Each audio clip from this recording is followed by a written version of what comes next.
Thank you very much for joining us on the program, Healthy Living. What is the kidney? The kidney is an excretory organ in the body, which is for metabolism. Tuberculosis affects many organs in the body, but the common ones it usually affects is the lungs. Epilepsy is a neurological problem. Okay. It is an injury in the brain which causes someone to begin to convulse, to go into fits. It is curable, but the cure is a long-term thing. If you eat well and avoid those risk factors that will make your immunity to be down, then the risk of contracting tuberculosis will be reduced. If you're healthy, then you're wealthy.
ITV, certainly the best.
Thank you very much for joining us on the program, Healthy Living. What is the kidney? The kidney is an excretory organ in the body, which is for metabolism. Tuberculosis affects many organs in the body, but the common ones it usually affects is the lungs. Epilepsy is a neurological problem. Okay. It is an injury in the brain which causes someone to begin to convulse, to go into fits. It is curable, but the cure is a long-term thing. If you eat well and avoid those risk factors that will make your immunity to be down, then the risk of contracting tuberculosis will be reduced. If you're healthy, then you're wealthy.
ITV, certainly the best.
Thank you very much for joining us on the program Healthy Living. What is the kidney? The kidney is an excretory organ in the body which is for metabolism. Tuberculosis affects many organs in the body, but the common ones it usually affects is the lungs. Epilepsy is a neurological problem.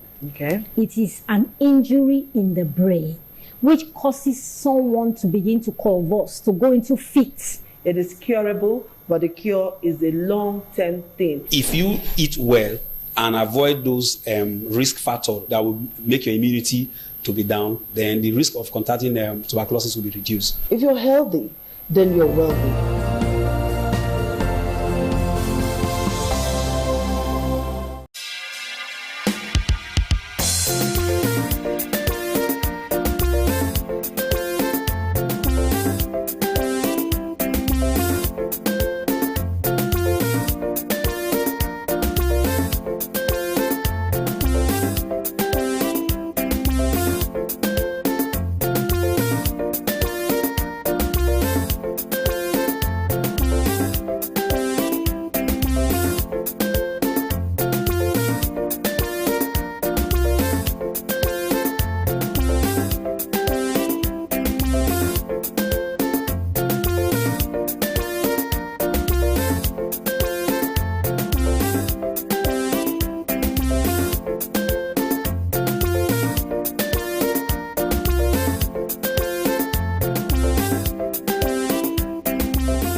ITV, certainly the best.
Thank you very much for joining us on the program Healthy Living. What is the kidney? The kidney is an excretory organ in the body, which is for metabolism. Tuberculosis affects many organs in the body, but the common ones it usually affects is the lungs. Epilepsy is a neurological problem.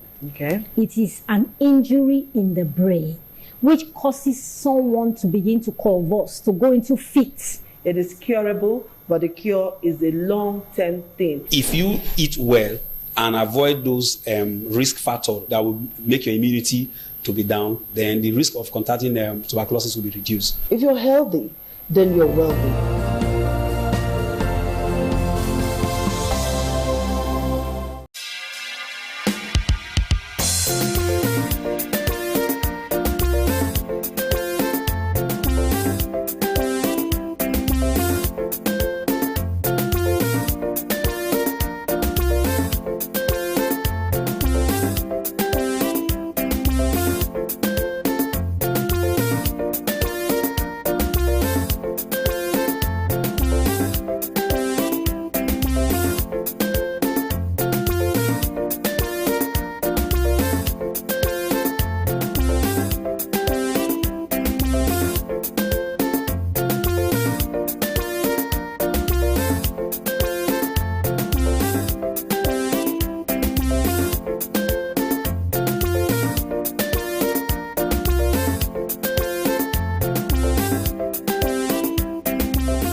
This is ITV. Certainly.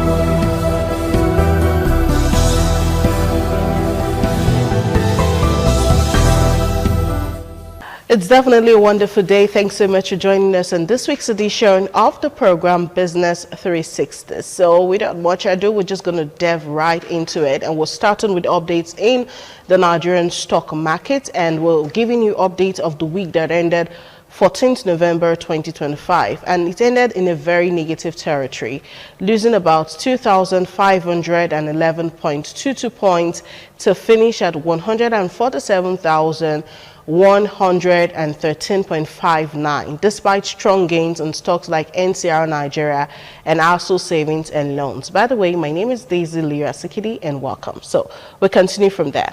This was tracked by Nigerian All-Share Index. The market hard opened at 149,524.81, but a wave of panic selling earlier in the week actually erased about 4.6 trillion naira in value.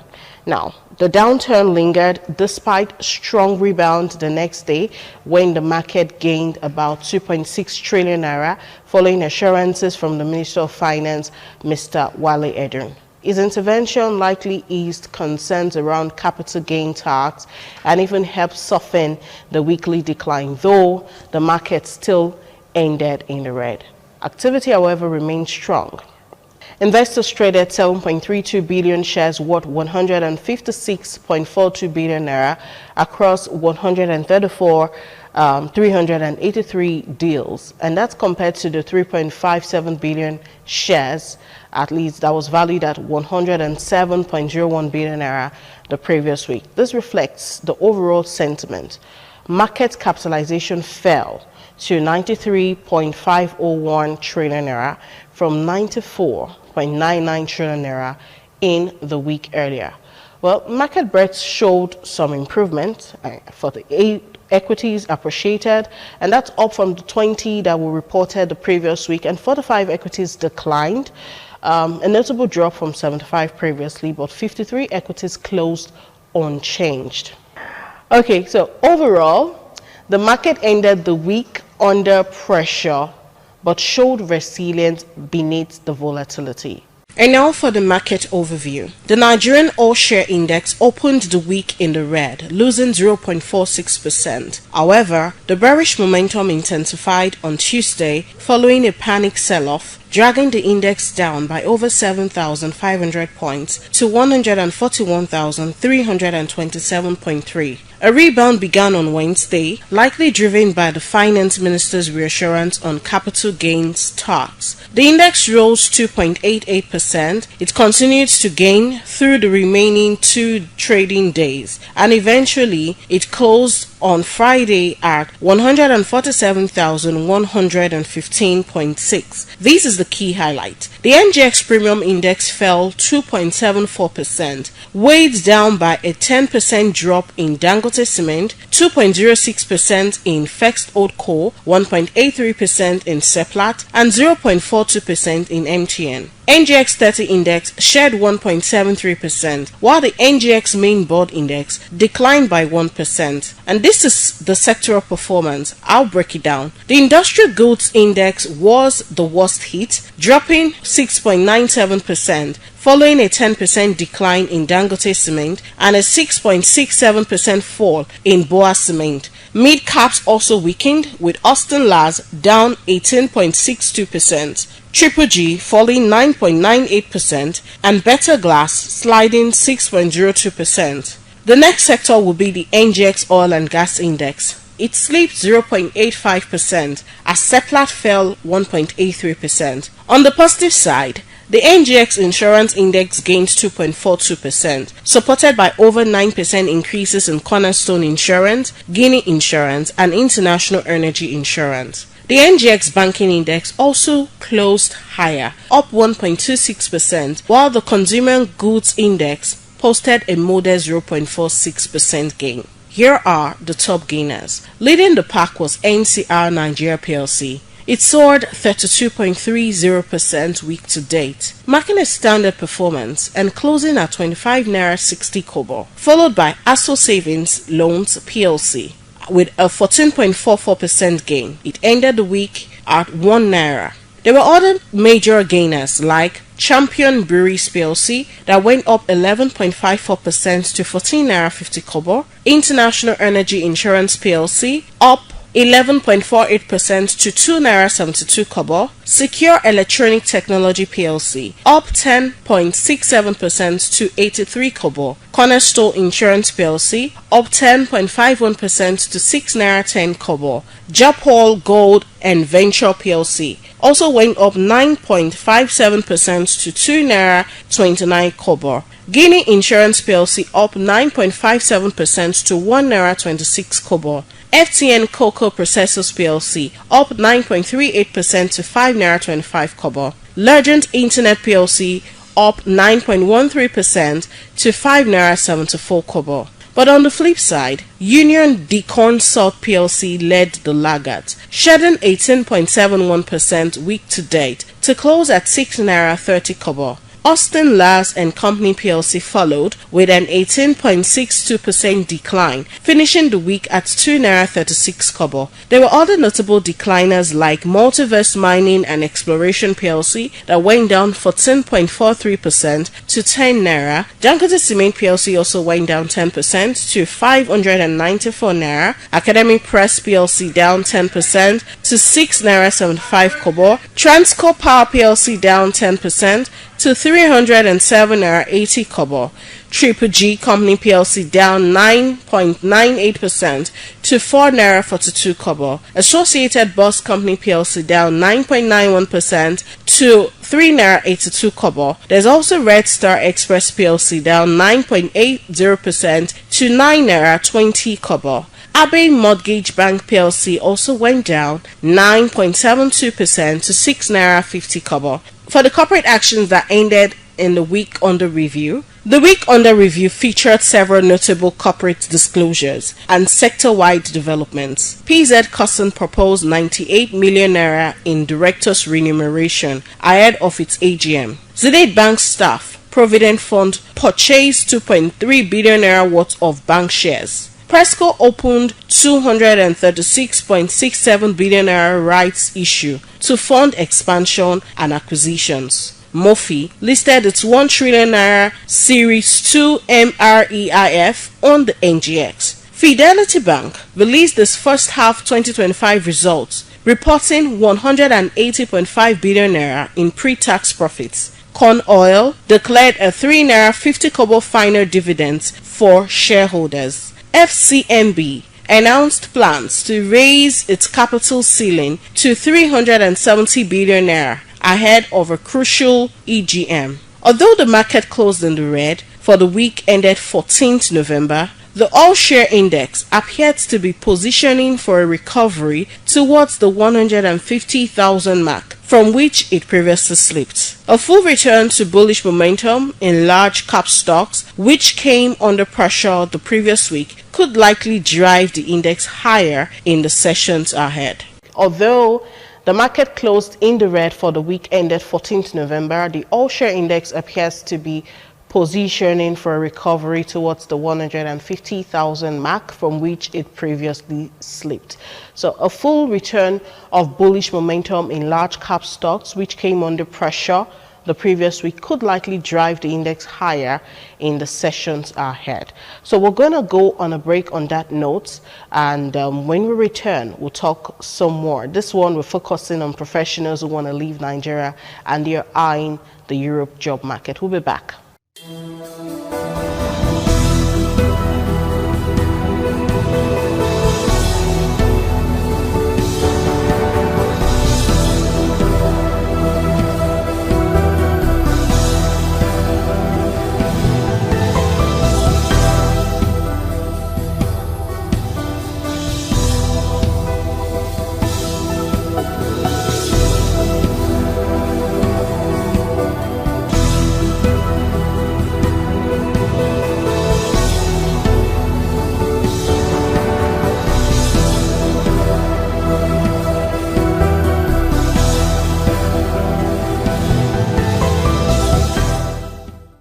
For many professionals eyeing the Europe job market, 2026 could be the year to make the move without breaking the bank.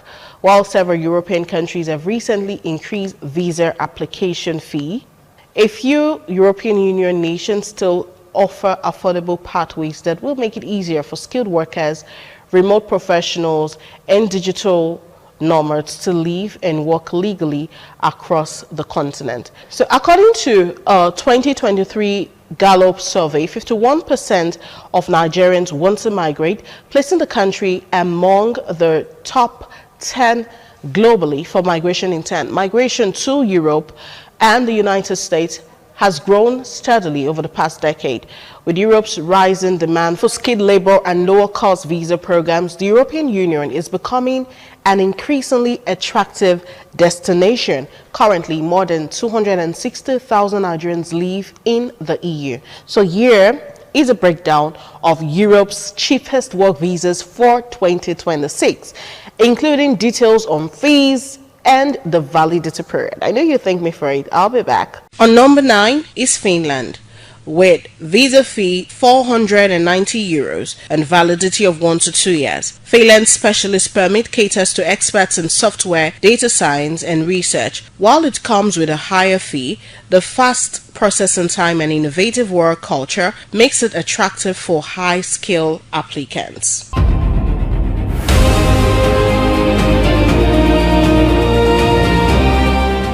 And number 8 is the Netherlands, with a visa fee of €404, validity up to 5 years. The highly skilled migrant visa offers up to 5 years of residence and a fast track to permanent status. The Netherlands is widely known as one of the most English-friendly EU countries, especially for professionals in tech and engineering.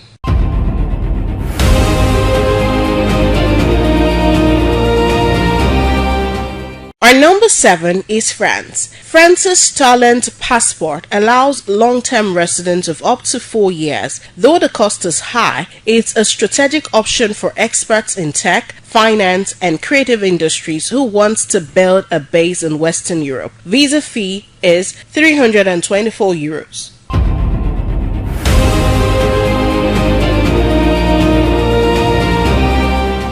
And on number 6 is Sweden, with a visa fee of €182 and a visa validity of 2 years. Sweden's general work permit is valid for up to 2 years and suits professionals in IT, R&D, and engineering. It's ideal for those seeking progressive work policies and a high standard of living.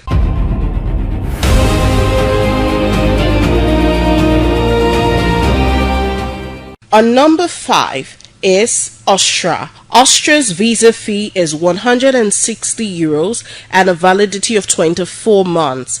Austria's red card allows skilled professionals, especially in engineering and healthcare, to live and work for 2 years. Applicants benefit from clear application procedures and strong integration support.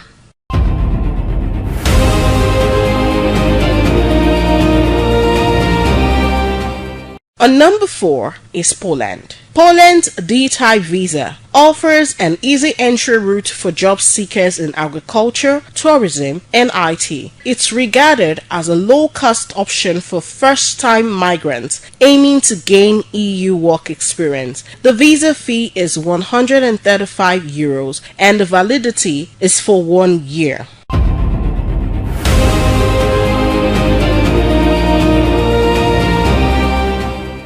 Luxembourg offers one of the longest lasting work visas in Europe with validity of up to 8 years. It suits professionals in tech, finance, and healthcare seeking both stability and high salaries in a small but yet dynamic economy. The visa application fee is €80 and its validity is up to 96 months.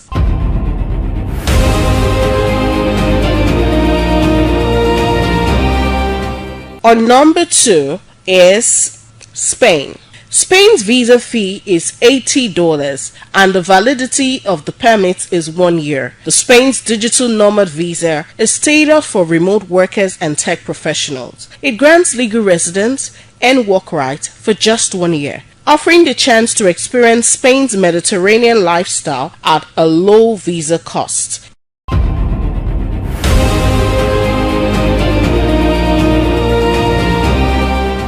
And top on our list today is Germany. Germany remains one of the most affordable EU destinations to begin a professional career. The skilled workers visa and EU blue card are valid for 1 year and can be renewed.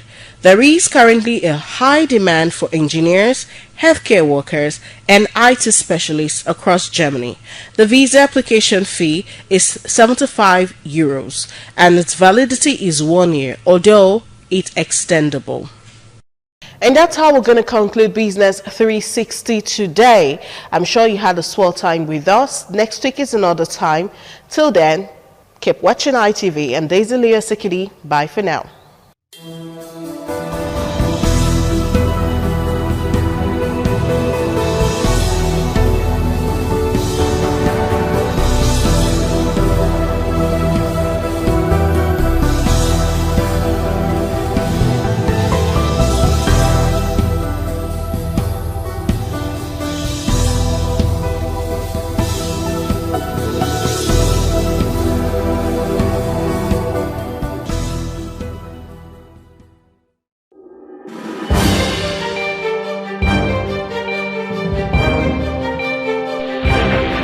This is ITV.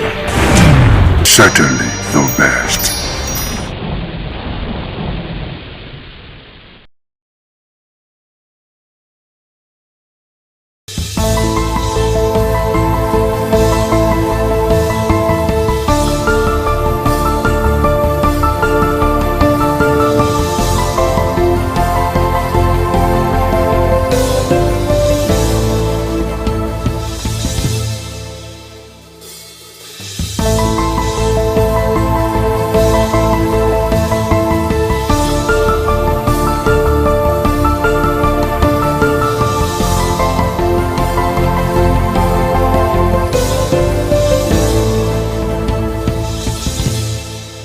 Hello there, thank you for joining us on this special interview series on independent television. And I'm Sonny Duke Okosun. Our guest today on the program is the Ambassador of the European Union to Nigeria and ECOWAS. As a matter of fact, the Ambassador of the European Delegation to Nigeria and ECOWAS, His Excellency Ambassador Gauthier Mignon. Thank you for obliging us your time. Thank you very much for your kind invitation, sir. Okay, how would you describe your presence in Benin so far? Is this your first time in Benin City? Actually, it's my second time, but I came in a private visit the first time because I hadn't presented my credentials yet to Mr. President, so I could not engage officially by the time. So this time it's the first official visit. And I came really with an intention to see how, to review the cooperation we are having with Edo State and to try to see how we can scale it up. But I took the opportunity to visit yesterday to participate to a private preview of the Museum of West African Arts here in Edo State, which is a project that I already saw last year when I came first to Benin City. Also, so how would you describe the level of partnership between the European Union and, of course, Nigeria, and particularly Edo State? Well, with Nigeria, the European Union, together with its member states and its development banks, what we call Team Europe, I think is the first partner, is Nigeria's first partner in many areas, in trade and investment in particular, and also in cooperation in many areas. And we have 730 million euros in grants for bilateral cooperation with Nigeria between 2041 and 2027, plus also sizable amounts of loans, subsidized loans.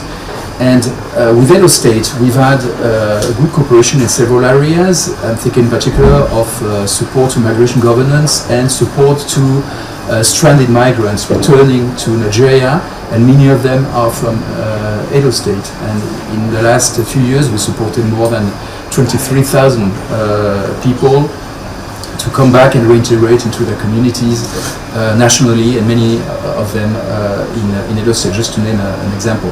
So voilà, we think we can do more in other areas. We're also working in digital economy, in renewable energy, and also in projects for communities. But I always come with states so important like Edo State with an idea of how to try to improve and strengthen what we are doing already. All right. What is the policy thrust of the European Union in terms of opportunities for young people as it relates to education?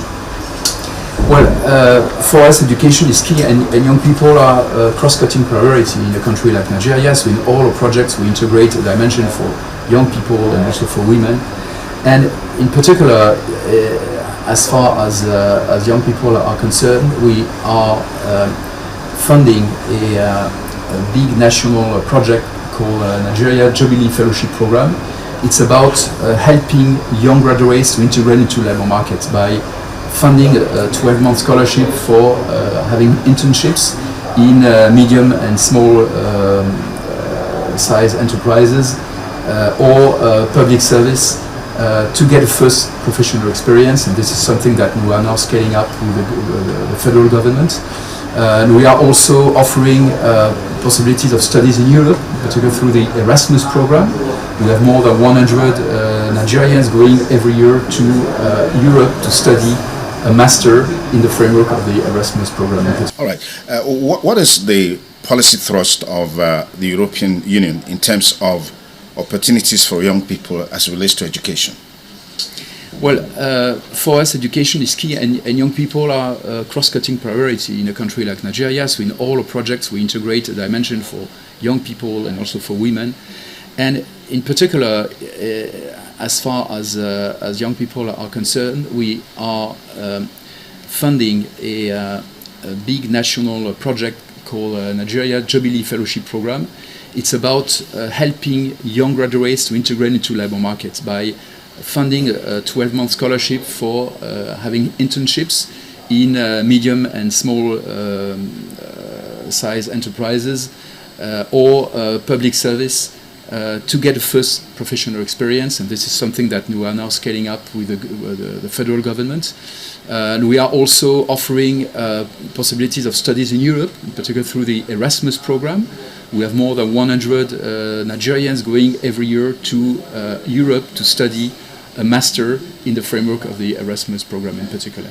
Fantastic. If you just join us, we have with us the ambassador of the European Commission delegation to Nigeria and Africa, who is in Edo State currently on a private visit, engaging him on a wide range of issues, looking at the partnership between the Commission and Nigeria, and particularly Edo State. Ambassador Migno, let me quickly take you on a trending issue in Nigeria right now, which has to do with violence, extremism, and the talk around genocide against Christians is gaining momentum across the world, particularly in the US and several other places.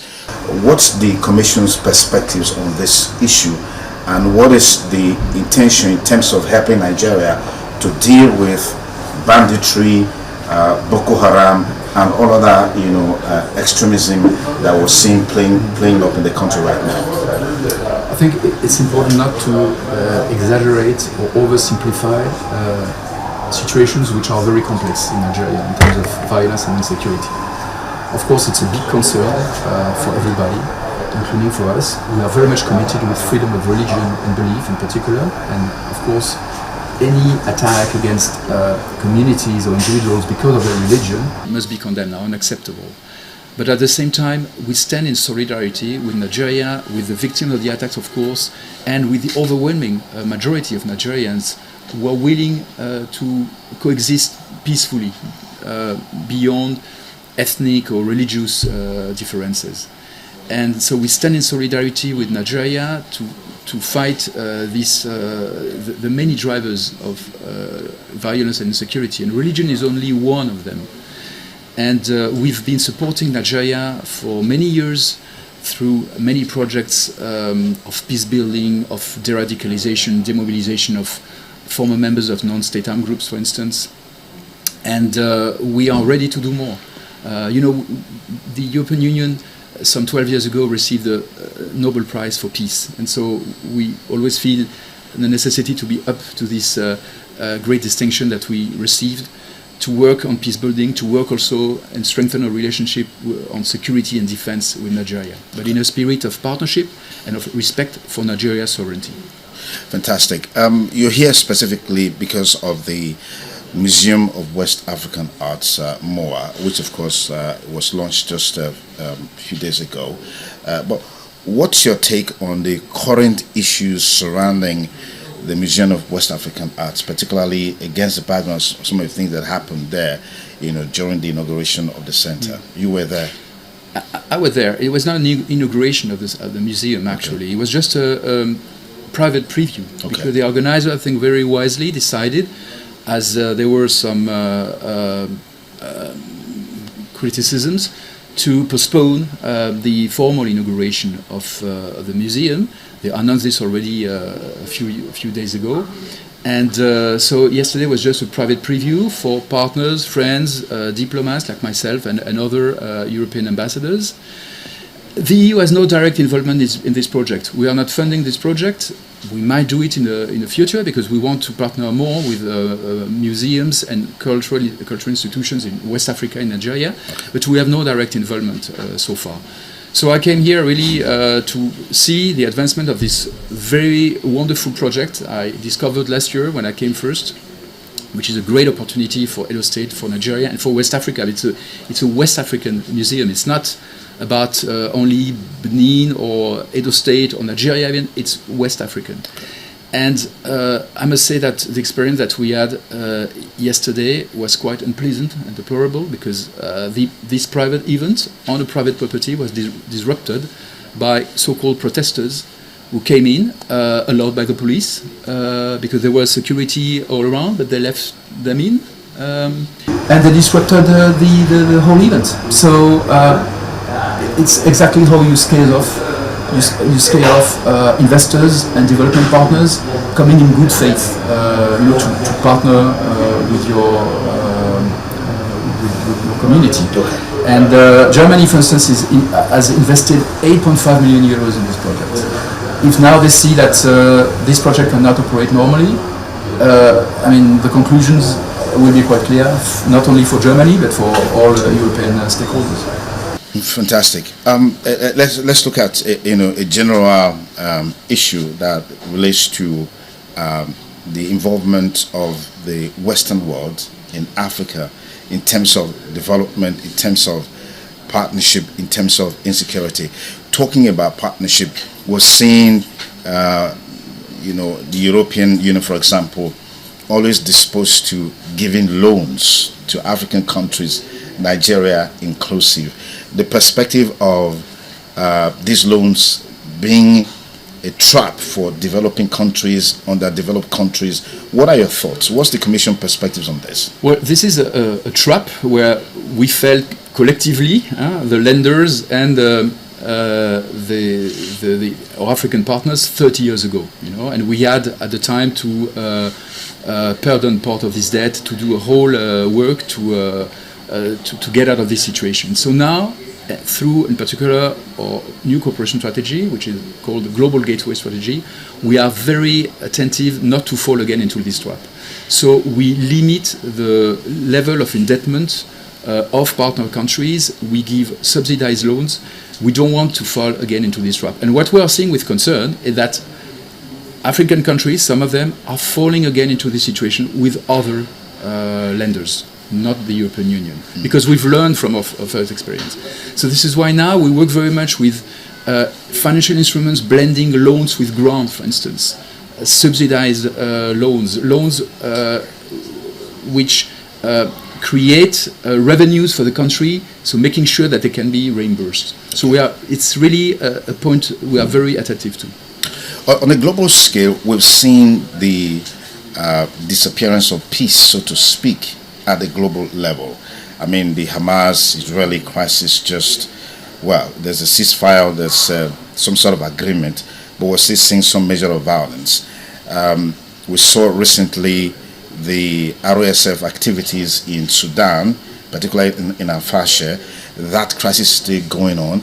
And these activities or events that are unfolding globally that undermines peace globally, what's your perspective of the fact that it's like the world is hamstrung in terms of dealing with these issues, nipping them at the bud before it blossoms, it flourishes, snowballs into huge crisis like you're seeing now in Sudan? Hunger is there. In Hamas, there's starvation, there's poverty, and all of these issues happening. Why is it so difficult for the world leaders to have a consensus in terms of how they can collectively respond to these issues? Because we have collective rules in the United Nations Charter, international law. And what we have seen over the last 10 years or so is that very important players have not respected these rules. Take the case of Russia in particular. Yeah, Russia and Ukraine. The Russian invasion to Ukraine, which started in fact in 2014, then it became full scale in 2022. Then we, from a permanent member of the Security Council, a country which is supposed to be a guarantor of these rules, then it shows that everybody can do anything and violates international law without punishment. And so this is why it's so important, and that is why the European Union insisted so much that all countries in the world had to condemn the Russian invasion to Ukraine. And most countries, including Nigeria, have done that. But others, including large democracies, have not done so. When you say large democracy, are you talking about the US? The US has done so, but others have not. Okay. And then, other crises also popped up. And then when the law starts to be broken here and there, it just becomes contagious. Ambassador Gotna Migno, thank you so much for your time. Truly Thanks appreciate this conversation. Pleasure. Thank you, sir. Okay, I've been talking with Ambassador Mignot, who is the head of the European delegation to Nigeria and Africa, is currently in Edo State on a visit, and we've been engaging him on a wide range of issues. Thank you for staying with us, and have a beautiful day ahead. Bye for now.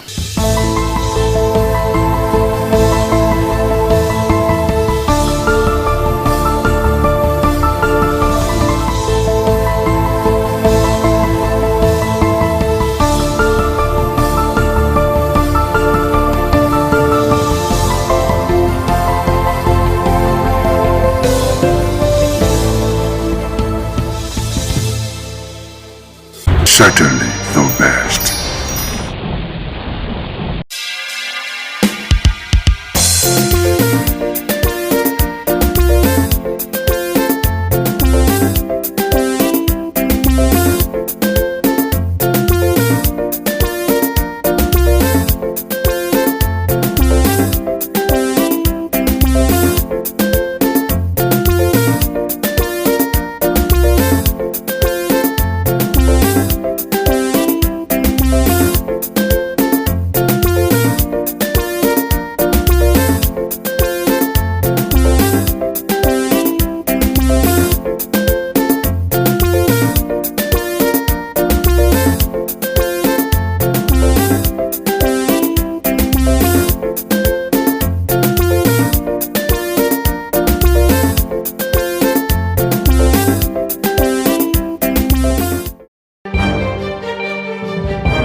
This is ITV. Certainly the best.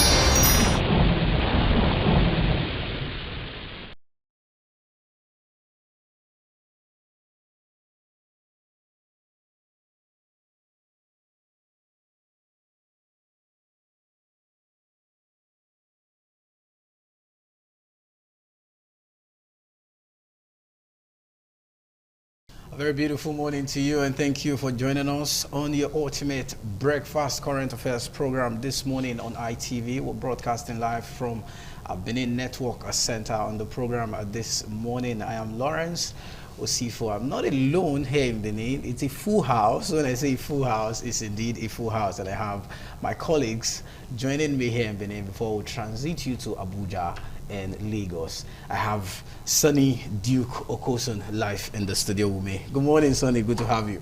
It's a pleasure to be here. I mean, it's a full house. Yeah. And we're also blessed amongst the women. Come on, go say that too. And I also have the person of Chukwu Fumunaya Adigwe in the studio as well. Chukwu Fumunaya, good to see you again. Good to see you also. Good morning. Morning, how you doing? Amazing. All right, Patricia Gabriels, that was moved from Lagos Network Center to Benin, is still in Benin. How are you, Patricia? I'm good. Good morning. How are you enjoying your stay in Benin? Very well. Everybody's a family here. Weather is calm, right? Better than what you have over there. No, don't say. Don't say. I think we were just waiting patiently to see whether you were going to move from Patricia G to Patricia D, so that we'll collect you. Yes. I we were ready. I had to be very careful. We noticed it. You took your time. I took my time. In order not to call the other Patricia, whatever, to avoid issues. Anyway, thank you for that. Good morning, gentlemen. You know, we're gentlemen of the press. And good to see you all. Good to see you. Thank you. All right, we'll be talking to our guys in Lagos and in Abuja if they are ready to talk to us this morning on the show. I'm pretty sure. Okay, Joshua Okata is already ready in the Center of Excellence, Lagos. Joshua, good morning and good to have you on the show this morning. How are you? Good morning, Lawrence. It's good to have you on the program this morning. Of course, my greetings to the rest of your colleagues over there in Benin, Dr. Sonny Duke. Good morning. And of course, Patricia and Ifunaya, good to see you all on the program this morning. Thank you very much, Joshua. I'm pretty sure Lagos is pretty cool this morning. The weather over there is calm, because what we're feeling here in Benin is something different. The sun is scorchy and all that. Well, it's everywhere. Well, we look forward to the Harmattan, if it's going to come at all. But we just hope the Harmattan comes, just like we always expect at the end of the year.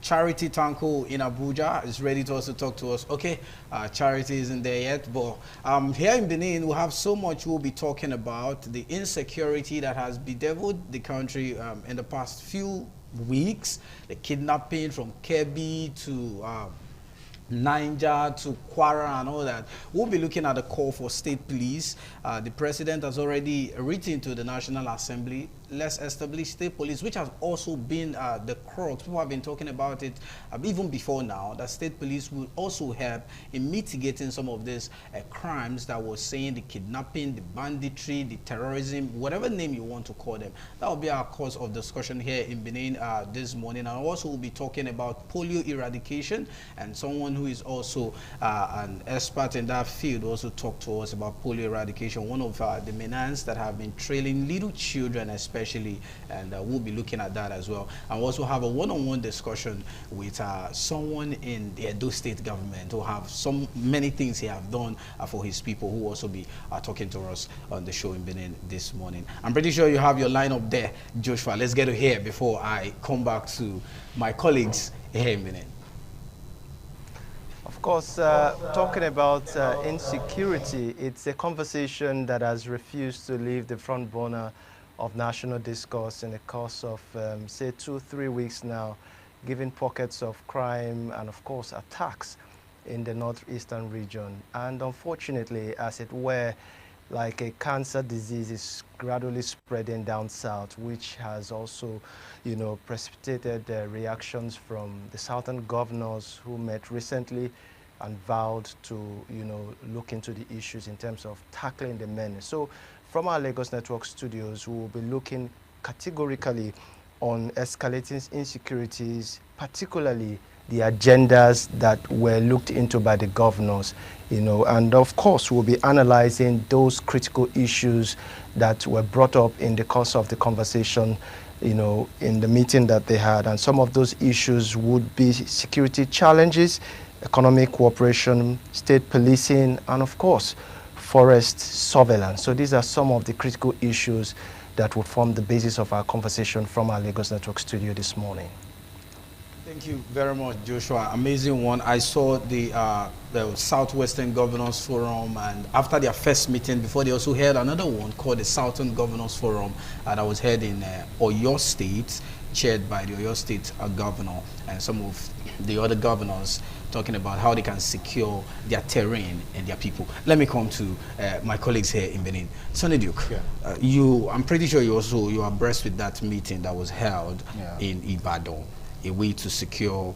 Everybody seemed like everybody's finding solution to securing their terrain to avoid the invasion of these guys, whether you call them bandits, terrorists, any name at all. I think basically for the Southwestern governors, they've been showing that leadership role in trying to galvanize and synergize to forge a common front to confront this menace. I mean, we can't forget in a hurry the birth of Amotekun in Ondo State, and I think several other Western states. But we need to give it more energy and vibe so that it becomes very efficient, effective. You need that collaboration, that cooperation to be able to nip this menace in the bud, because all the states of the Federation, they are linked. The states in the western part of the country, they are linked. So if you have that level of collaboration, cooperation and synergy, irrespective of political divide, then you can really make headway. Don't forget that this challenge that we have today is hydra-headed. It's like a monster. And there are different layers and layers and layers. You have the political layer, you have the social layer, you have the global layer, you have the economic layer. Watch this movie called Herd. I just stumbled on that movie on Netflix a few days ago. And that movie to a large extent, encapsulate what this is about. Yeah. The economic part of it is that banditry has become a big business. Very big. Where these guys cash out week in, week out. And so because of these, a lot of people are coming in. You have those who are lords and masters in the business. And then they recruit other people, train other people to come into the business. So it's like a business to them. Yeah. And in that business, they kill at will. They destroy at will. Like the Bible says, Satan comes to kill, to steal, and to destroy. That's just what it is. But you see where my concern is. Yeah. We've been talking about state police for a long time. It's now that you see that political leaders are now agreeing to it. You know, they are supporting it because they are seeing that it's getting to them. You saw the former deputy speaker in the House of Reps saying that in the recruitment list of army and police, names of Boko Harams allegedly were found in those lists. In the list. And this has been something that has been on for a long time. And those in position of authority, they keep denying it. And that's because him lost his brother and lost his cousin to these guys.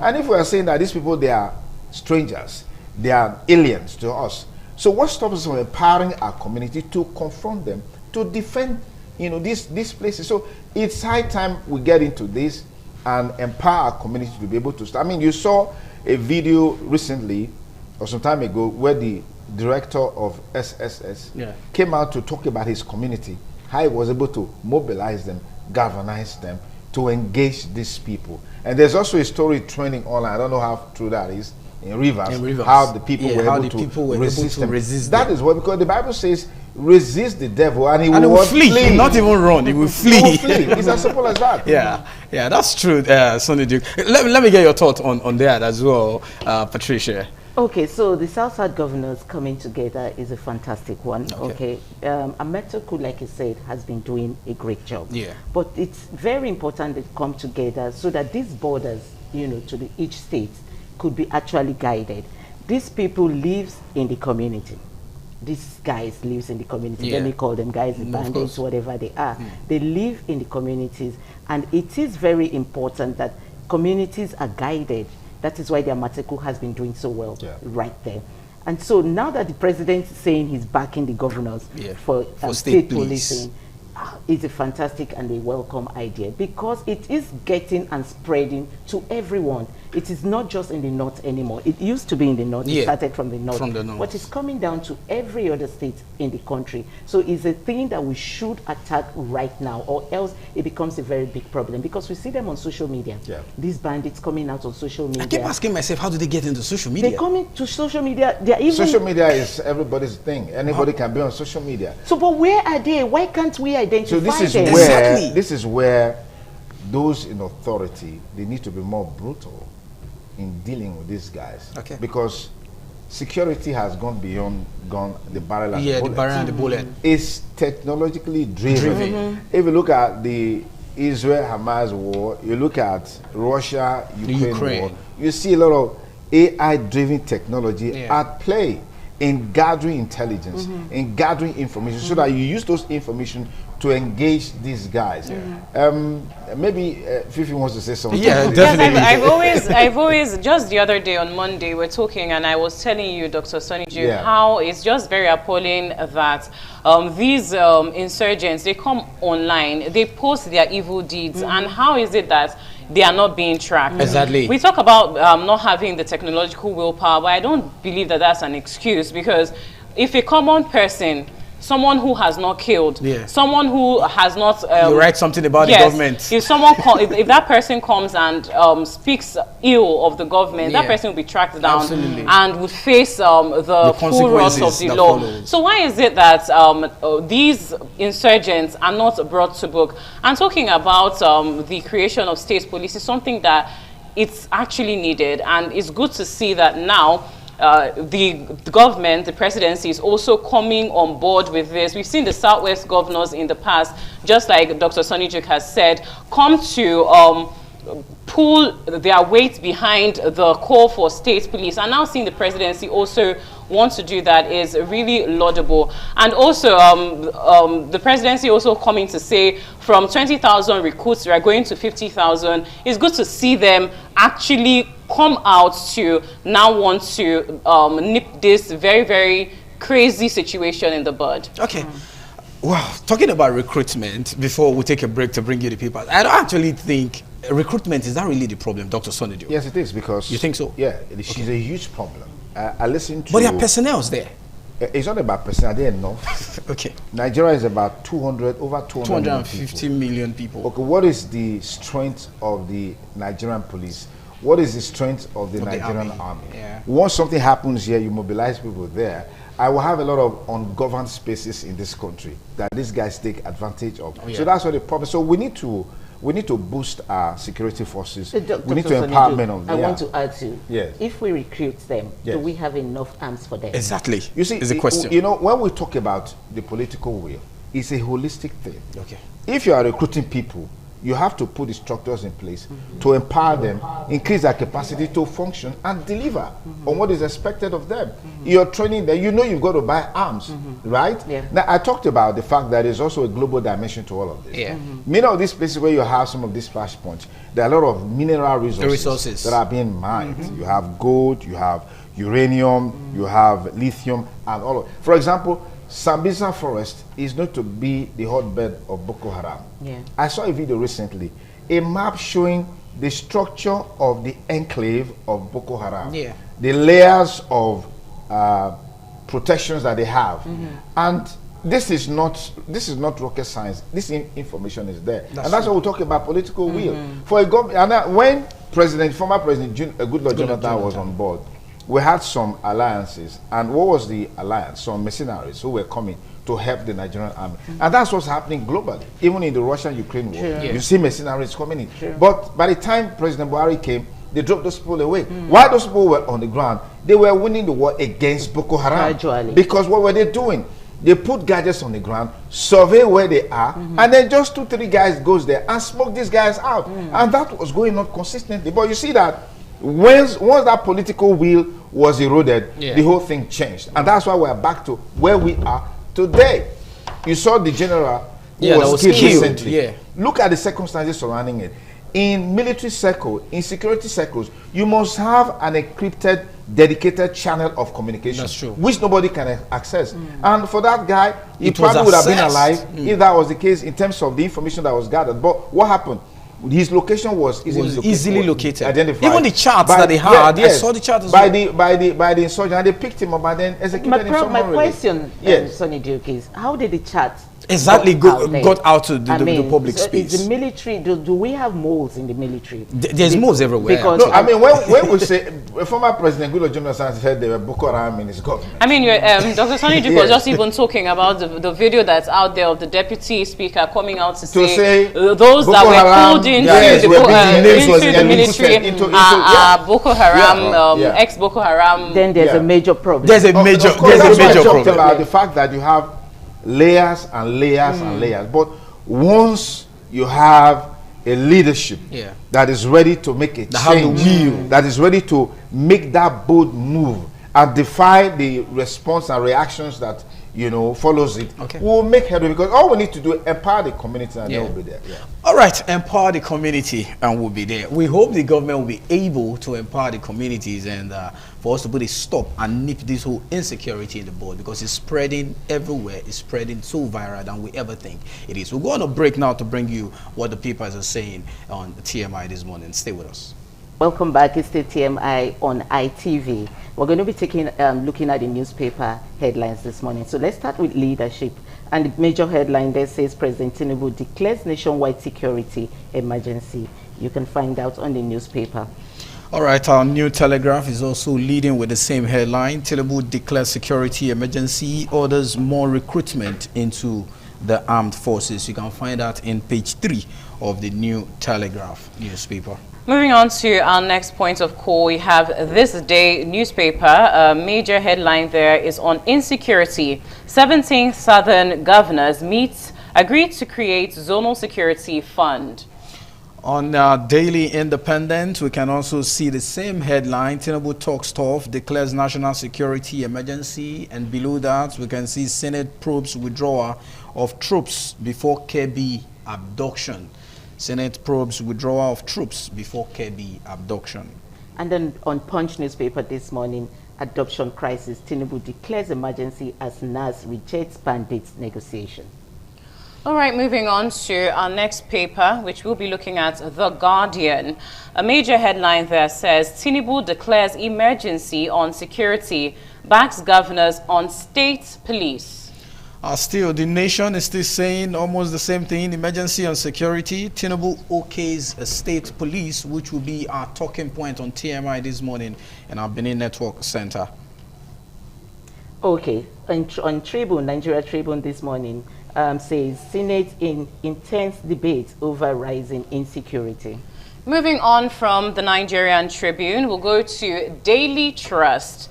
A major headline there is President Mbalo arrested as military stages coup in Guinea-Bissau. That one is on the international scene. Yeah.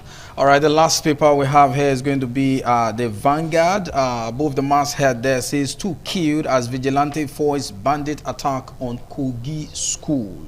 2 killed as vigilante force bandit attack on Kogi School. You can see from all the headlines. Yeah. It encapsulates the seriousness of the problem.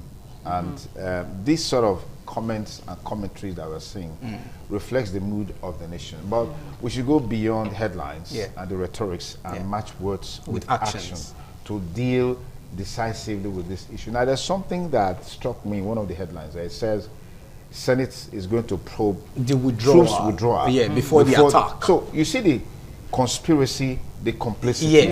And interestingly, if that investigation will be done thoroughly, effectively and efficiently, and then the findings are brought out, a lot will be unraveled. But the challenge is that after the investigation, you probably will not see the light of the day anymore. Because it was really striking when I heard that the DSS had an intelligence about that school, and they gave out the intelligence. Military was deployed. 30 minutes after, they said nothing of such will happen. The military left, that there was an order. Where did the order came from? Who ordered the order? So this is the crux of the matter. When we have a system that is so polarized, people can take advantage of it and do whatever they want to do. In many cases, this has always been the pattern. Military withdraws, troops withdraws. I mean, a troop is withdrawn from a particular location before you know and the then strike. So it's like meaning they have intelligence information. They know what's insider happening. information. It's like an owl cried last night and the baby died in the morning. Anyways, we'll take a break, guys. We'll take a break on the show to start off the conversation. You can grab any of the pages of the papers and check through more and get more details. Stay with us. It's the TMI on the ITV network. All right, thank you so much for joining us again on the program TMI from our Benin Network Center. Let's start off the conversation. Ravaging insecurity in Nigeria that has been what we've been talking about since 2009, 2014. Remember the Chibok girls, remember different abduction that has happened in Nigeria, and this is not really telling well for us as a nation. But there have been clamor and call for state police over the years. But it seems like that clamor and that call is now forthcoming as the president seemed to have given a nod written to the Senate that indeed let them establish state police in order for the local terrain to be guided properly, for people to be able to form a unified front against any attack coming into their community. So that will be the crux of our conversation here this morning, the clamor or the call for a state police. I have a legal mind joining me, someone who is also a public affairs analyst, Barrister Emmanuel Obakbolo, live for me in the studio for us to make sense out of this call for state police. Barrister, good morning and good to have you. It's a delight to be here. Good morning. All right, you came with your full regalia. Good morning, Barrister. Good morning. Okay. No, I didn't. It was not deliberate anyway. I was just trying to be careful. All right, Barrister. So we've seen the whole back and forth about the proposal at first, but it seemed like it did not see the light of the day. But the recent attack in Kebbi, Niger, and Kwara seem to have opened the eyes now of the presidency to seeing that, okay, at this point, let's walk to state police. What is the implication from your legal point of view of establishing a state police? Can this protect us as a people more, or is going to be something the people may not welcome? To my mind, the President Declaration is born out of confusion.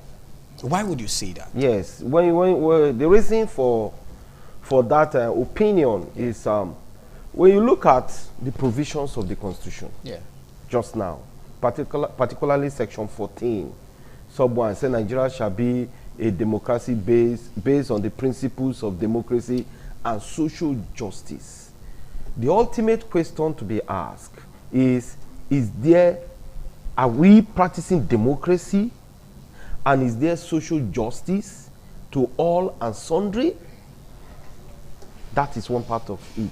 Okay. The other part of it, in 14.2a, says that the primary purpose of government is to give security and welfare to the people. Maybe that is where the president wants to take a leverage from.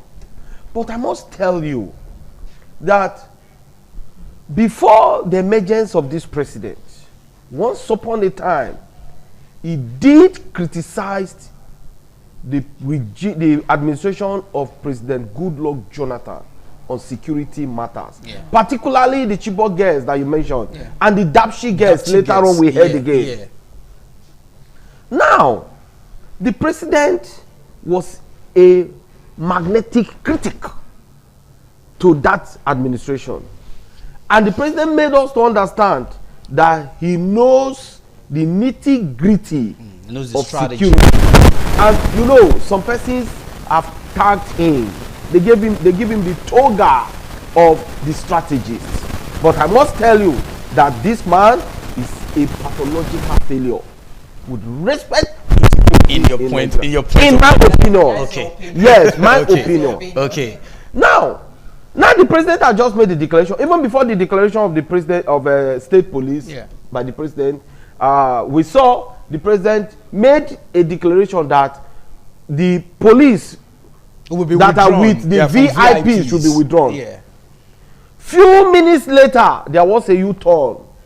The Inspector General of Police said no, that the VIPs will not be withdrawn.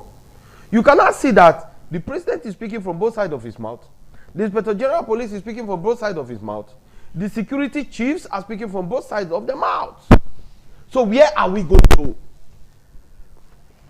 After the aftermath of the adoption of those wonderful children in Maga in Kebbi State, few days later, no, just that same day, the same period, the Minister for State Defense, the person Bello of Matawale. Bello Matawale, said we are getting closer to the adopters, the terrorists. He said so.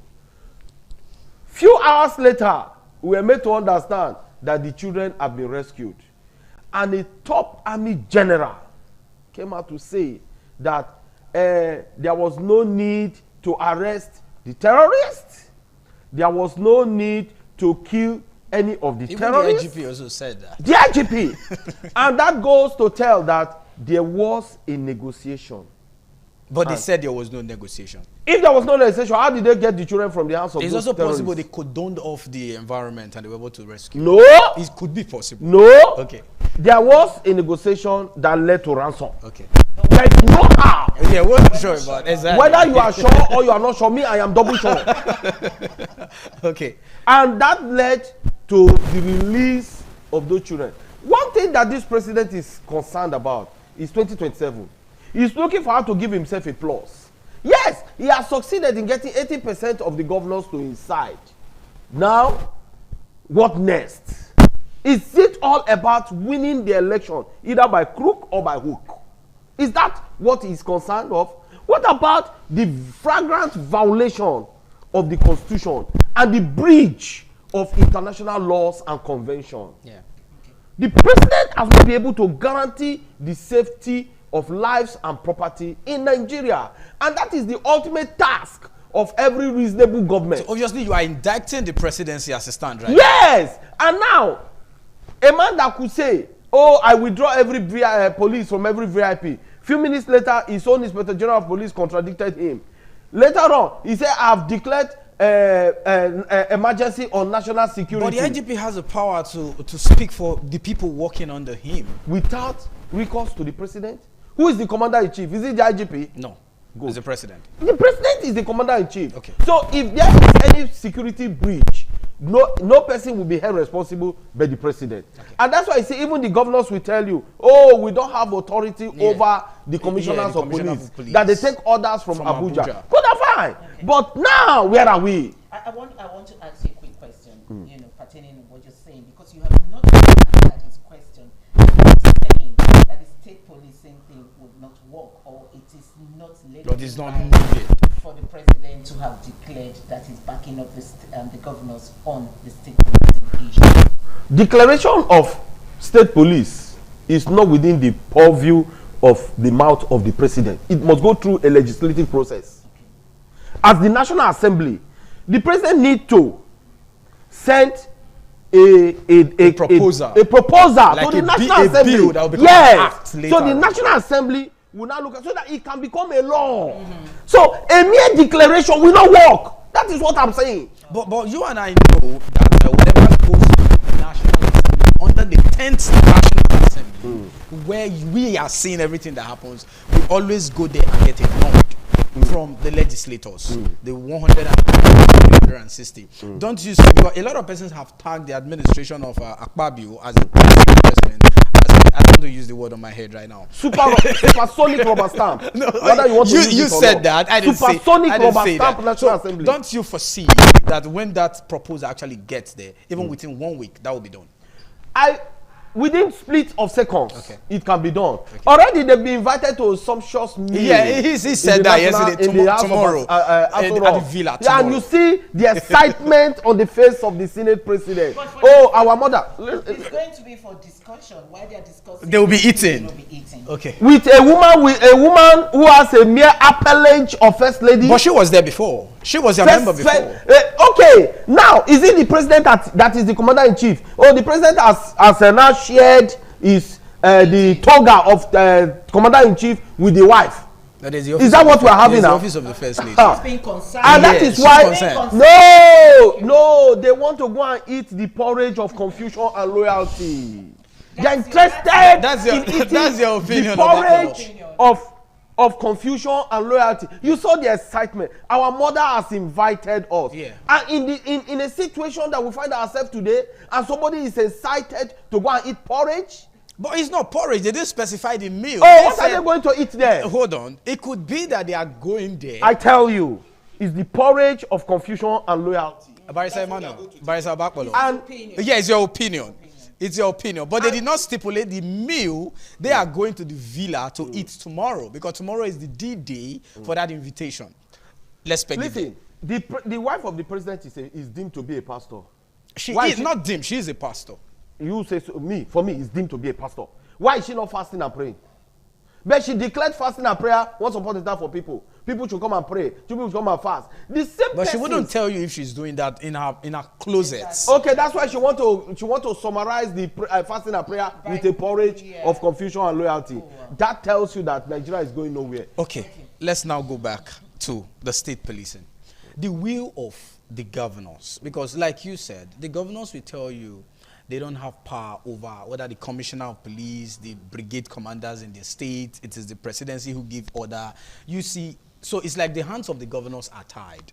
But in this case of state police, do you see the governors, the chief security officer, as they claim to be, having total control over the state policing, and also the conflict of interest between whether a federal police or a state police, that's in law we say jurisdiction, in terms of jurisdiction, who can handle this and who can handle that?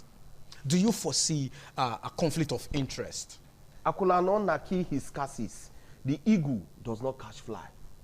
Whether you give the governors to be a semi-commander-in-chief in their states to over the state police, we are still going to find ourselves in a more terrible quagmire. Let me tell you, who are the ones in charge of security votes?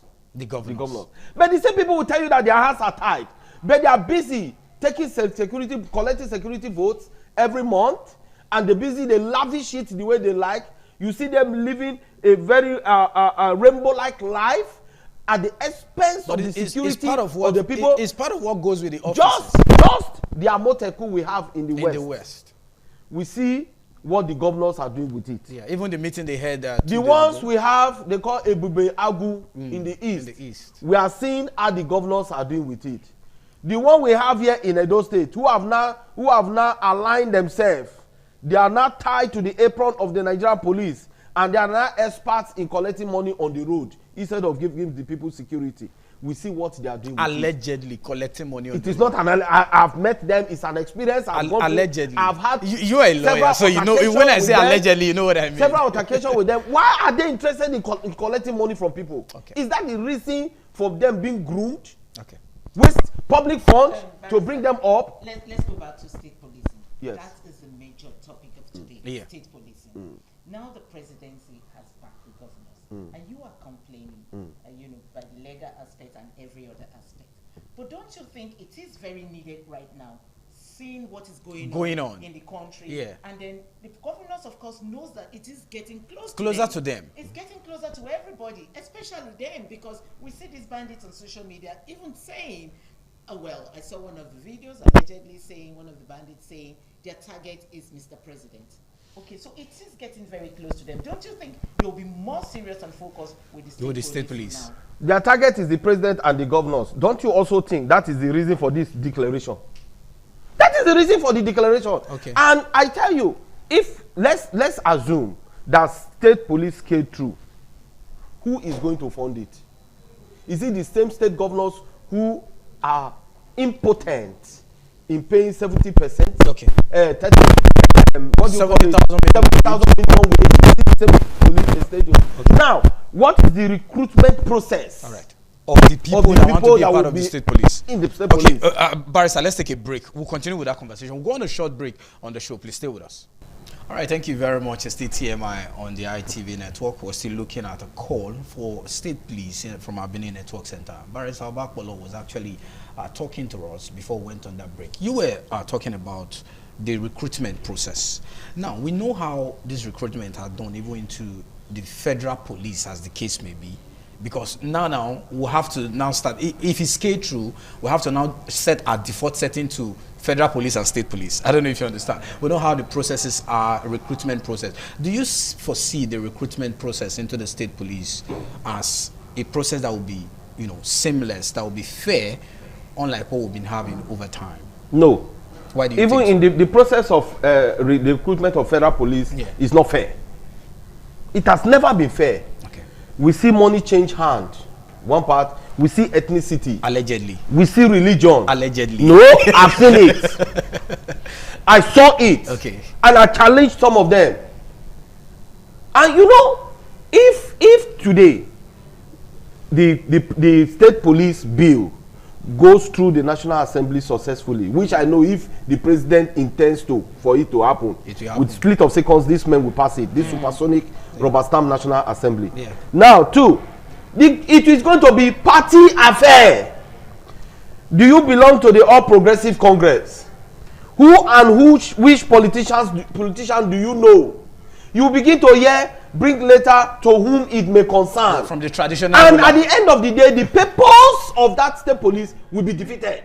I don't think so. Okay. Because the tension right now for this insecurity is really, really bad. The killings are so much. It's every day. Yeah. We also saw yesterday they kidnapped, they killed. And so it is getting very close to them, like I said before. So they might want to take it very seriously. Very serious. This period. I don't want to take Maybe chances. Afterwards, it could turn to be like it used to be, like he said. Allegedly, I don't know. Yeah, allegedly. But right now, I think they will take it more seriously. I do not say any form of seriousness with this crop of governors we have. Why do you think so? The governors are the major problems we have in Nigeria. Do you think the governors are the problem? Yes, the governors are people who live extravagant life. The governors are people who want to fly above the sky.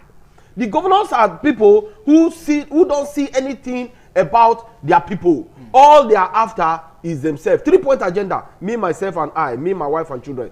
That is just their interest. And that is why I'm telling you just now that I have not, until I see an atom of seriousness with this administration. What from seriousness federal, are you looking for, sir? Seriousness to tackle insurgency headlong. Okay. You don't negotiate with terrorists. Absolutely, you don't do that. Absolutely true. You don't do that. And that when you negotiate with terrorists, that is failure from the foundation. Okay. So we want to see how, from the federal level, how the military, in combination of the police and other sister agencies, are able to tackle insurgency or terrorism headlong. Then it will not flow from the federal to the state level. Okay. But where the federal romances with terrorists, then what do you anticipate from the state, particularly from the northern states, where most of the terrorists are from, as they claim? But we know that these persons are foreigners. And for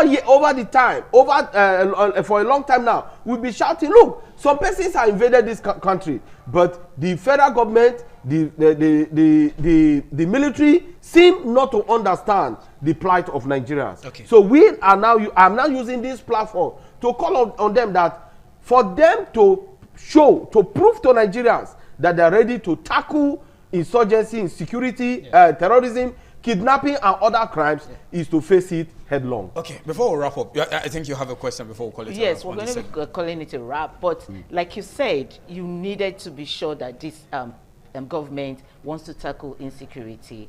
Anyway, let's wrap up. Okay, let's wrap up. We have to go. What would be your final words if this eventually skate through, both to the people in the community, the state governors, and even the federal?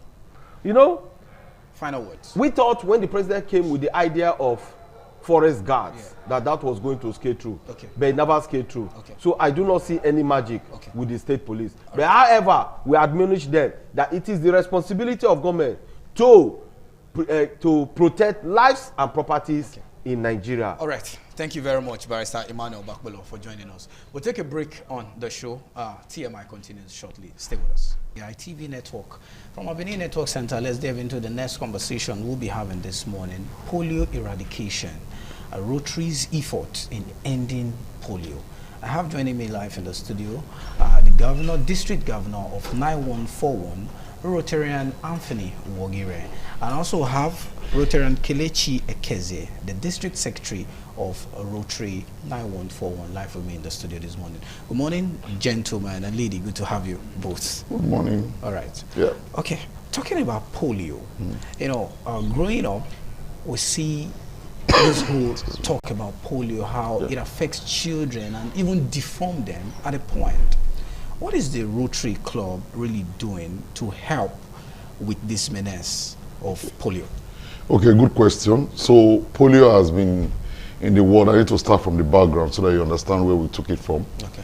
Polio has been in the world from ages before now, and a lot of people were not aware of what the problem was until 1985, when Rotary International made a promise to children of the world that they are going to eradicate polio from the face of the earth. And it was a very strong decision which developed into World Health Organization taking it up as a global polio eradication initiative in 1988. As at that time, we had over 350,000 cases of polio in 125 countries. And Rotary took up that challenge. And I'm happy to inform you that as of today, Rotary has nibbled down those 350 cases to just about 6 in only Afghanistan and Pakistan. So by percentage-wise, we have eradicated polio by 99%. We just have 1% left. Okay. And we are heading towards completing that task. You know the challenges in Afghanistan because of the war. Yeah. That's why we've not been able to fully eradicate polio from the face of the earth. But Rotary's vision and plan is that before 2030, we'll get the job done. We have made a promise to the children, and that promise must be fulfilled. Okay. And it involves a lot of additional work, partnership with stakeholders, like as I said, World Health Organization, UNICEF, they are partners, government are key in this eradication process. And Rotary has been able to put about $3 billion into this fight against polio to create the vaccine. The vaccine is required to eliminate it. polio attacks children from 0 to 5 years, and it can be contacted through fecal feces that is passed through the water that the child takes, and in that process the child can be affected. And for Nigeria, we had a case until 2020 when Rotary was able to fully eradicate polio from Nigeria, September 2020. We are 5 years gone now, no incident of polio again in Nigeria, but we are not stopping. We are increasing the campaign, the awareness to eradicate, to make people aware about this polio virus, because we don't want it to come back. If we go to sleep, there's tendency that it will come back. We have what we call circulating polio virus that is still existing, and also the white polio virus is not what we've had now. But if you allow the circulating virus to continue to grow in your environment, the tendency is that you have the white polio virus, which is the one that strikes the child between 0 to 5 years. So that's why Rotary is trying to do more campaign, tell pregnant women and mothers, let's take this thing serious. Immunize your child between 0 to 5 years. Just 2 drops of the vaccine do the job. Immunization is the question I will ask her, because she is a female. Resistance to immunization by mothers who tell you in pidgin, I don't know what you want to give my pikino. How do you guys fight against that? Because you are female. Okay, thank you very much for that question. Of course, we'll have the challenges. We'll talk about raising funds for polio eradication. It is not just about the vaccines. We have what we call the Polio Plus. The Polio Plus are the items we give to incentivize mothers. Let me use the normal balance, maybe bribe them, make them feel happy. Yes, when we go to eradicate, we don't just go for polio immunization. We also maybe have some things that can help the mothers. We'll give health talks, we'll give packs, and it makes them happy and able to bring out their children.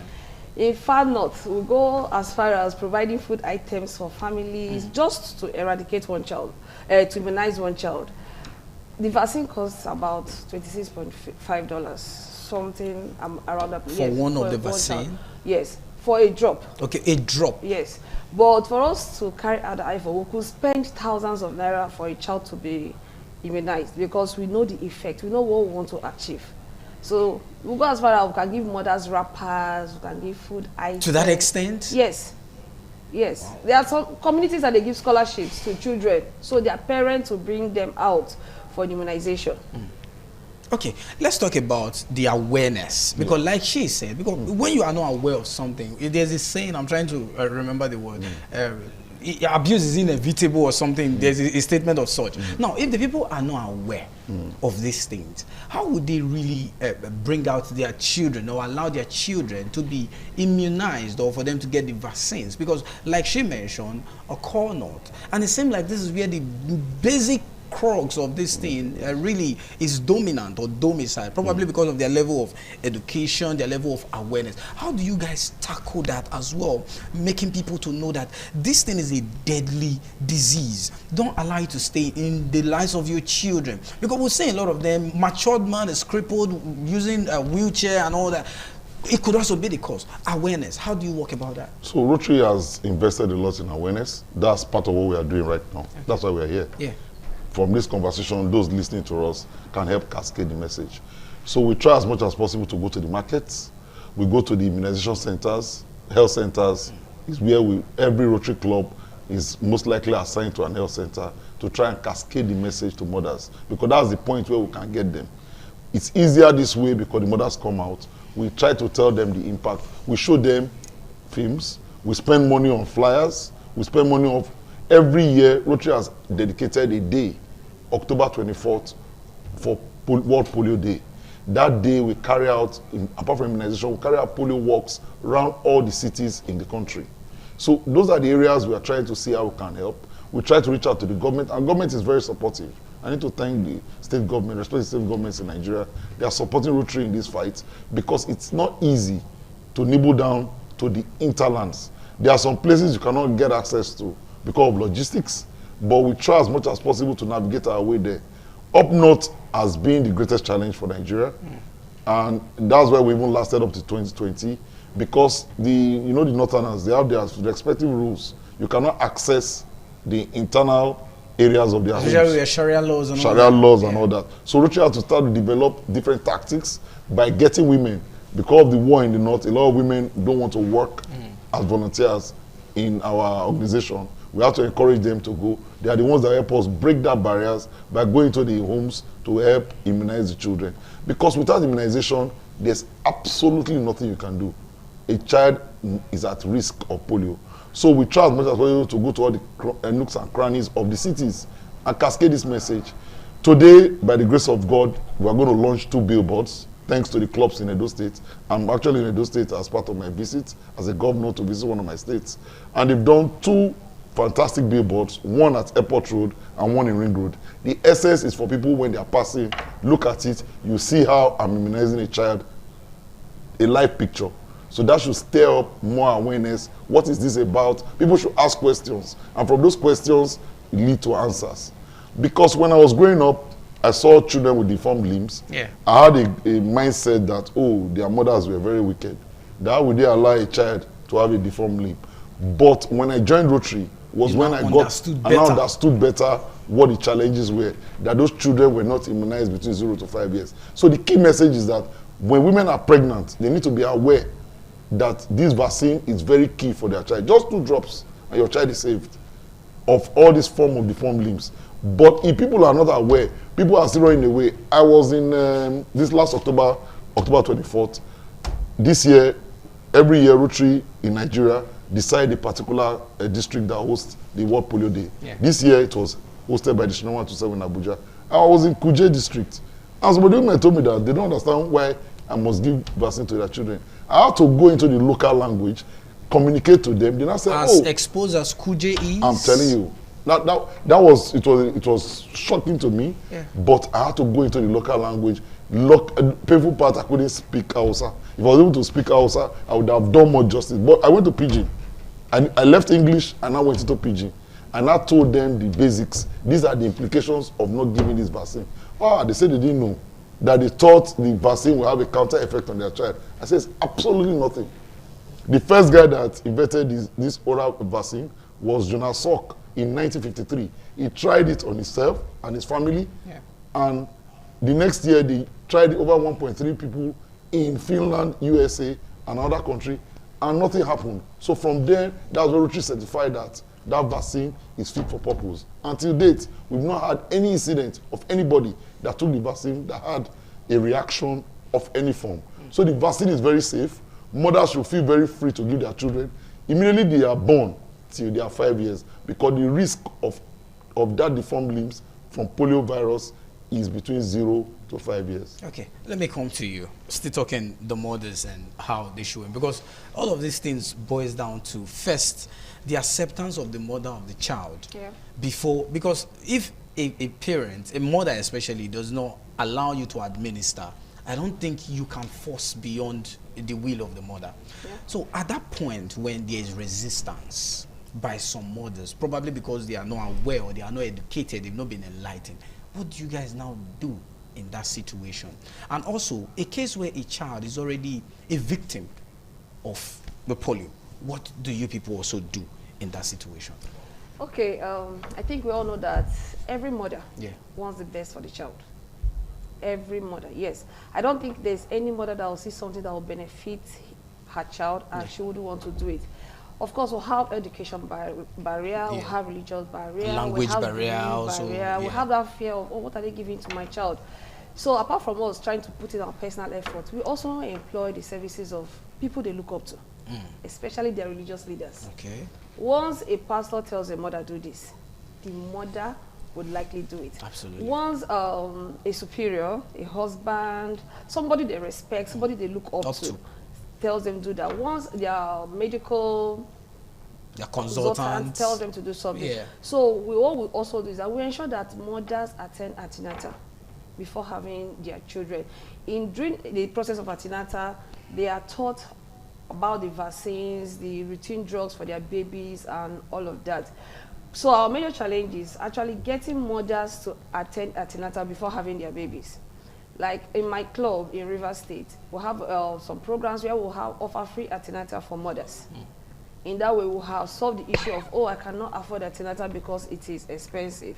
So we'll have that insurance covering some mothers, which we are also employing a lot of people to join. If mothers have access to medical care before having their babies, it will also reduce the likelihood of them objecting to vaccination for their babies.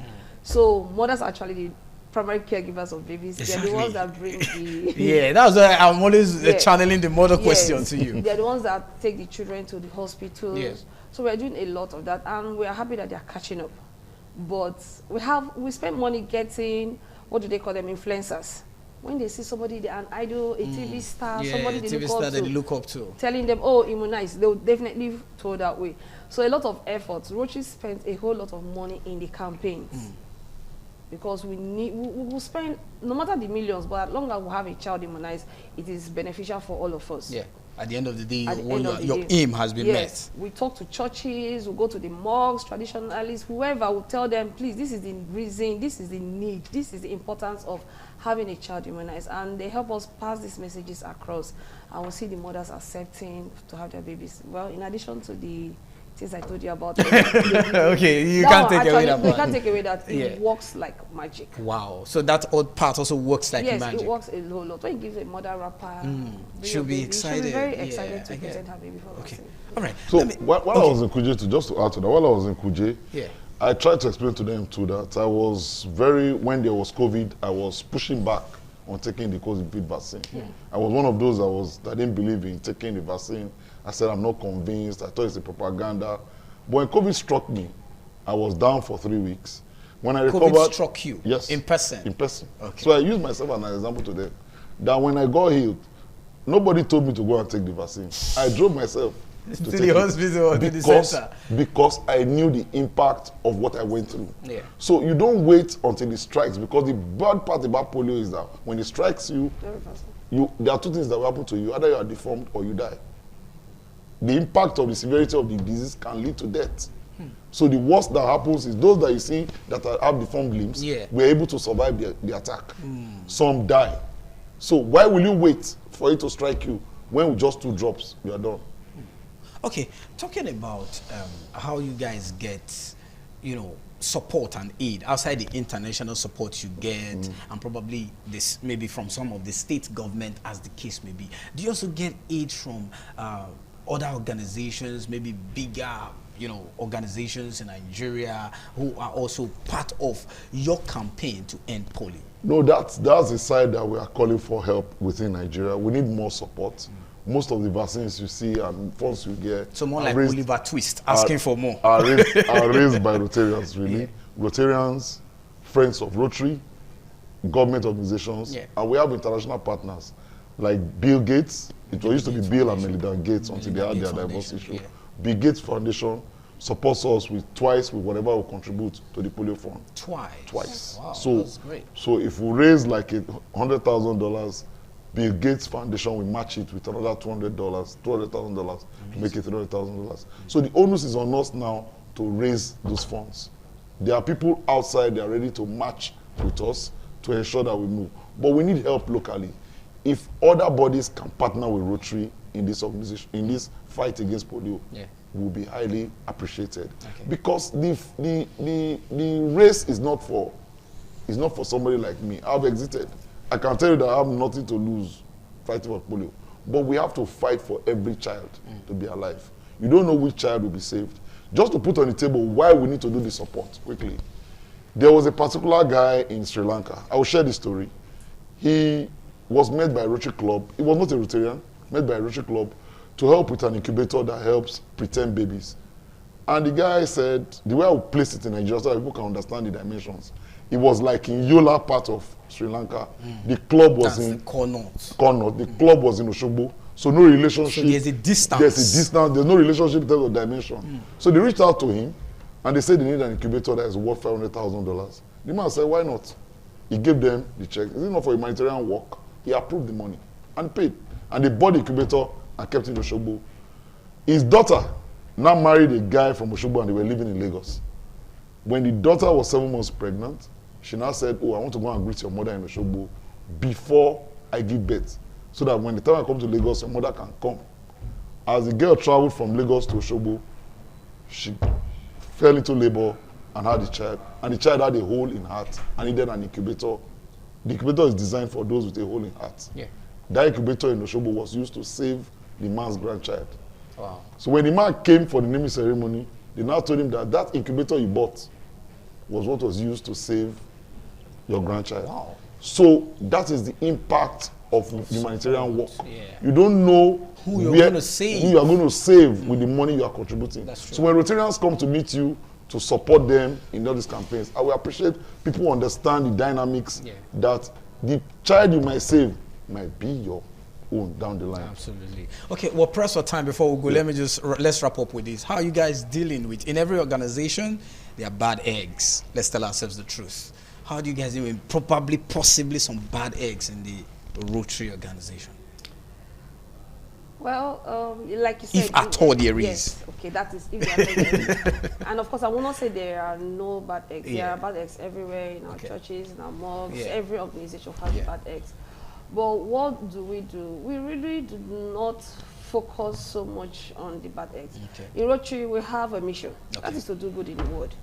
That's our focus. As long as we keep achieving our aims of doing good, as long as everybody keeps coming to support our effort of trying to eradicate polio, carry out projects in the 7 areas of focus, I think we're good. Okay. So, your final words to mothers who are always the ones carrying the children that they meet, because the father will not be there when they come to say, let's vaccinate, give your child polio vaccination. Final words. Vaccines are safe. Okay. Polio vaccine is very, very safe. And it doesn't have an overdose. Okay. So you can immunize your baby for 100 times, 10 times. It does not have an overdose. Whenever you see a health worker, whenever you see a Rotarian, whenever they come around to vaccinate your child, please happily bring out your child. Okay. We don't want to have, we don't want to have any child crippled. We don't want to have any child's future with deformity. Being mad because the child is deformed. Right. So we're saying, please always bring out your babies for immunization. Thank you, Rotarian Anthony Wogire, the district governor of Rotary 9141, and Kelechi Ekeze, secretary of District 9141. Thank you, gentlemen, for joining me. Let's take a break. TMI continue again shortly on ITV Network. Stay with us. And for rejoining us on the program TMI on the ITV Network, we had a great time with my colleague Lawrence Osifo and the members of the Rotary International, talking about the efforts of that outstanding organization to continue to make impact in the society, particularly on humanitarian grounds. Well, we're looking at something ancillary to that in terms of impacting communities, changing the narratives, and ensuring that people have a better life, quality living in our community. And one man who has been on that voyage, that campaign, is Honorable Pius Alile, who incidentally is also the Deputy Chief of Staff to the Government of Edo State, Office of the Edo State Deputy Governor. Honorable Alile, thank you so much for joining us. Good morning, Mr. Okoson. Okay. It's been a while. Yes, it's been a while you've been here, and now you're here, and you can see how the level of transformation. Yes. Wonderful. All right, let's talk a bit about some of the things that you're doing, you're still doing, particularly as it relates to intervention, community interventions. Yes. I mean, you've been forthcoming with providing access to potable water in our communities. Yes. In Edo South, I mean, over 10 boreholes, created in several communities. What is the motivation for this? Yes, let me thank you for that. Yes, basically it's to support communities, assist them, and help them to enjoy water. A situation where people travel miles, they walk to get water is unacceptable. So over the years, we've been able to install 15 boreholes across Edo South and various communities across Edo South. It's an intervention that has been rewarding, extremely rewarding to various communities and beneficial to majority of these communities. And I have gotten some feedback from those communities, and I know that it has been very rewarding.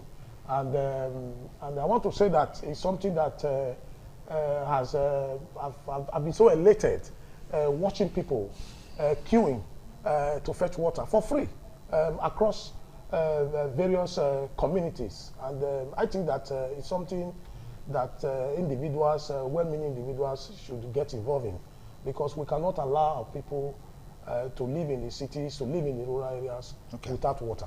What has been the feedback in terms of community response to you for making these borehole available? Can you be more specific in terms of the areas where these projects have been cited? Oh, a lot. There is one in Uselushe, opposite Olua Primary School. There is another one at Ubowo, opposite Edegbe. So we also have one at Ubuyoko. We have very many. We have one at Igbinadua Street off Ogida. So we have one at Eweka. We have another one at St. Saviour. We have one at Cattle Market in Aduwawa, at Tomato Market as well. We have one at Uwelu Spare Parts Market. It's just there, very imposing. It's there. If you go to the rural areas, we have one at Oluku, at the Wood Market. We have one there. We have one at Yoba community in Oriomo local government. So they are spread across Edosa. We have one at Enya Market. I think that is Uhunde local government. So they are spread across the 7 local governments. And basically is to help our people, is to support them, to empower them as well.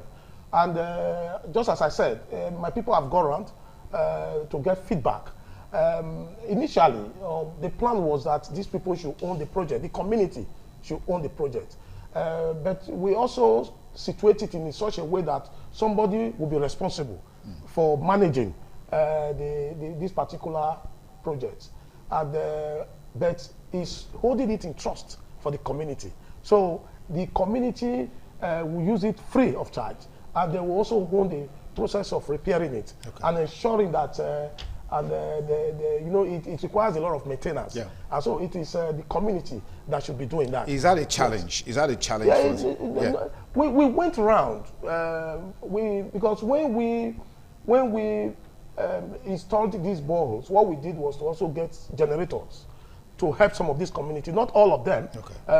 We gave some of them generators to also help them because of electricity issues. And they've been very, the challenge has been that we've gone around, some of them we have intervened. There are some that doesn't require much. It's just basically carelessness. You spend 100,000, 50,000, is up and running again.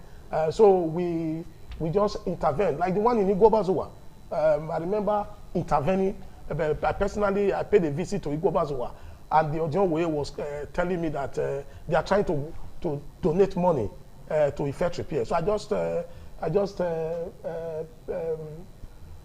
paid the money and ensured that the borehole there is up and running. So that has been the situation. Some of them, the community have not been upfront regarding repairs. So we are looking at them, and we are also going to intervene to ensure that those boreholes are working. But the idea is that the community should hold the project and ensure that it's functioning, basically. But that is the idea. But our communities, we keep encouraging them, and the areas that they are not intervening, we intervene, and also ensure that those boreholes are functioning. So that is for the collective enjoyment of the community and for the collective enjoyment of our people. Basically to improve access to water, which is very, very key. Water is readily available, but not readily accessible in terms of quality. But here is the point. These boreholes, were they your individual decision to the communities, or you had some level of engagement with these communities before they were cited? So that we're talking about ownership now. We're also talking about sustainability. Yes. How did they come about? How did they come about? Yeah, majority of these communities already have relationship with them. I've engaged with them severally and they are the one that provided the location. So they understood perfectly the reason why we are citing this borehole there, and they also requested for it. Some of these communities requested. I had a lot of applications, as if so I had a lot of applications from so many communities. But we also did some assessments to ensure that they are required in those communities. Okay. And that is what we did. In Ikpia community in Ego, I related extremely with the Enoke there, the traditional head of that community. And we decided, he gave us the particular spot that we located, and he is in charge of ensuring that that borehole is functional. And if you go there today, it's functioning. So that is what we have been doing. We engage a lot with the community. That is why I'm very known in so many of these communities. Okay. Because of course, I engage a lot with them.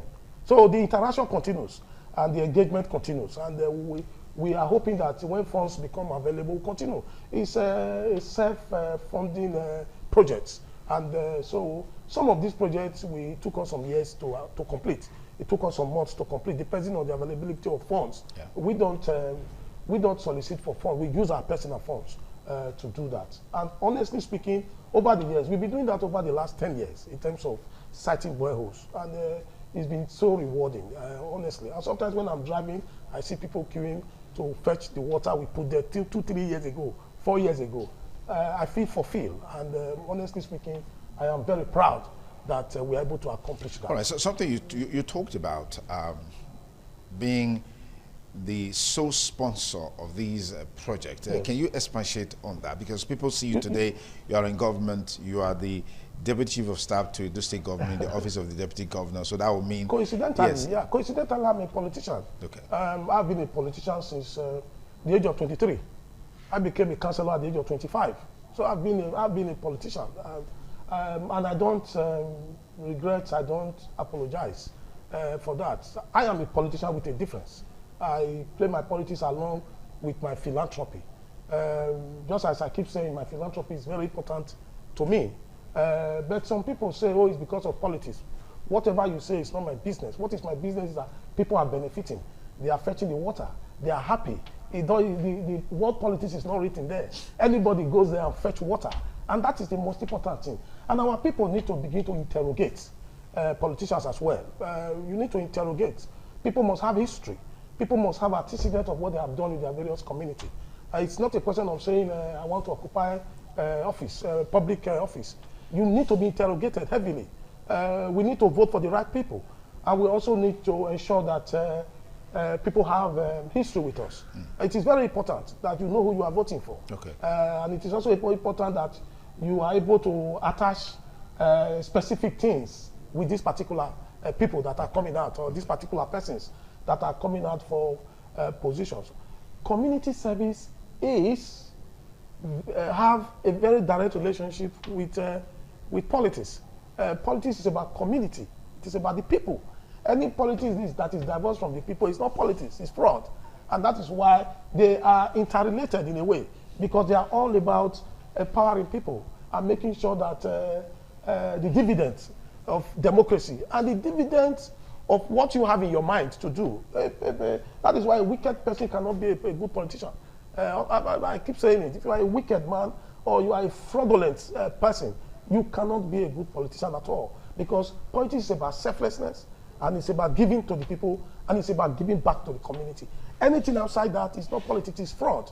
And that is what I keep telling our people. But once you get the right people in, some of these issues that we are complaining about, you see them being resolved gradually.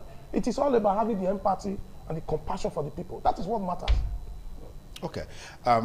You've mentioned close to about 15 boreholes. It's 15, yes. Yes, spread across different communities. Yes. Are there plans to expand this? Yes. Against the background that in some of the communities, there's been one challenge or the other, where you are also coming in to intervene. Yes. So what do you make of that? Yes, that is the challenge.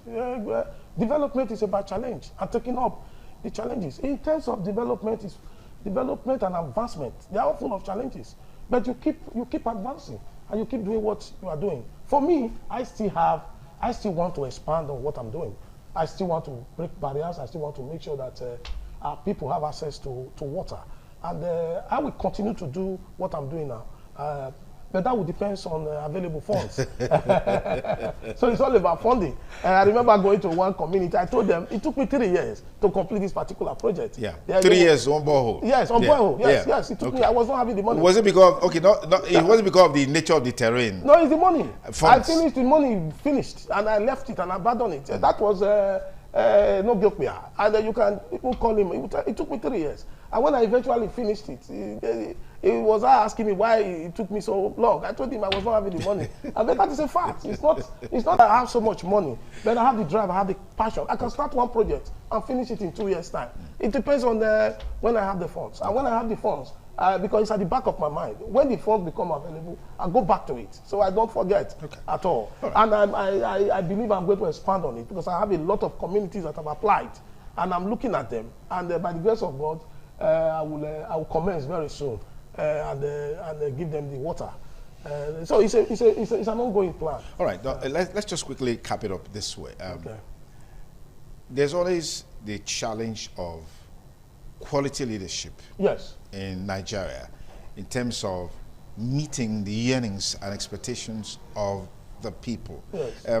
Tangentially, I want you to relate that with this borehole project because it's a lesson and a motivation for people. Yeah. And then one thing that is also very inspirational is the fact that this is coming from your personal resources. Yeah.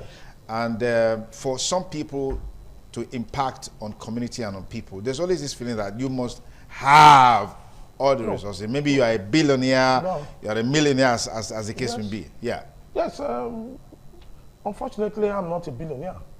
I wish I am. I don't have much money. We have so many wealthy people in Benin who are far wealthier than I am. I don't think I'm even wealthy. That is a fact. I don't have money. But it's something I have been committed to do over the last 15 years. So this borehole is not what I just did one day. There are boreholes and I put there over the years.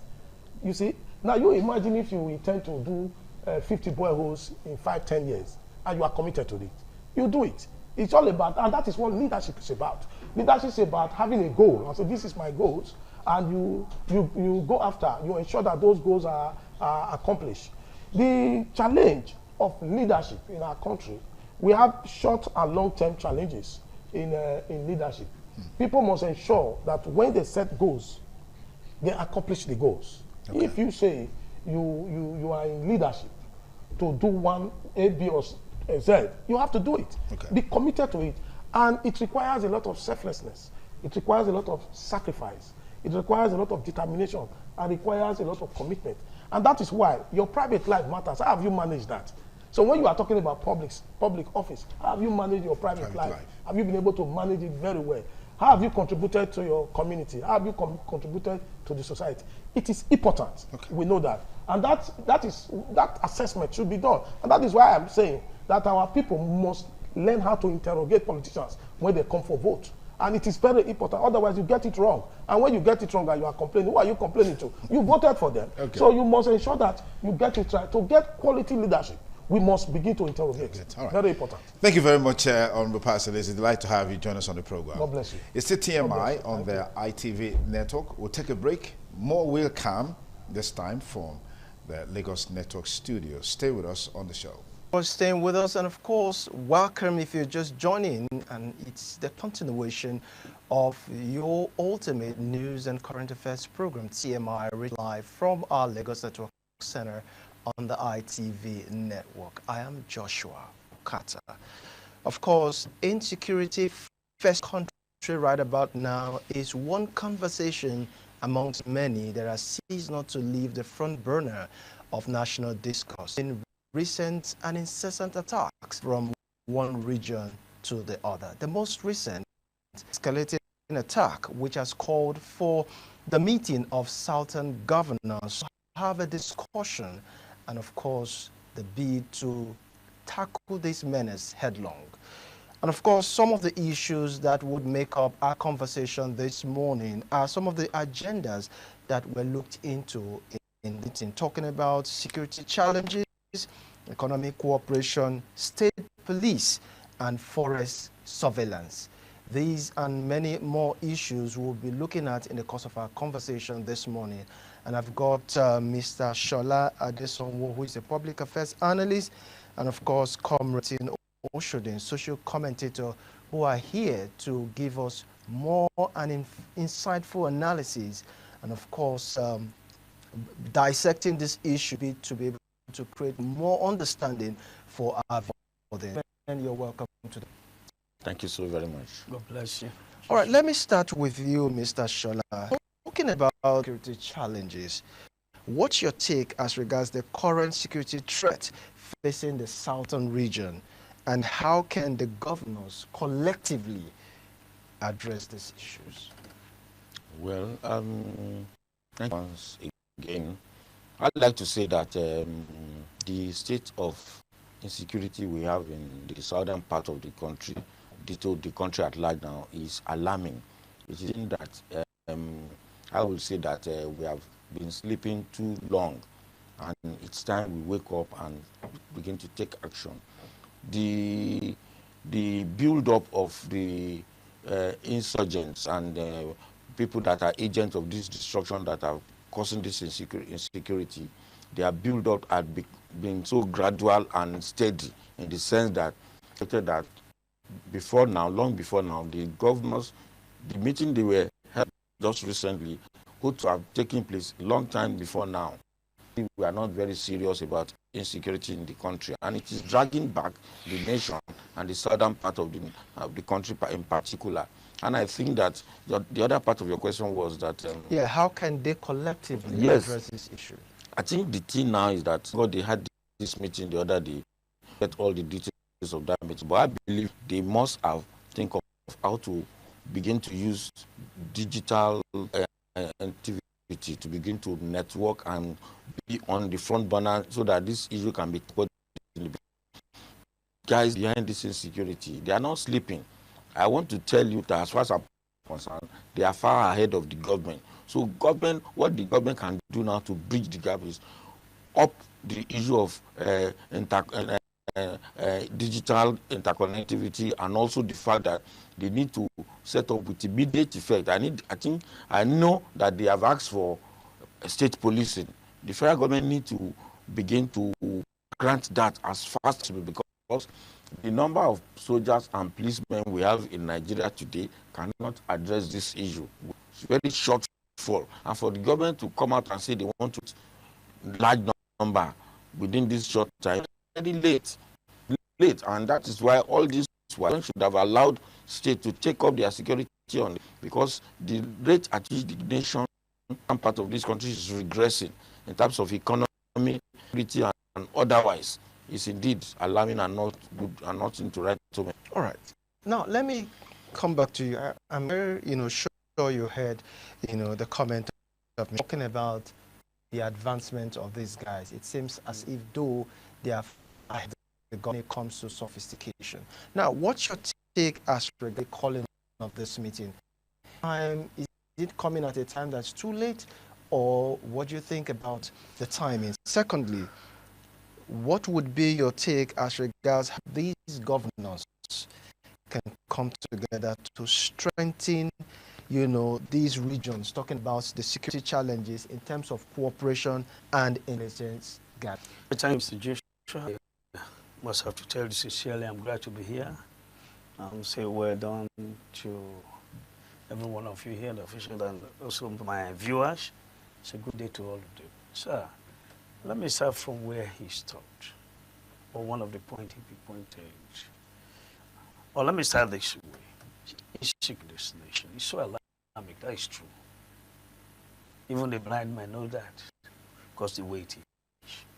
But let's first of all, before we start discussing it, let's just have a picture of what this insecurity looks like. What is insecurity? What is the cost? Because for every effect, there is cost. And if you must treat something, you have to know the effect, know the cost. The insecurity we are talking about is from the leaders, the government we're having today.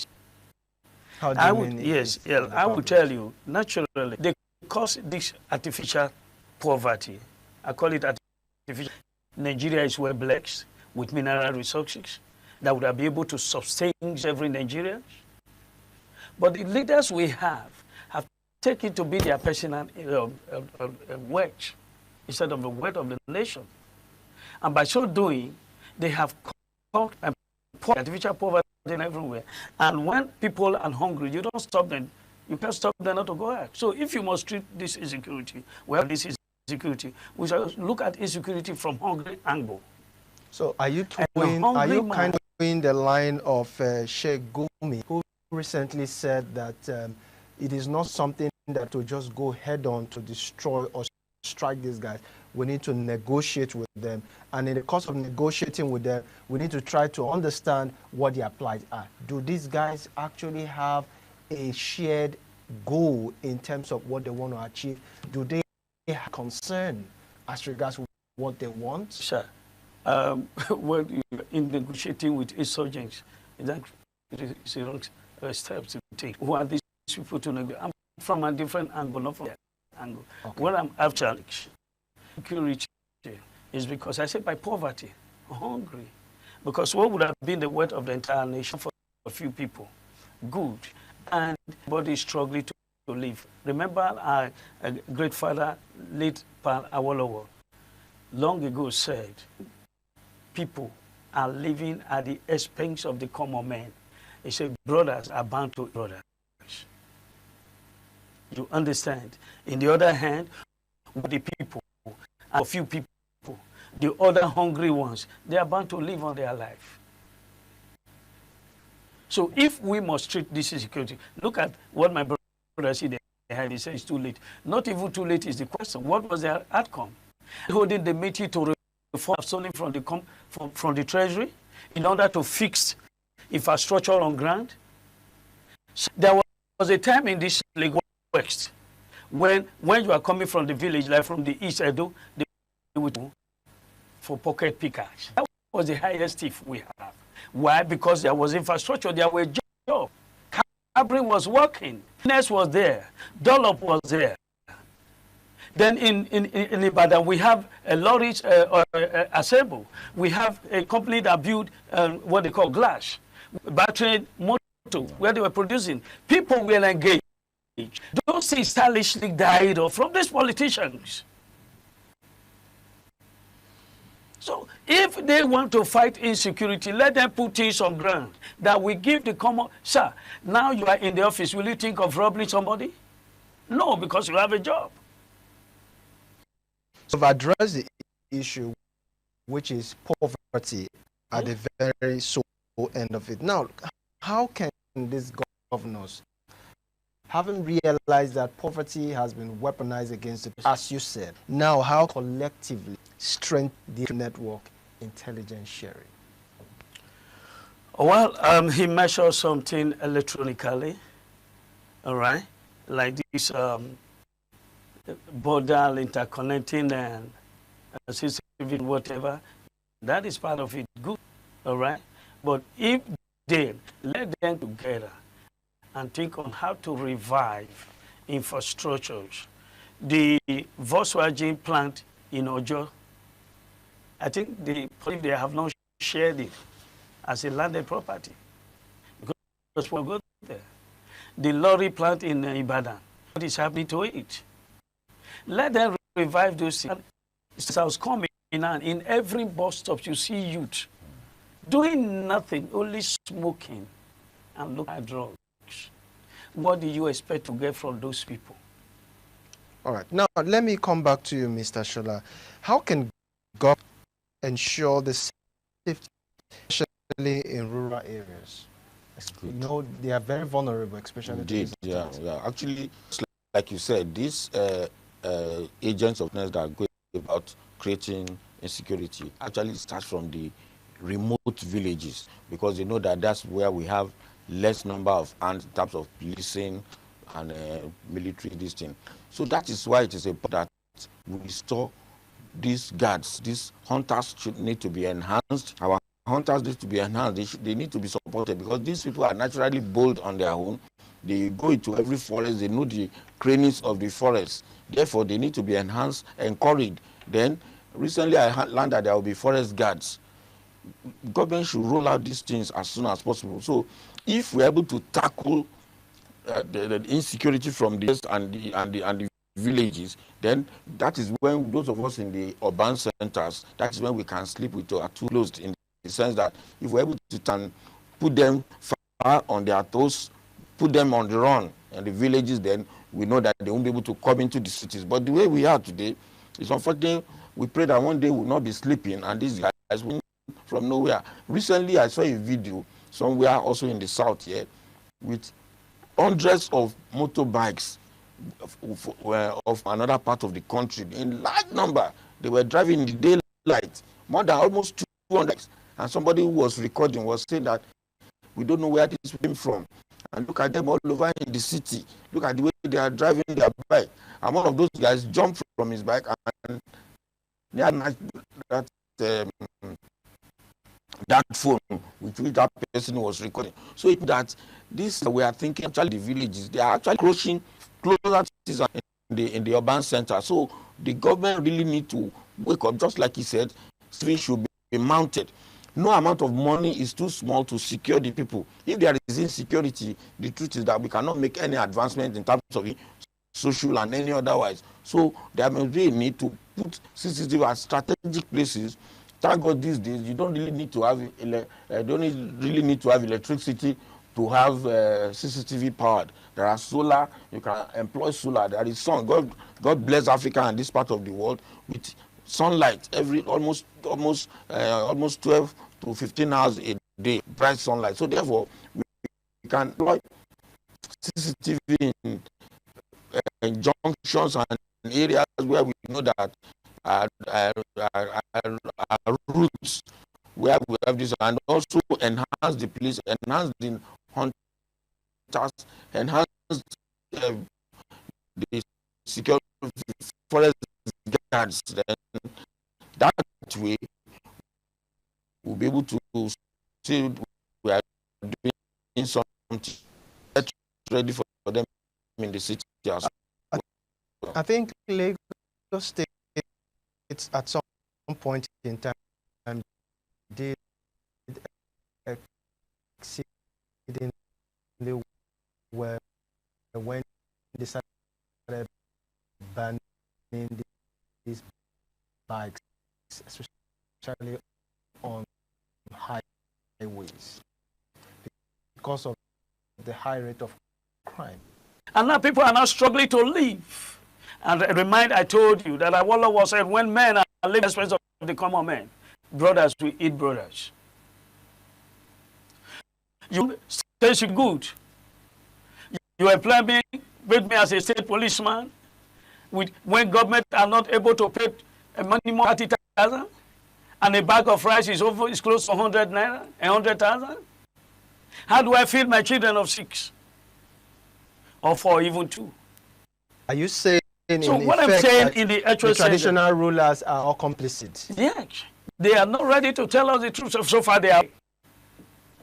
So if the traditional can come out of their shell, their shame, and take a bold step and approach these people in politics, they are not strangers. They are also villages, although they are living in cities led by police and all that.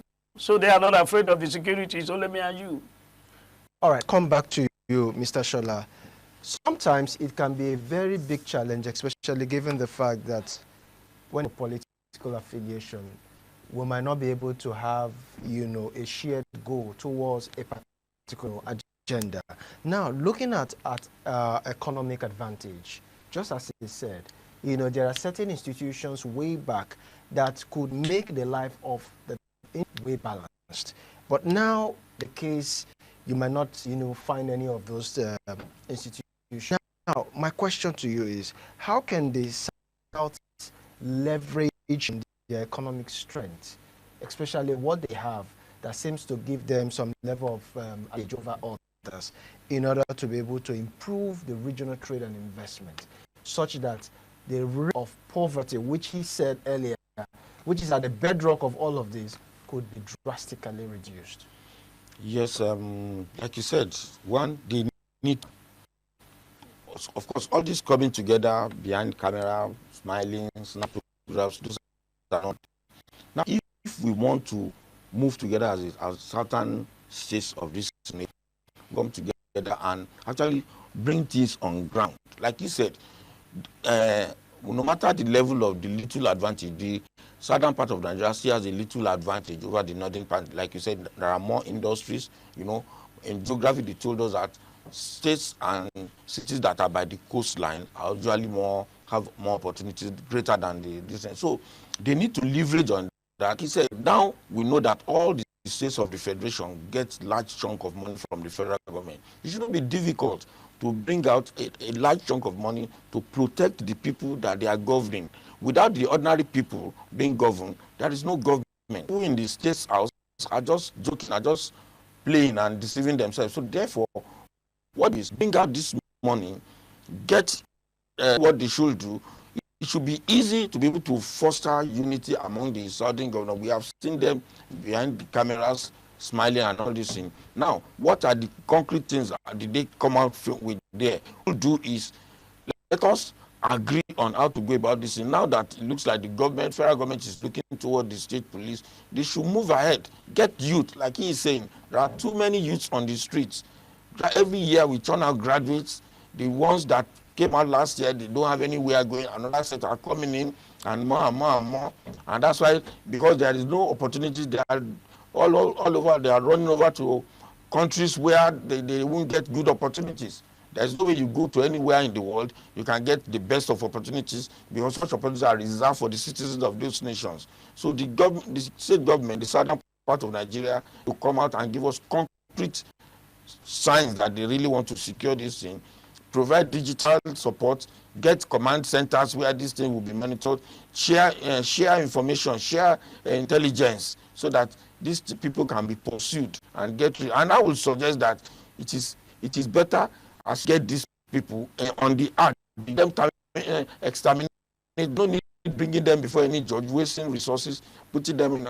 Exterminate them, because without fixing this security issue, and southern part of Nigeria cannot move on. All right. Now, talking about economic cooperation, some analysts have it that the governors now have more money in their purse, given the fact that there is, as it were, the removal of fuel subsidy, which monies now are in the purse of the governors. Now, my question to you, Mr. Jerry, how can governors facilitate the movement of goods and services within the region?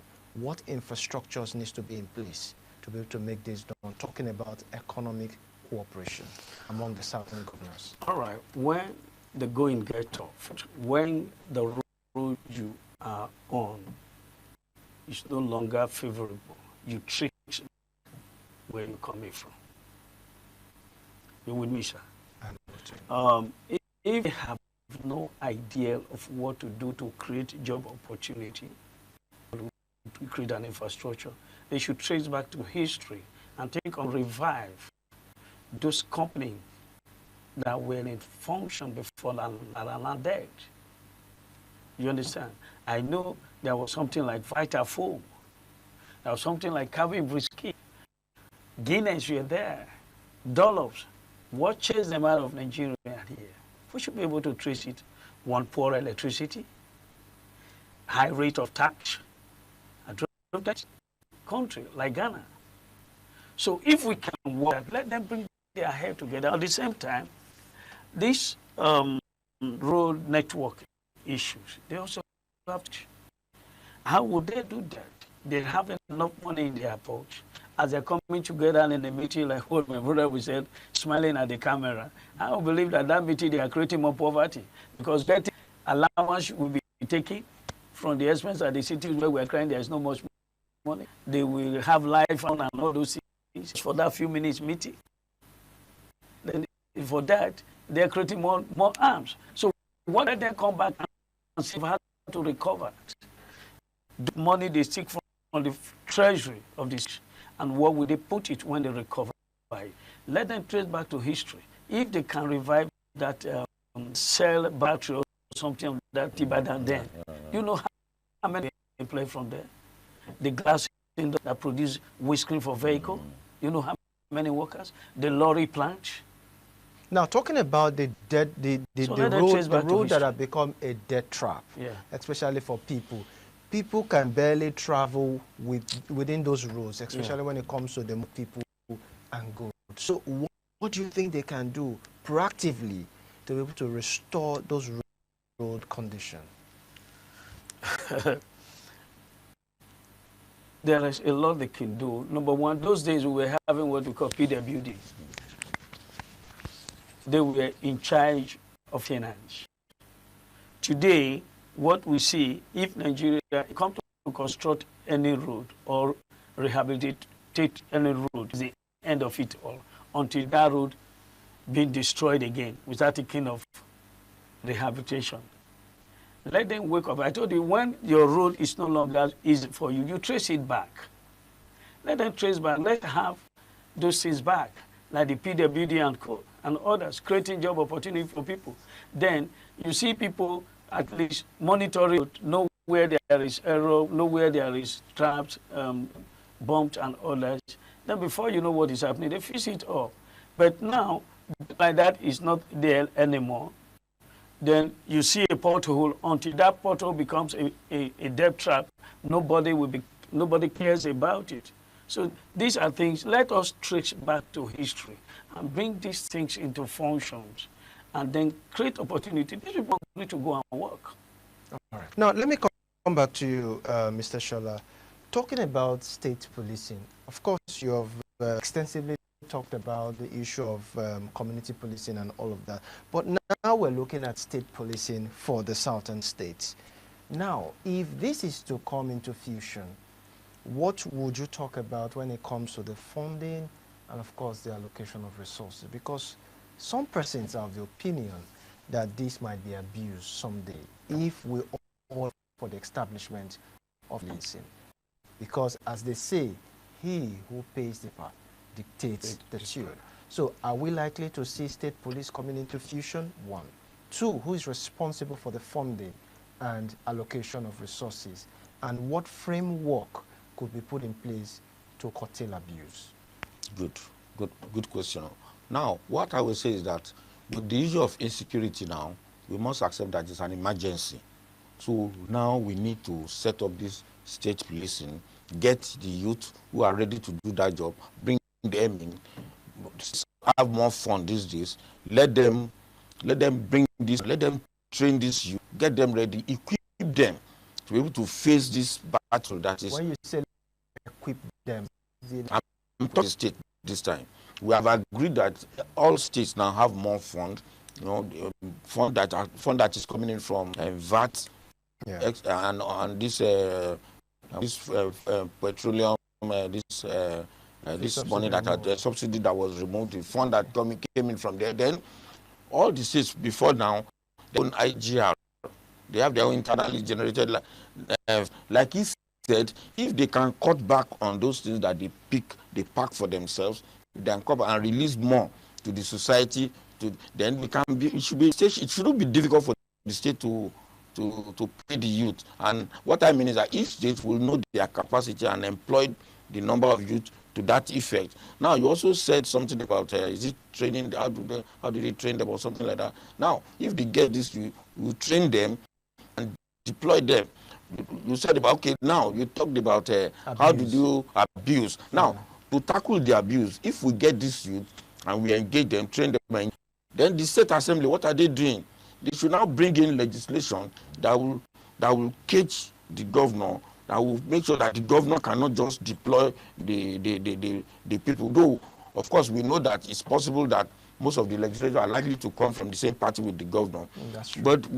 But if we allow the little number that may not necessarily be there, have their say in the house, because in our constitution, in this state, in this, that will hold back misusing these boys at the end of the day if we bring them into security to police and make our community and states better.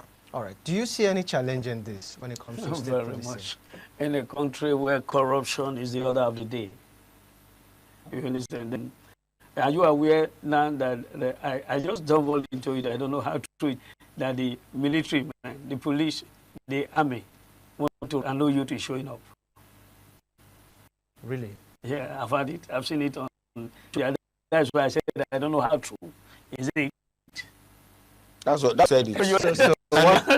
I want you to get the picture clear that the police. Do you know?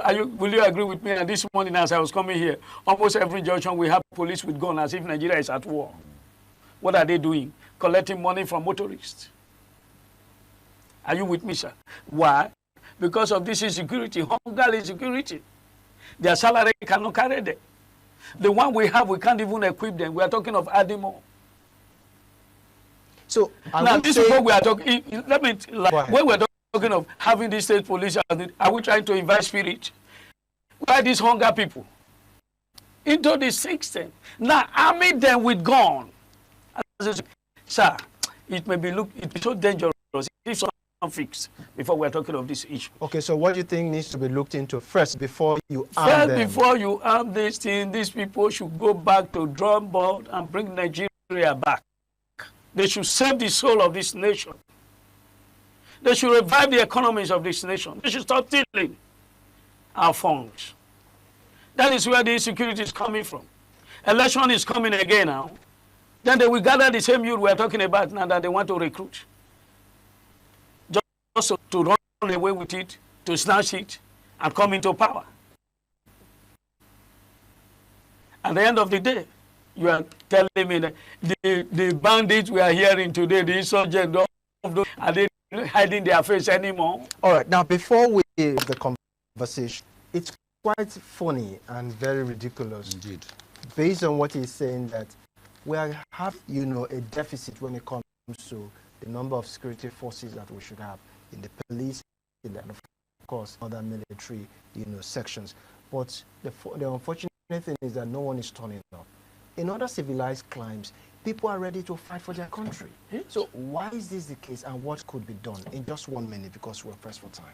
Now the truth is this: the fact that the youth themselves now, whom the government is trying to push into this job, suddenly have always been there waiting for jobs to do, and now there's crisis at our hand, and the insurgents are killing people, they are stealing human beings. Now you want them to come in. Now, how do we solve the problem? Is we need to begin to. The problem is that now that you need policemen, you are now opening up jobs. But there were times that big organizations, blue chip companies are employing in this country. Nobody knows. You didn't invite the youth then to go into those blue chip companies to go and get. But now you want security people that will go and. Now the way to solve it, because it's a crisis and we must solve it, is to encourage, bring the youth, talk to them, encourage them to them, and give them a good pay.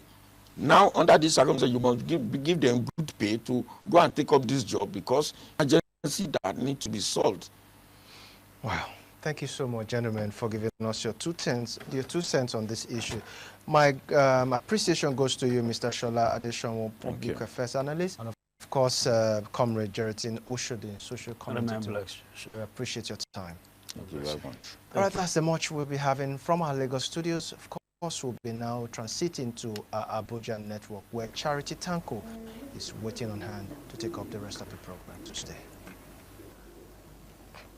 Thank you very much, Joshua. The conversation is still on insecurity, and we are glad that the government is doing something about it, especially now that President Bola Tinubu has given the order for various security, especially the Nigerian police force, to recruit more men into the service. Hopefully, things are going to get better.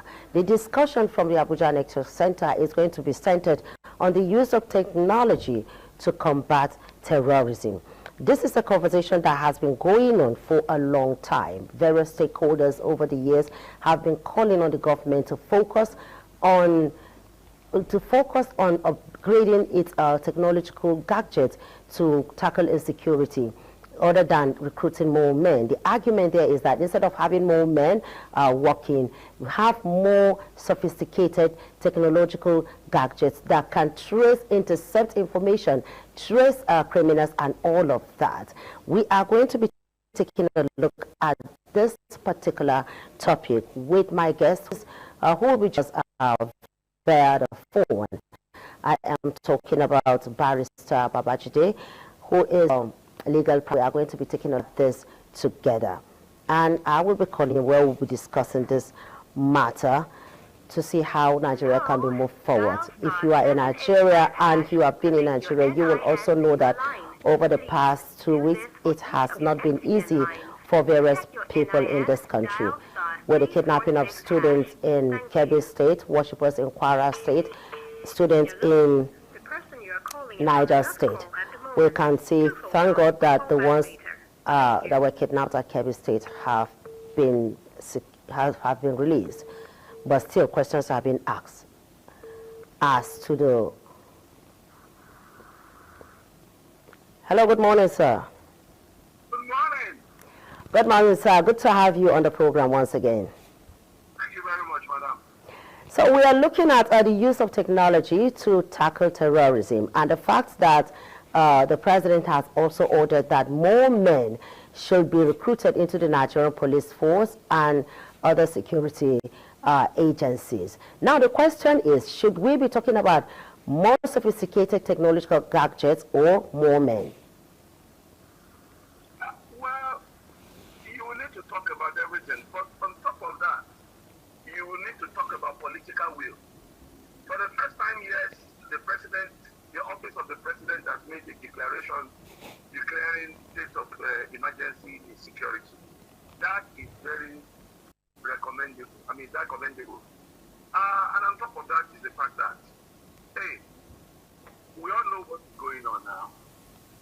I'm only bothered that all these young men that we want to throw to the field, if the whole general can be sabotaged the way the late Brigadier General was, is it not the same way our children life will be wasted in the field? See videos going up and down of people captured, this slaughtered by goats. You know, so yes, the technology is okay. Manpower and capacity building is also okay. But we need trust from the system. Because I can tell you now that even the president, I don't think the president himself thinks he's safe. Because you don't know. You are recruiting repentant Boko Haram insurgents into army. You are sabotaging your system. You don't even know who is on which side. And with all this thing going on about the list of people who are sponsors of terrorism, who are in government, who are in power, governors being accused, you know, it makes a mess of the whole thing. It makes a mess. So technology is good. Funny enough, the Nigerian government cannot tell people like me that they don't have the technology before now. So when we talk about technology, we can hide things, but we know that technology is too basic now that it should not be something, you know, rocket science. Ordinary people locate their own phone by themselves. There are various apps that exist, but it is the political will. It is the government.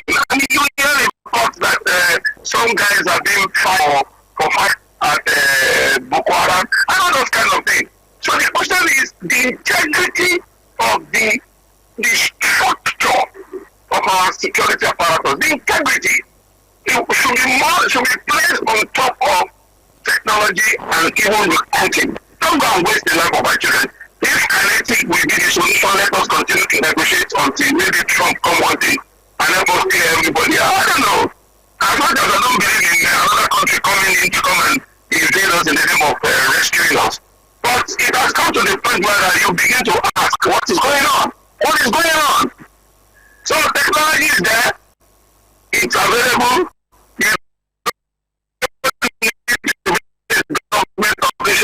To install some of this technology. They're there. They're there to be used. Who make phone calls? They can be traced.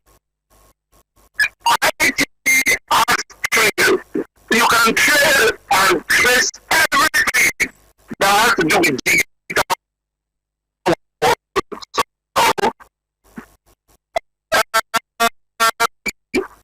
The president should be at the launching pad. Because for state police. It's gotten to that point now. We need to break it down to that level. Realize we can secure. Actually, when we want it, because at that point, it's question of Hausa, Igbo, Yoruba, Christian, Muslim is not there. They are military men, they are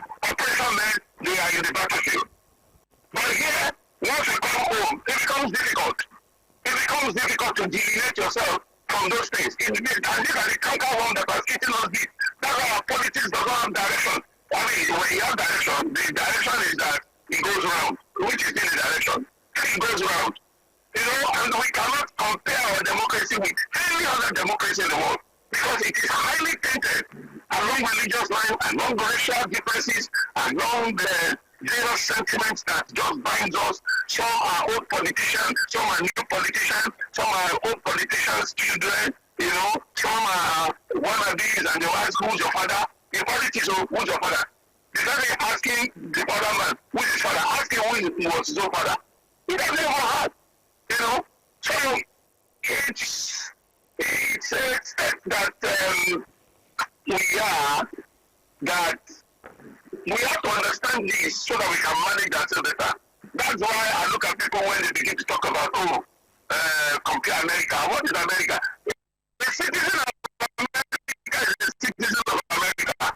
If it was America, that's Brigadier.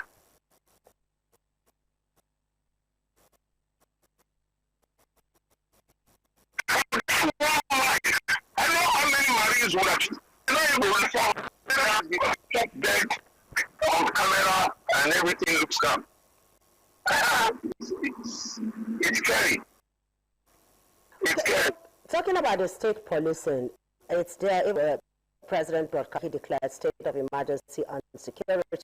He talked about some states that some state can begin to implement or create their own state police and looking at that. But you all know that you know that the issue of state policing has always been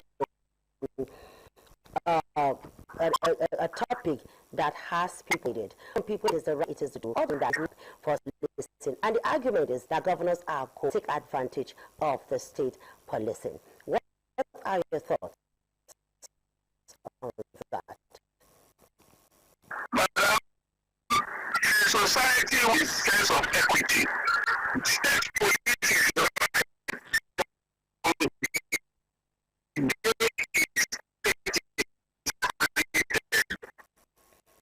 Every state in the US, every state, Manitoba in Canada, they have their own Manitoba police. You go to the UK, you have Metropolitan Police. You have every state, but not of control. It's like powers.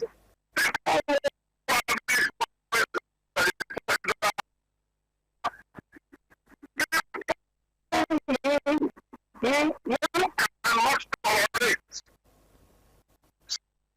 police because of their atrocities. You put an IG who gives a command into a commissioner, and you post the commissioner to a state that is not of the tribe, and he listens to the man at the top. Come to your state here. You know, you have the farmers hardware in Okiogun. With the atrocities of the plannings, the commissioner cannot do anything because he has instruction from Abuja. The commissioner himself is the Yoruba man, so he only can implement this instruction. There are other factors that make him not to want to do so. The only right there is state is great. So we have 1 or 2 states, you know, give them police. On top of it all, the weaponry control is the issue. Whether it's state police or not, the most important thing is when you call them police, they can carry AK-47. When you call them vigilante, they can only carry ding gun or double barrel. Double barrel AK-49 cannot match. You have people walking about in the bush with AK-47, illegitimate people of unknown definition. But you have people of known definition like Amotekun and all the others, they cannot carry AK-47. That's where the problem is. And that's what makes the difference between our existing vigilante structure and the state police. It's not about the name. It's about the fact that when you call them state police, they can carry super firepower. However they want to do it, they should just make sure that our society is safe.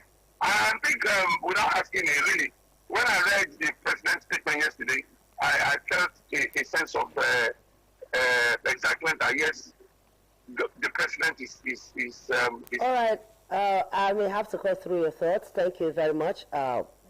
Thank you very much, Mr. Babajide Ulugbo for being part of the program. And we've had it. All that is needed to take care of Nigeria's security problems is political willpower and the need for government to have sincerity of purpose. Thank you once again for being part of the program. Good morning and welcome. This is TMI Socials. I am Chukwufumnanya Digwe, and here's what's making waves on the social media space. Now, we begin with an update on the security situation in Nigeria.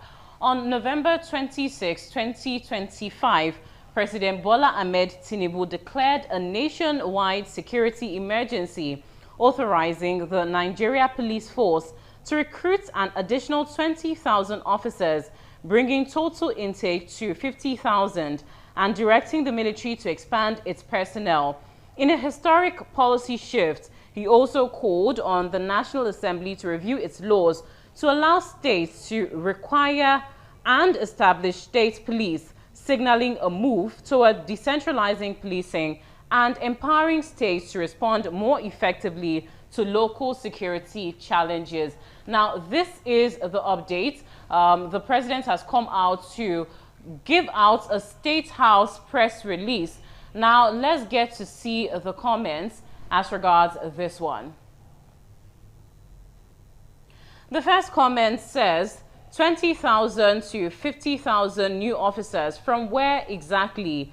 Let's even assume they magically find 20K to 50K people to join the force. We can't equip the current force, yet they want to train 20K to 50K more at lightning speed. Audio reform yet again. Let's take another comment.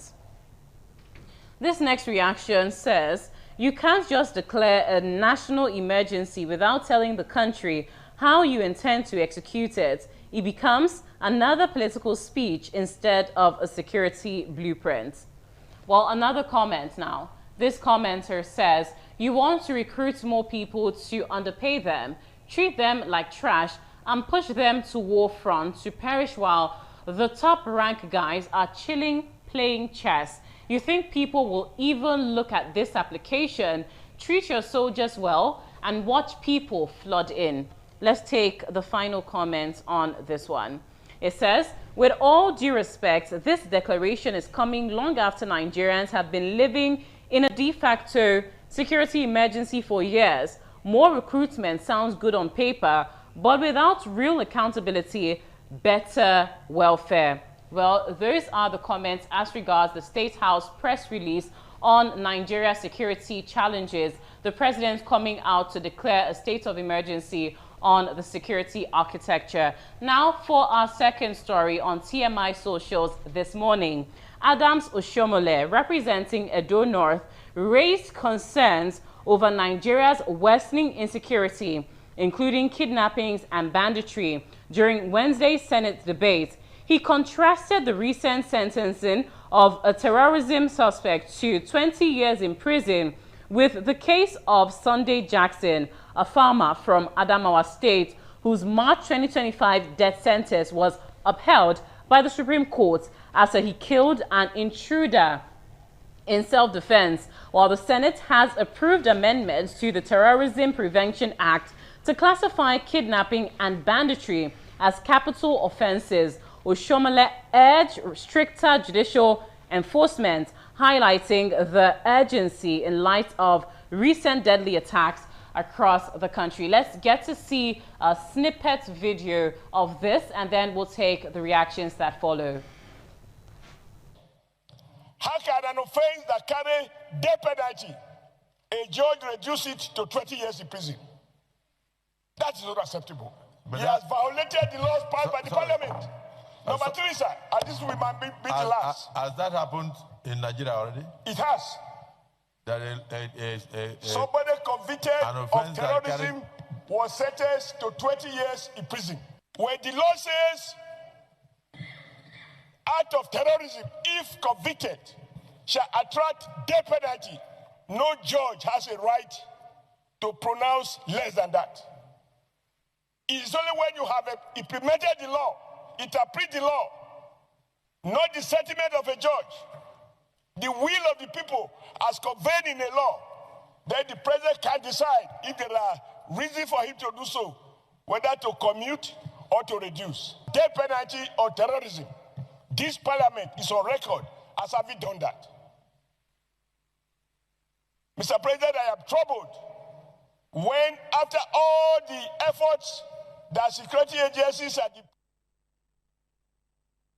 of the declaration by the Senator Adams Oshiomhole. Now, let's see the reactions that have trailed this particular story. Mazi Uche says, the law often allows judges to consider context and mitigating factors, so a death-eligible offense can legally result in a lighter sentence.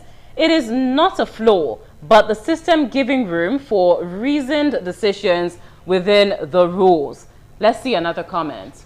This commenter goes ahead to say, when a proven terrorist escapes the full weight of the law, it lays bare the failure of Nigeria's institutions, not just the judiciary, but the entire governance framework, breeding impunity and undermining the rule of law. On this, Adams Oshiomhole captures the truth succinctly. Let's see the final comments we'll be taking on this particular story. The Emancipator says, you are making a lot of sense. Something is clearly wrong with these conflicting judgments, and it does not speak well of our judiciary. I have always maintained that any country that allows corruption to thrive is destroying the very fabric of its nationhood. Well, those are the comments trailing that particular story and declaration by Senator Adams Oshiomhole on the death sentence penalty that has actually been reduced over time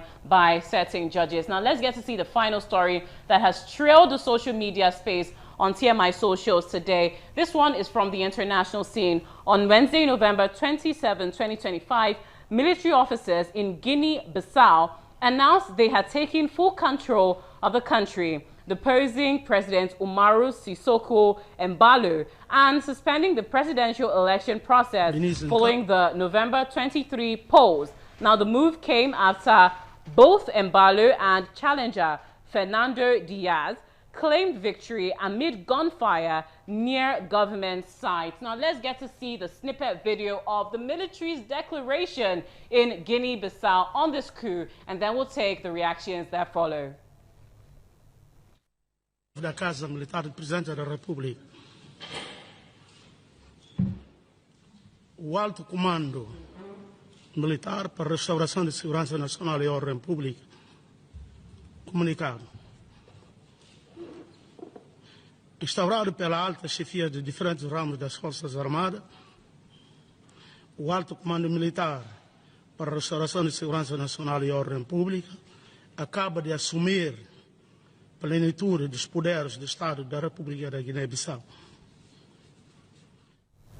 Well, those are the declarations, and then you got to also see the written translation over there of the military's takeover amid political controversy in Guinea-Bissau. Now, let's see how the social media space is reacting as regards this one. This first commenter says, Africa keeps seeing coup because too many leaders think power is a personal inheritance, not a public responsibility. When governments refuse to govern, soldiers start thinking they can. Bad leadership is the mother of every coup story on this continent. Let's take the final reaction before we draw the curtain. These coups aren't random, this commenter says.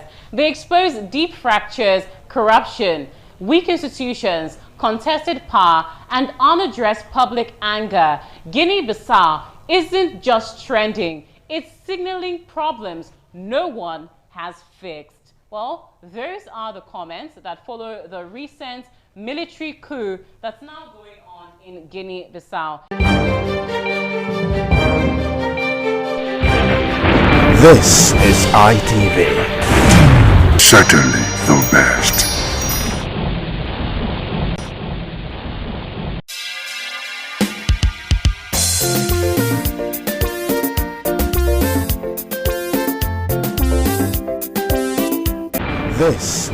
ITV. Certainly the best.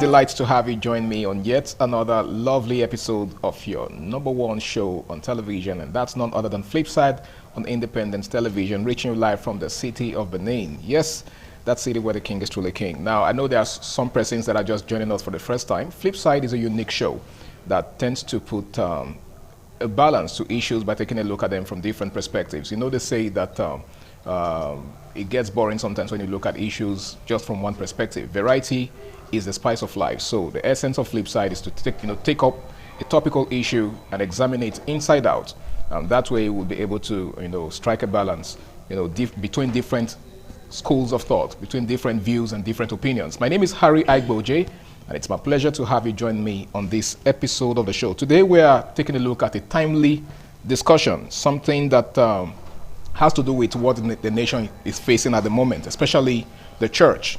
Okay, the church is a body that addresses certain issues that are very sensitive. So there are certain things that we try not to dabble into because of the nature of the church. Okay, for instance, some persons are of the opinion that the church has no business in politics. So the question we're asking today is that true? The relationship between the church and politics. That's what we are taking a look at today. And of course, I've got three amazing gentlemen in the house with me to do justice to this topic. Now, to my far left is a clergy. As a matter of fact, the three of them are clergy. Okay, I have Oladele Ogundele, who is an educationist and also a public affairs analyst. Yes, I also understand that he is the State Secretary of AFED. It's good to have you in the house, sir. Thank you. Good afternoon, viewers. It's a pleasure to be here. Yes, it is a pleasure to have you in the house. And of course, seated next to Mr. Oladele is a clergy as well. He is Nazarite Chukwuemeka. He is a clergy, a public affairs analyst. It's good to have you in the house, sir. Thank you, Harry. Good to be here again. It's good to have you. And there's a new face in the house. He's in all white. He goes by the name of Pastor, right? Evangelist Edugie Ewoma.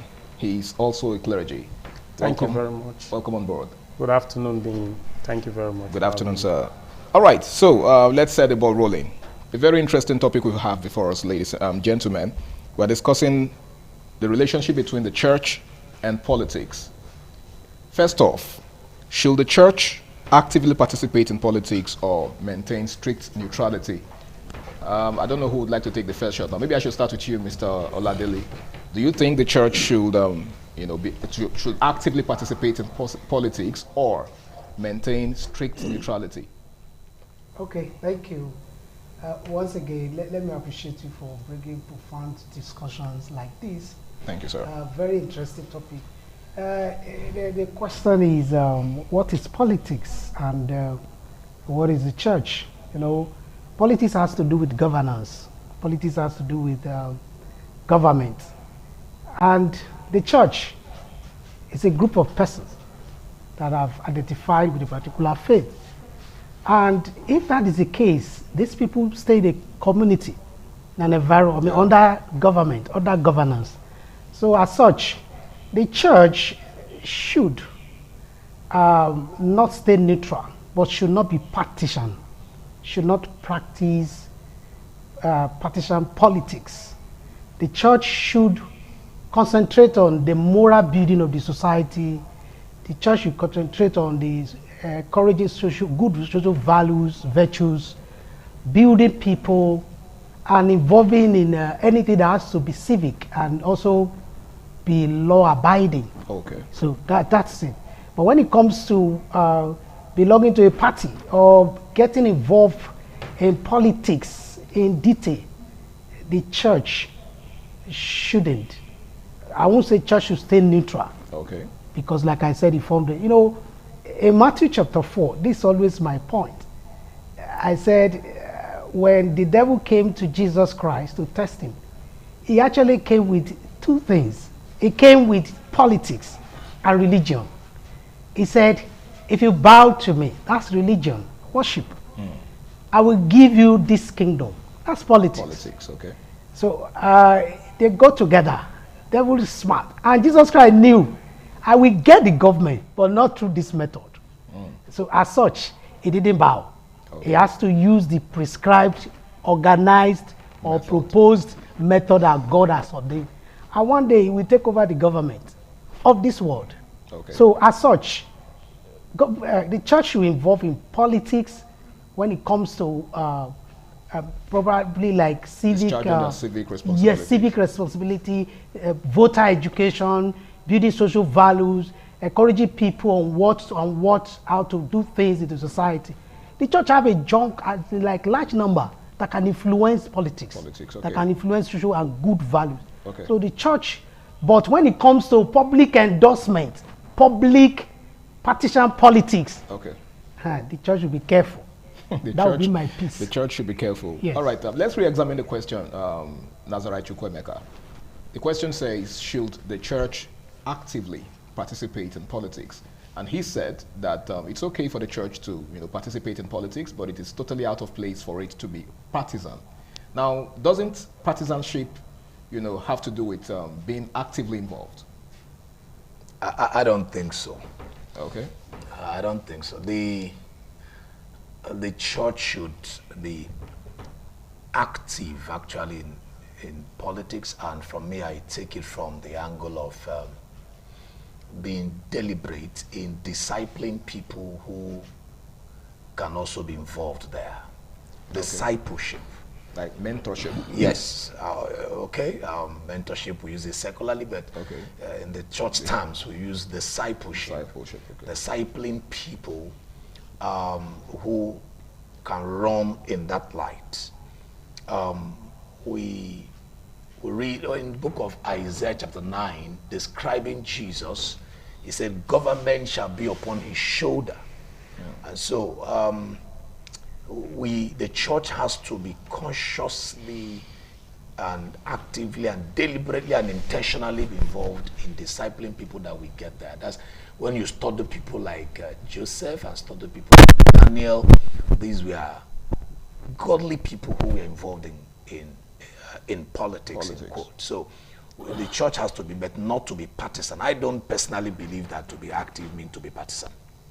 The church has to. So by that, do you mean that someone from the church or a Christian cannot aspire to any political office, because that's partisan politics? The partisanship, no, you can. A child of God can. Okay. But for a church, bringing an endorsement is where I'm trying to bring it. But an individual can aspire. And of course, you can go there if you're not a party member, so to speak. All right? So, in fact, I thank God even what quite a number of churches are doing these days, raising political departments in their churches. Yes, putting HODs that man those department. Yes, though the churches, quite a number of churches started it quite late, but it's being later than never. So the churches are beginning to realize that this ought to be. But as far, like my colleague said, endorsing parties where I'm having a challenge. Yes. So, but individuals in different churches can aspire offices and should be given the needed support by the church. Independent of the church's influence. Yes. And they should be given the needed support that is required of by the church. Yes, they should. All right, Evangelist Dugie, endorsement. Do you think it's appropriate for church leaders or the church, as a body, to endorse a candidate for a political office? Thank you very much. I will not want to answer that question directly. Okay. Because I want us to look at this much in its little fragments, because that's an holistic conversation. Okay. Because if you look at what Apostle Paul said, he said that the church is a whole body with many members. And so when you are talking about endorsement of being involved in partisan politics, I want to say, let's separate the different members. Because these different members have different roles that they ought to be playing at different times. Okay. And so, if the spiritual head of the church, I would say, in my opinion, is the head of the church, shouldn't be involved in partisan politics. He is supposed to bring what we call speaking truth to power for the church. Well, is it possible to, be involved actively or to be partisan and still be able to speak truth to power? That's what I'm saying. The spiritual head shouldn't be involved in partisan politics. Okay. So who should be involved? Any other member. The deacons, the brothers, any other person that is not involved as a shepherd of a congregation, so to speak. Because the congregation in this sense is the lowest unit of the body of Christ. So if you are a head of a congregation, in my opinion, you shouldn't be involved in partisan politics. Okay. But if you are not, and you are just any other role you are playing, even to the extent of the assistant pastor or shepherd of the ministry, because I don't want to be specific in the office as it were. Okay. Such persons can be involved in partisan politics. Why? Because Mike Moron said something. He said, you cannot elect a demon to power. Demon in this sense, election in this sense, whether you voted or you stayed away from voting, you've permitted the demon to go into power and then begin to pray, Lord, change him. Demons don't change. And so, like... when you say demons now, you're talking about people with questionable character? Precisely. They will not... That sounds like you're speaking in, riddles. Okay. Because, demons are, especially within the church circle, right? Demons are known to be spirits. So the demons in this context are probably, figurative, I guess. Yes. Okay. Demon in the sense that their heart are already sold out to do what is not right. Okay, all right. And so you cannot begin to say, Lord, change them. Because indirectly or directly, you endorse their coming to power by not providing an option for the people. And so, like I was saying, the speaker before I spoke said, people should be discipled, not from outside the church, but within the church, who are not meant to shepherd over a congregation. To go into this politics, because politics is one of the 7 mountains of influence that the church must take over.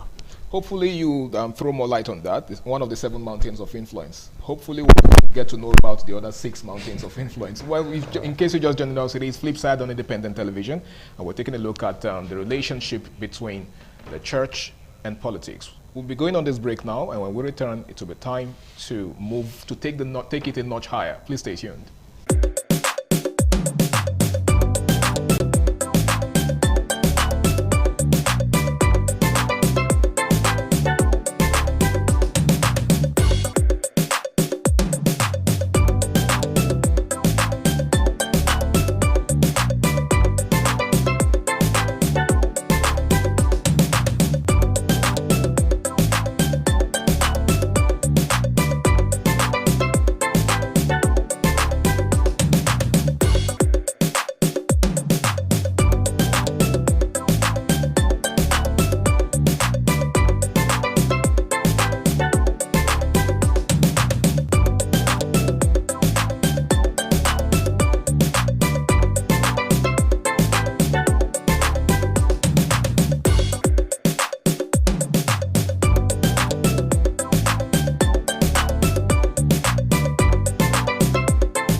Thank you very much for joining us on the program, Healthy Living. What is the kidney? The kidney is an excretory organ in the body, which is for metabolism. Tuberculosis affects many organs in the body, but the common ones it usually affects is the lungs. Epilepsy is a neurological problem. Okay. It is an injury in the brain which causes someone to begin to convulse, to go into fits. It is curable, but the cure is a long-term thing. If you eat well and avoid those risk factors that will make your immunity to be down, then the risk of contacting tuberculosis will be reduced. If you're healthy, then you're wealthy.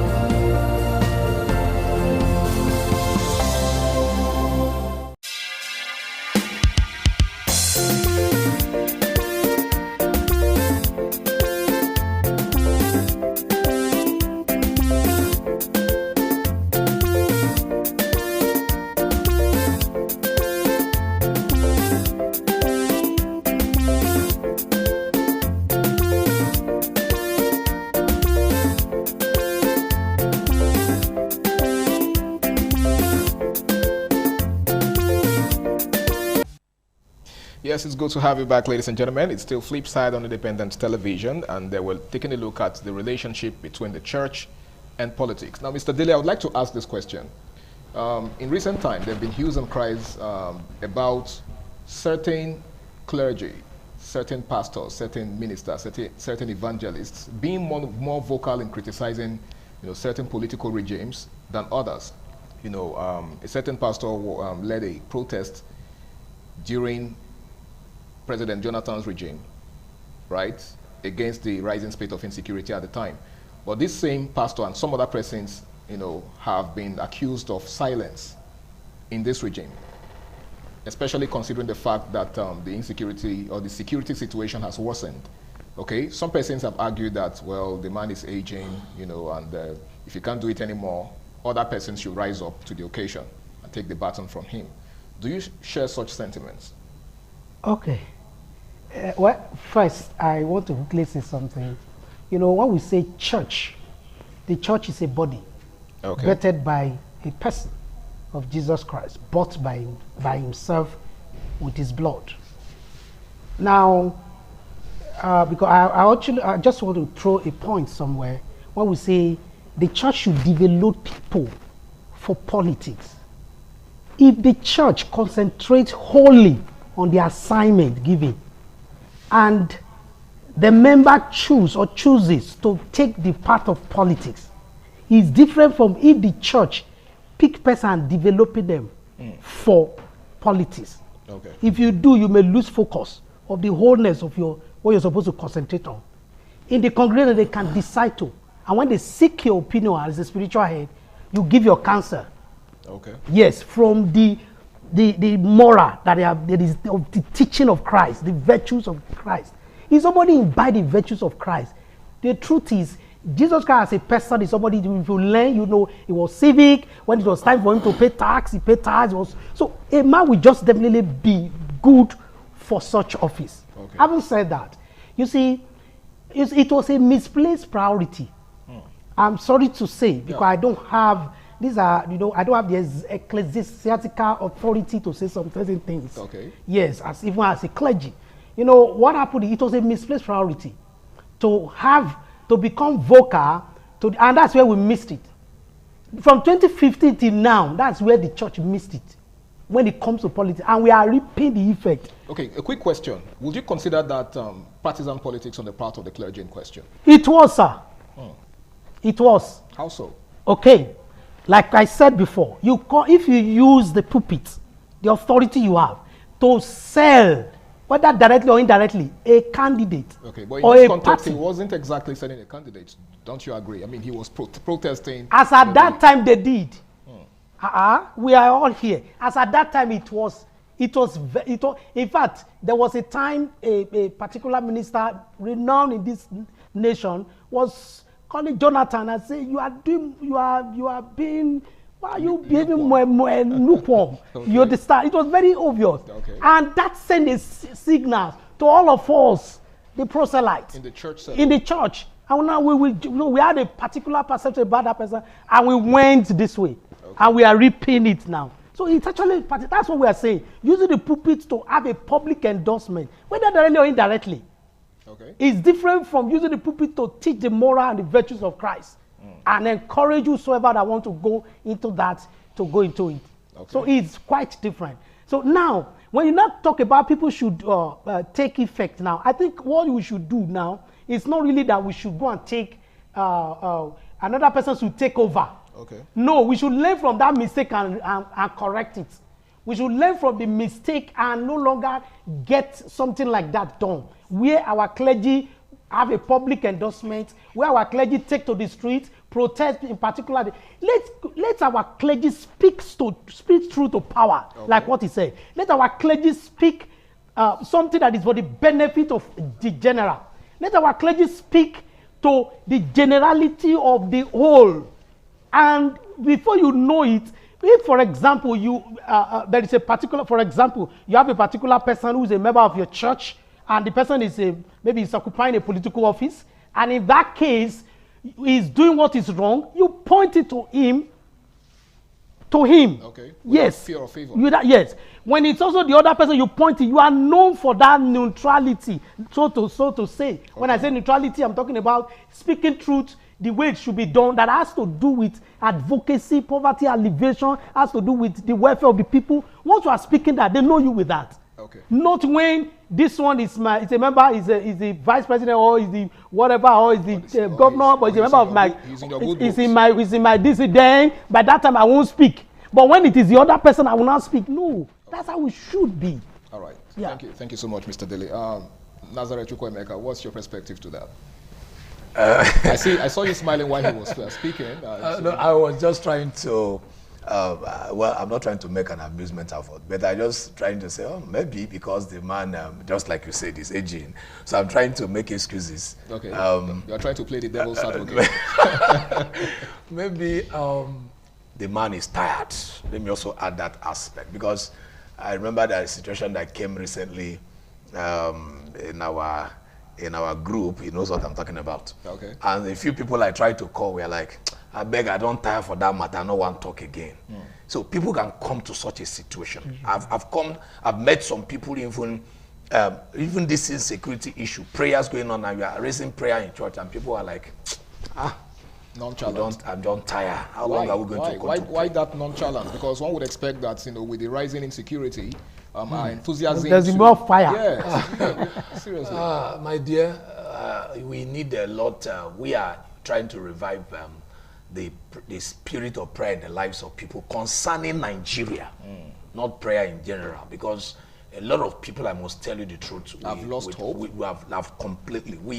We deal with people a lot on a daily basis, and when you come to matters of let's pray for your family, let's pray for your business, you see people praying. But when we pray for Nigeria, it's a different ballgame, even in the midst of this high level of insecurity, and with even some of the fathers of faith. Even Khan has written a letter some days ago and sent it to churches that should be fast and prayer. People are not really responding on that aspect. They felt that it's not working out. Could that also be attributed to what Mr. Dele made mention of, the fact that some of these church leaders are beginning to, my brother, the truth be said, there is a compromise.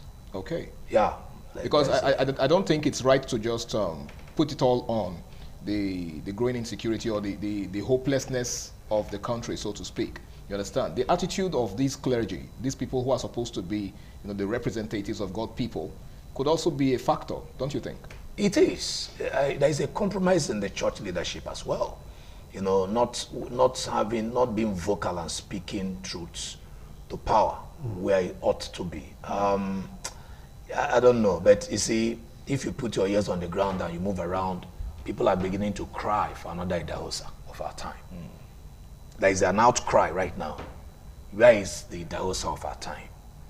Because I've told people, I said, do you know that the name Idahosa is heavier than Church of God Mission?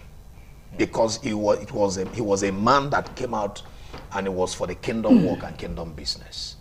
So we need such people back into the leadership, spiritual leadership of our nation, and standing the time at no matter whose ox is gored, they speak the truth and say what is happening part time. And is a pathetic situation, and is a prayer we are trusting God to answer us as quickly as possible. But just like you are asking on the issue of some leadership that played some things they played in the past, sincerely speaking, is part of why we are where we are today.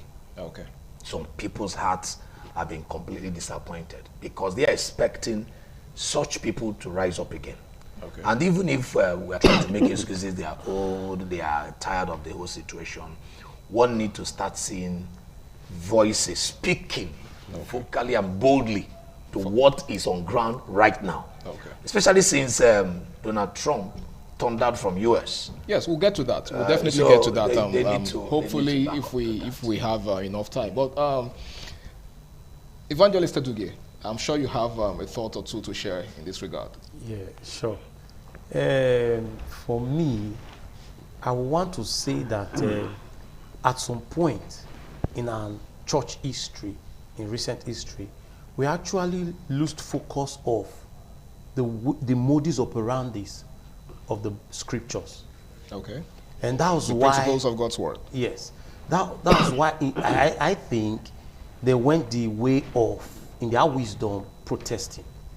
Okay. Because if you search through scriptures, the ways and manner spiritual authority addressed government, there was nothing like protest. And another thing I believe is... Are you saying that protest is anti-scripture? Precisely. Okay, so that kind of reminds me of what the Muslim religion also teaches, that protests are against the tenets of Islam. Yeah, for me, protesting is walking in the flesh. Really? Precisely. So if I'm not happy with the situation of things, in the country, for instance, I do not have a right, or I'm not allowed to protest as a Christian. Is that what you're saying? As a Christian, you can if you belong to other civil society organization. Okay. But here we are talking about church spiritual leaders. Leaders, okay. Leading and being in the forefront of this protest. And decreeing protest from the pulpit. Because if you are not, that's why we are where we are now. Okay. Because if you look at the way the scriptures and prophets of old corrected those in authority, it's different. Okay. If so you it wasn't through protests. No. And another thing, if you don't hear or get an instruction from God, you don't speak to government. All right, I'll have to pause you there, Evangelist Tedugie, because we have to go on this very important break. We'll return, you take it up from where you stopped. Please stay tuned.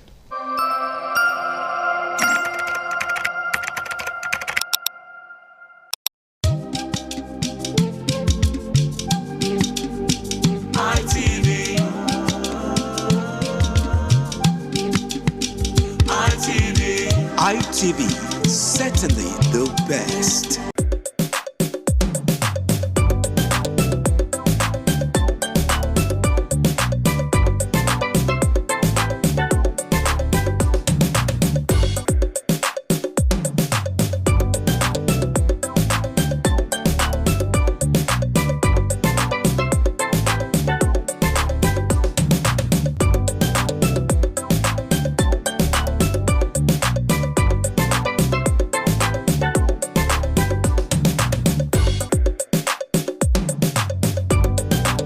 Welcome back, ladies and gentlemen. It's still Flipside on Independent Television, and we're taking a look at the relationship between the church and politics. Now, before we went to that break, Evangelist Tedugie was, trying to analyze the way and manner in which Christians should, confront leaders, the leaders or those that are in authority. You said it's against Scripture. So for church leaders to precisely. Okay, so yeah. Now I wanted to say, but you put the question right. Spiritual leaders. Okay. Not just Christians. Not just Christians. Because... But is it okay for Christians to lead protests? To participate in protests? Yes, it's a constitutional right. But we are... Is it against the Bible? Is it for Christians? Yes. No, it's not. Okay. But I'm looking at how did the prophets of old address issues. You will hear and the Spirit of the Lord spoke to Isaiah saying, go and tell King XYZ this. Okay, so it was by direct confrontation and inspiration from God. Yes. Because we have had cases where spiritual leaders gave an ultimatum that a particular politician will die. And he didn't die. That means that didn't come from the Lord. Wow. Interesting. And it's bringing embarrassment to the body. The interesting part is I had a friend that actually pointed out, like he used to hammer on what you just said, that how can you make such a pronouncement as a minister of the gospel and it didn't come to pass. That is a clear indication that it wasn't from God. And he said, thus says the Lord. You are supposed to say, like, by my words. You hear Elijah say something like that. By my words. And we are speaking from your emotions. You let us know. Because most of the leaders in the pulpit speak from the spoil of the moment. Okay. Which is rubbishing the image of the church. Okay. In that case, if your church want to even speak, why don't you allow the community even go through the secretary rather than from the spiritual head?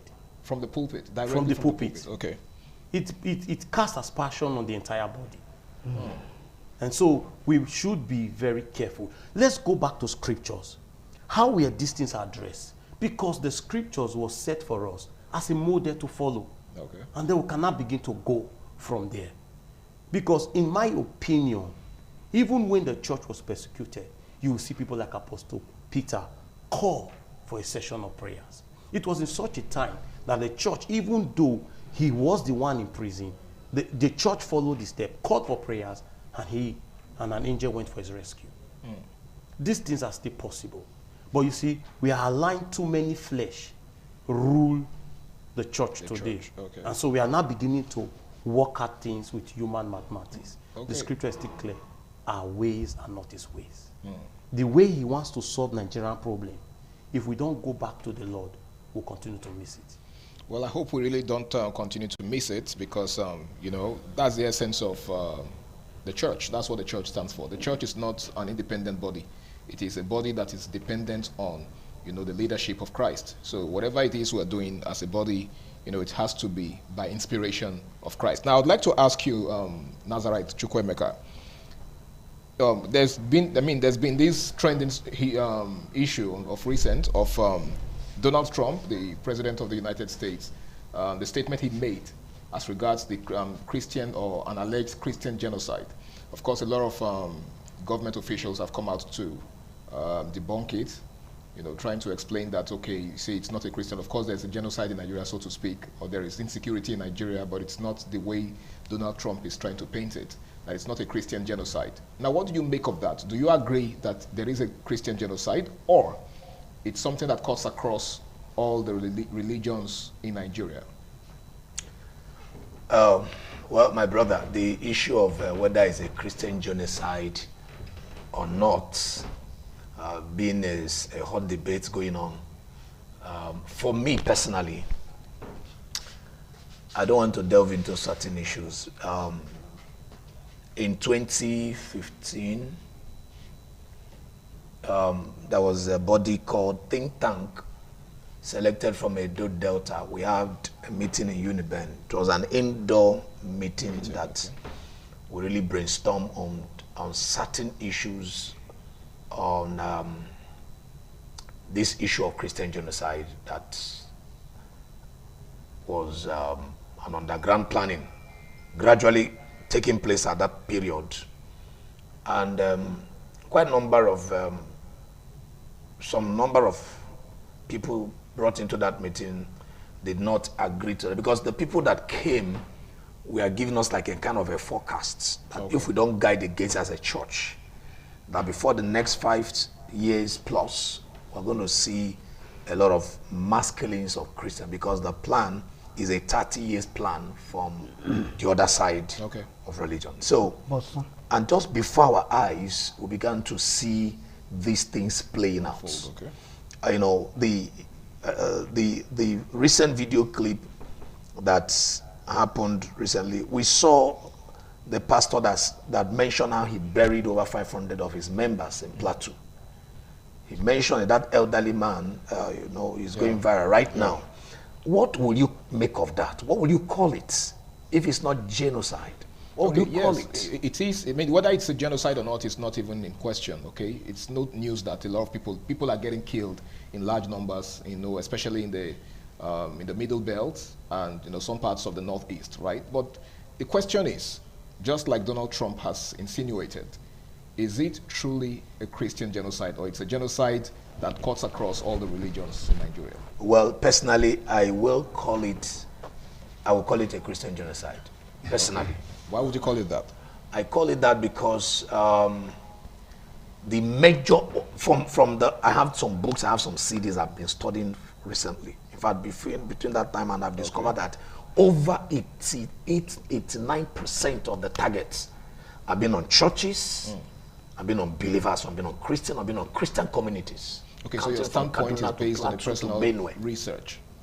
Your standpoint is based on the yes, personal some research. Documents at my disposal. Okay. Yes, both the ones on CDs, the ones online, the ones I have in magazines and all of that, and some things we have checking it from Kaduna to Plateau to Benue and all of the major target, over 89% of the target have been against Christian communities. Okay. That's the major target all this while. Okay. Right? So that's why I decided to, I personally agreed that's a Christian genocide to silence Christianity. All right. In Nigeria. So for me, that's my personal belief. Fair enough. Fair enough. Mr. Dele, what's your thought on that? Yes, thank you. Just to add, it's a Christian genocide. It's clear. It's clear across board. Like he said, why do you... I've not heard where the Muslim or the other religion gathered. Though recently I saw somebody posted a clip and said in a church, I mean, it was in a mosque somewhere. I don't know if it's Nigeria or not. But just as he said, large percentage have been Christian gathered innocently, doing nothing. And it will just be a direct attack. I'm not saying that because I'm of that faith. Yes. I'm saying based on reality. But apart from his findings, like he said, your finding, check. But again, there is the question of if it's a Christian genocide, like some persons are, insinuating, how come, there are, people of other religions also being targeted by this, group of extremists? Because if it's targeted at a certain religion, then other religions shouldn't be affected. Let me just quickly say this. Okay. The people that are perpetrating this evil, they are extremists. Okay. Exactly. So they also see these other ones that are as not them as a secondary or minor target. Okay. Yes. Yes. Minor. Yes, target, because they also, but majorly. Okay. Yeah, they are extremists. That doesn't mean that we don't have friends that are the other side that are not extremists. We've had people get converted from one to the other, and as in their brother, the person will be targeted and hunted down. So in that case, I don't know if I've not seen where a Christian sees someone who live and has to the killing. Okay. So okay. We can only hope that it's not what we think it is. Okay, because the truth of the matter is that whether you're a Christian or not, whether you're a Muslim or whatever religion it is that you profess or that you practice, every life matters. Yeah, every life matters, and it doesn't even matter who they are out against. One thing is clear: we should be concerned about every single life. And that's where governments ought to have come in response to Donald Trump, not leaving the label. Yes. And are there killings in Nigeria? Okay. Are you following me? If there are, wake up. Yes, I think that was pretty much the same thing I said. If you wake up and you are handling that, there will be debunk it by your action. All right, Evangelist Edugi, I would like to ask. I would like us to re-examine Donald Trump's statement. Pretty simple statement. I need you to fix your house. Okay, put things in order. If you fail to do that, then you leave us no choice than to step in. What do you make of that? Do you think we're actually doing it? Why are we even having this controversy as regards whether Donald Trump should step in or not? Because it's pretty simple. Fix it, or I come in to fix it. So is it that we can't fix our house or our home? And if not, is it wrong for America to step in to help us? Okay, thank you very much. I want to come in this way. You see, and this is where I want to speak truth to those in power. Whether they accept it or not, far above average in population of Nigerians are not happy with the government. Okay.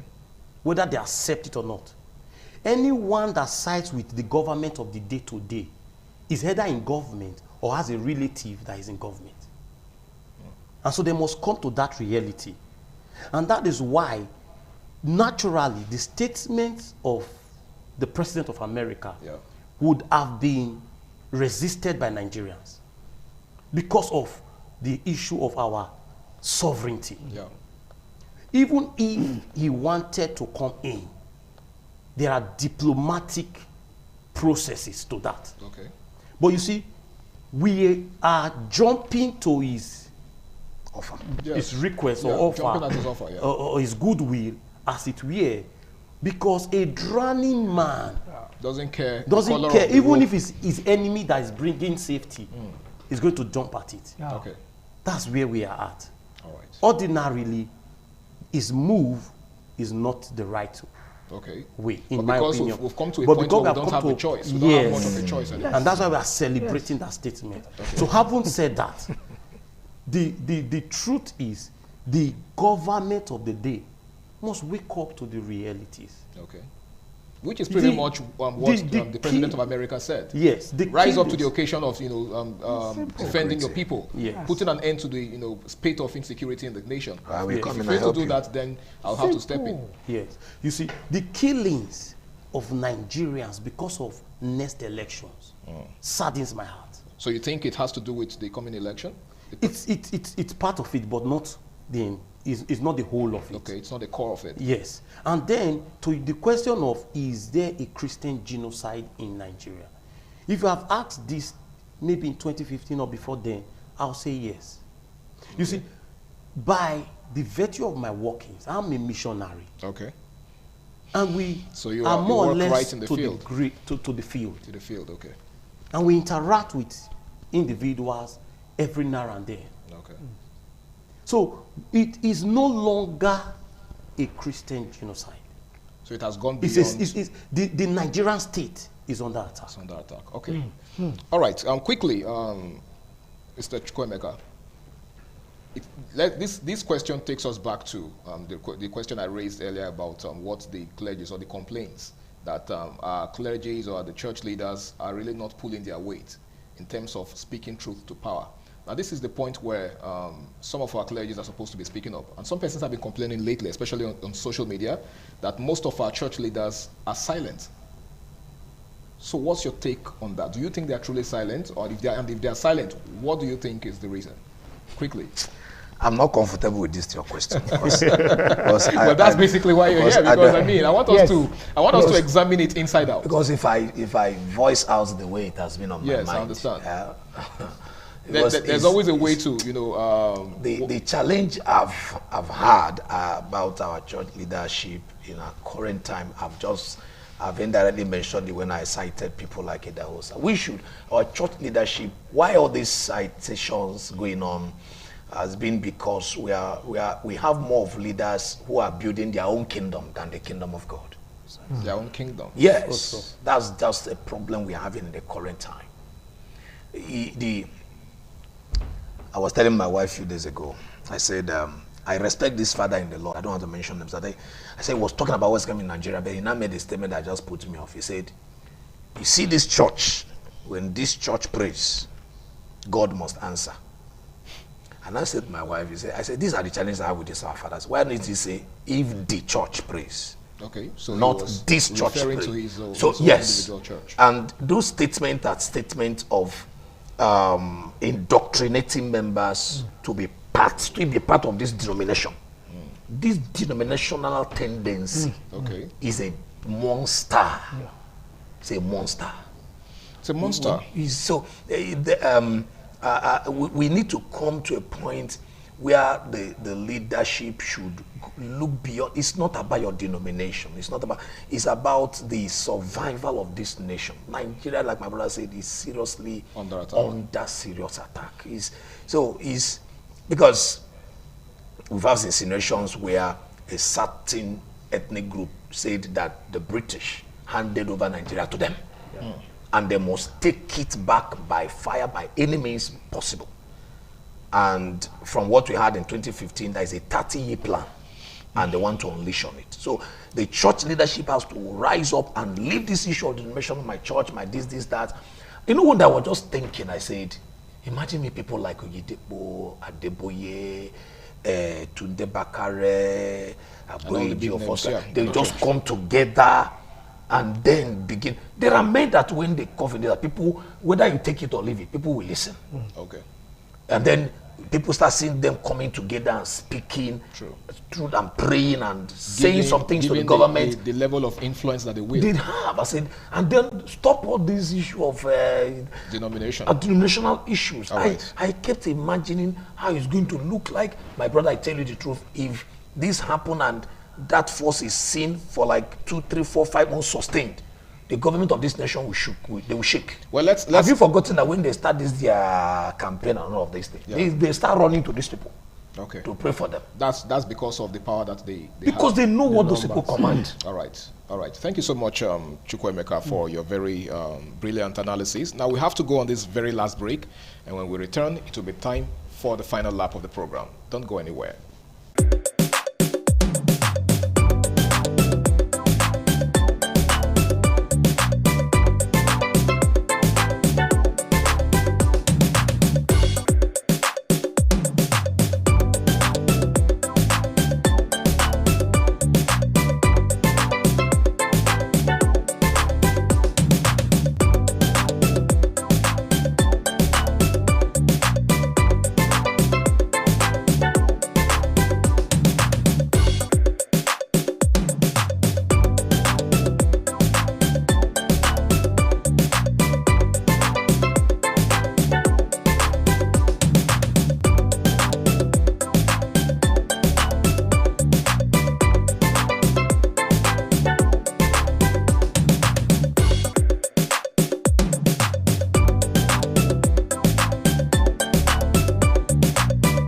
Well, it's good to have you back, ladies and gentlemen. This is the final lap of Flipside, today's edition on independent television. We're discussing the relationship between the church and politics. Now, gentlemen, in your final words, as we begin to wrap up, okay, what's your advice for the clergy, the church leaders particularly, you know, especially in terms of their handling of the situation of things in the country?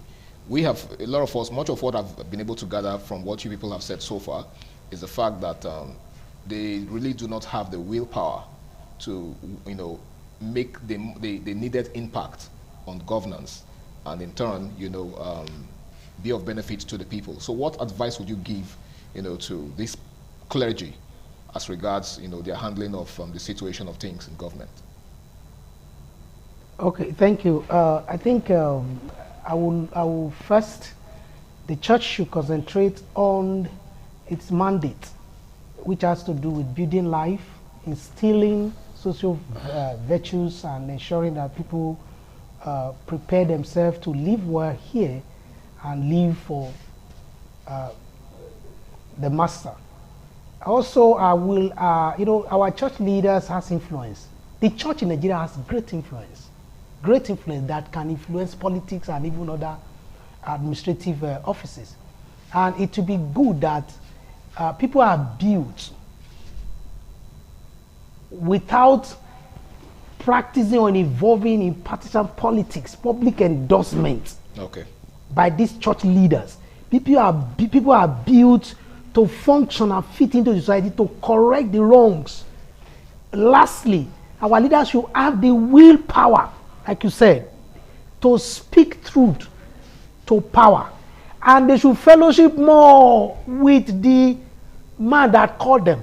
I'm telling you, they will speak prophetically and it will come to pass. They should fellowship more with when I say the being, the God that called them. When they do that, they will have insight to know what to say. And when they speak, it will come to pass. It will have greater influence on the politics consequentially. Thank you so much, and I'm really hoping that they are listening to you while you're speaking. Thank you so much, Mr. Dele.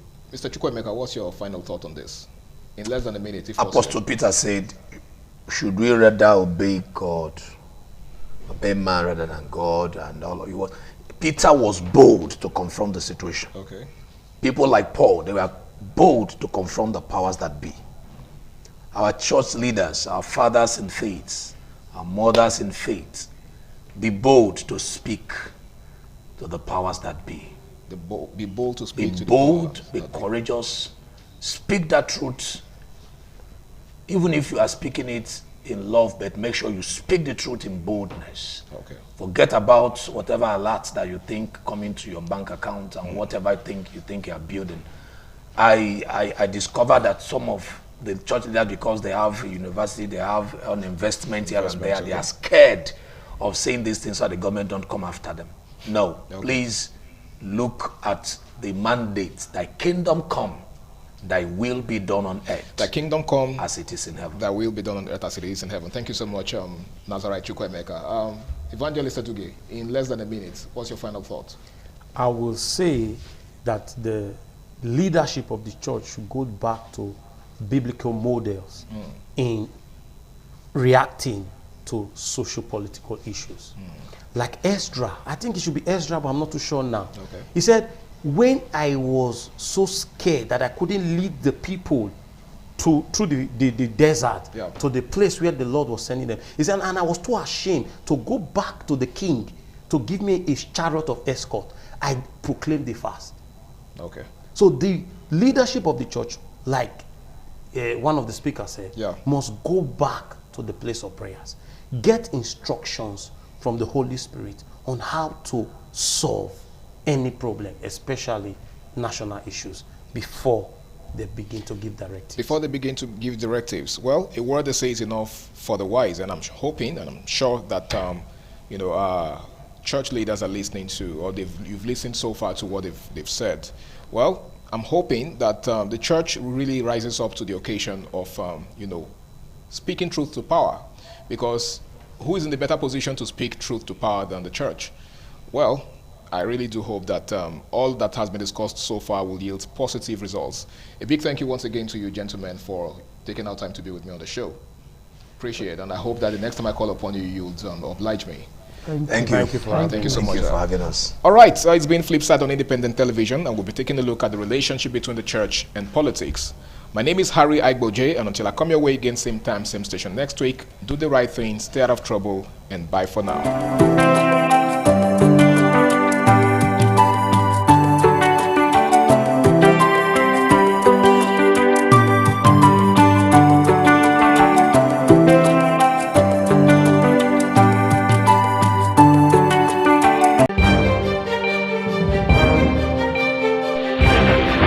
This is ITV. Certainly the best.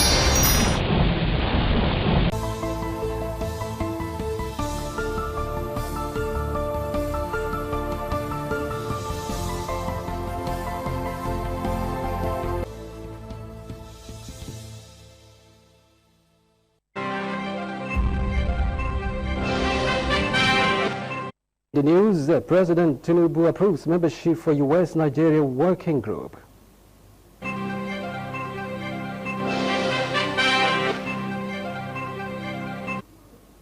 Governor Okpebholo announces major progress in Ramat Park flyover project.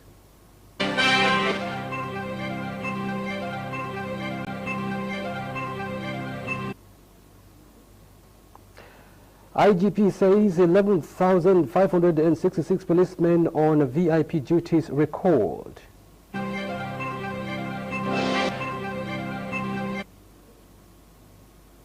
Health Sciences clinch 2025 AUO VC's Cup.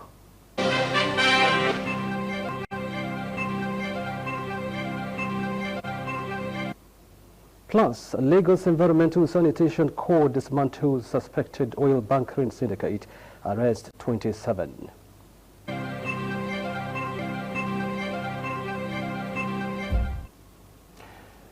Hello there. Good evening, and many thanks for joining us on the news broadcast this evening. With me, Organic Victor, presenting from Abuja Network Center. I've got my colleagues across Benin and Lagos Network Centers. Let's begin from a Benin Network Center, where I have Chukwufunanya Ajigwe. Hello there. Good evening to you. Also, Victor, good to be here with you. My pleasure. And also at our Lagos Network Center, I have Messelina Nkwo. Good evening, Messelina, and thanks for joining me on station tonight. Beautiful evening to you, Victor. Good to see you on the screen tonight. Good to see you too. And let's kick off the news in earnest now as we bring you the report from President Bola Tinubu, who said he has approved the constitution of the Nigerian side of the U.S.-Nigeria Joint Working Group as part of steps to deepen collaboration in tackling security challenges in country. A press statement signed by the Special Advisor to the President on Information and Strategy, Bayo Onanuga, says the composition of the Joint Working Group was part of the agreement reached during the recent trip to Washington, D.C. by a high-level Nigerian delegation led by the National Security Advisor, Nuhu Ribadu. The NSA is to lead the Nigerian side of the Joint Working Group, supported by a multi-stakeholder team comprising senior officials from relevant government establishments. Members of the Joint Working Group include the Minister of Foreign Affairs, Ambassador Yusuf Maitama Tugar, Minister of Defense, Muhammad Badaru Abubakar, Minister of Humanitarian Affairs, Dr. Bernard Doro, Chief of Defense Staff, General Olufemi Oluyede, and others. President Tinubu has urged members of the Joint Working Group to work assiduously with their U.S. counterparts to ensure smooth operationalization of all agreements across sectors. And moving away from that, now the Inspector General of Police, Kayode Egbetekun, has disclosed the withdrawal of 11,566 policemen attached to VIPs, following presidential directive to strengthen security deployment in vulnerable areas. Security correspondent John Turner reports that the IGP made the disclosure at a meeting with strategic managers of the force at the headquarters in Abuja. The report. Recent mass adoption of students in schools and worshippers in worship places in different parts of the country may have warranted the police hierarchy to convene this meeting with police commanders to brainstorm on the strategies deployed to police vulnerable areas prone to attacks. The meeting will also aim to implement the recent presidential directives on the withdrawal of policemen attached to VIPs to strengthen security deployment in vulnerable areas. The Inspector General of Police, Kayode Egbetekun, at the meeting says 11,566 policemen on VIP duties has been recalled. The recent presidential directive on the withdrawal of police personnel deployed for VIP protection is a strategic and deliberate realignment of our national policing priorities. However, following this announcement, a total of 11,566 personnel have been recalled and will be deployed to active policing duties immediately.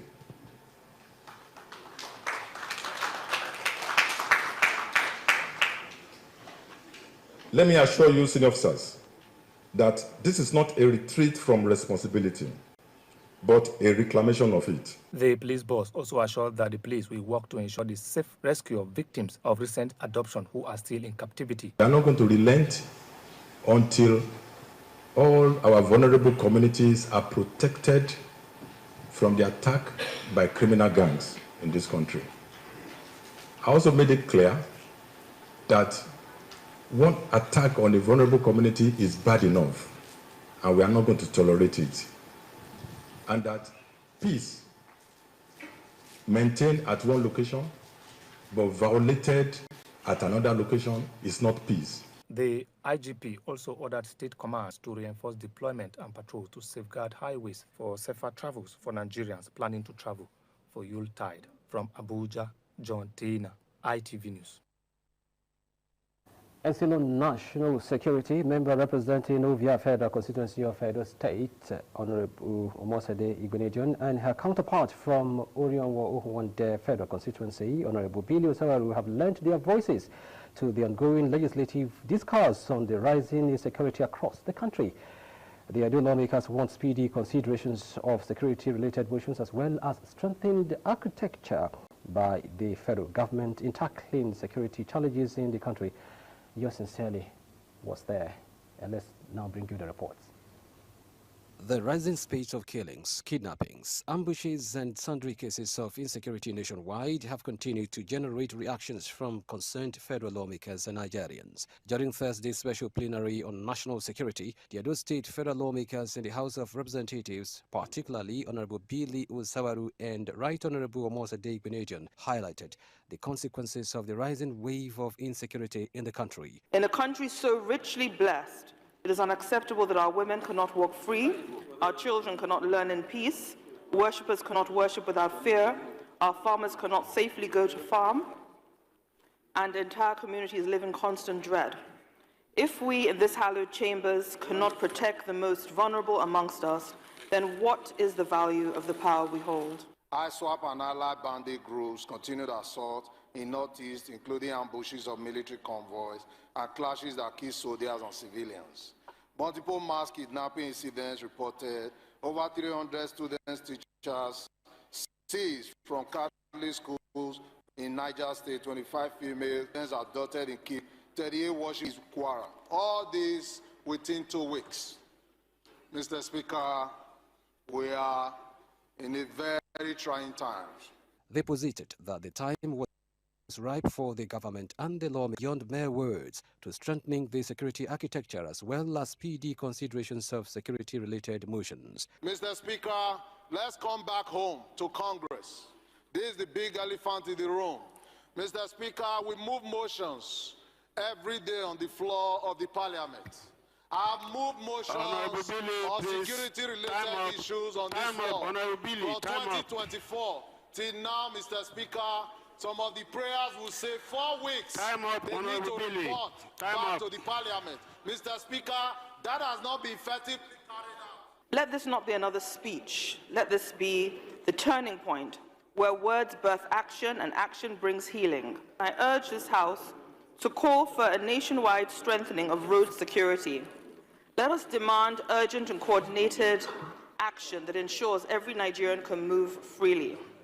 President Bola Ahmed Tinubu has, however, given an order for immediate recruitment of police and military personnel to address the challenge. No doubt, this will resolve the already overstressed personnel, but will these address the lack of political will to fight insurgency in the country? From the House of Representatives, Ogani Victor, ITV News.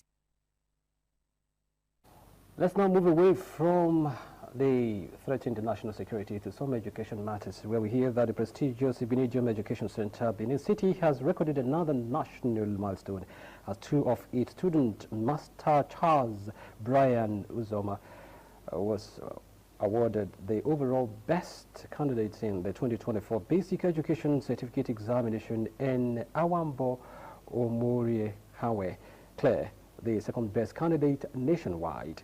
Education correspondent Comfort Idoko reports that the awards ceremony organized by the National Education Awards Program in collaboration with the Federal Ministry of Education celebrated the outstanding performers in the 2024 BECE and presented them with cash prizes in recognition of their exceptional performance and achievements. The prestigious Igbenedium Education Center, Benin City, is again celebrating a major national milestone. 2 of its students were recognized among the country's top performers in the 2024 Basic Education Certificate Examination. Master Charles Brian Uzoma was honored with the overall Best Candidate Award, receiving a cash prize, while Ms. Awambo Claire was recognized as the second best candidate nationwide and also receiving a cash award. The awards were presented at the 3rd edition of the National Education Awards program held in collaboration with the Federal Ministry of Education, which drew education stakeholders, students, and well-wishers from across the country to celebrate outstanding academic achievements. Speaking with ITV News, the principal of Ibinidium Education Center, Mr. Collins Emopai, attributed the students' success to a strong culture of discipline and academic excellence at the school. And they are not just dedicated, they are hardworking, disciplined, and they know what it takes to perform. So I'm very, very grateful to the owners of the school, to our dear mother, Lady Cherry Benedion, who has provided us with all the means to be here today. Our chairman, Sir Chief Dr. Gabriel Sawari Benedion, always be with us. and our wonderful parents. The visibly excited awardees told ITV News they were motivated to continue working hard and remaining dedicated to their studies. I feel very ecstatic and elated about it, and I am thankful for everyone who has been with me all the way. To my family, I'm thanking for your unwavering support and molding me to who I am today. To my principal and my teachers. I feel excited, thrilled, and grateful to God for receiving this award.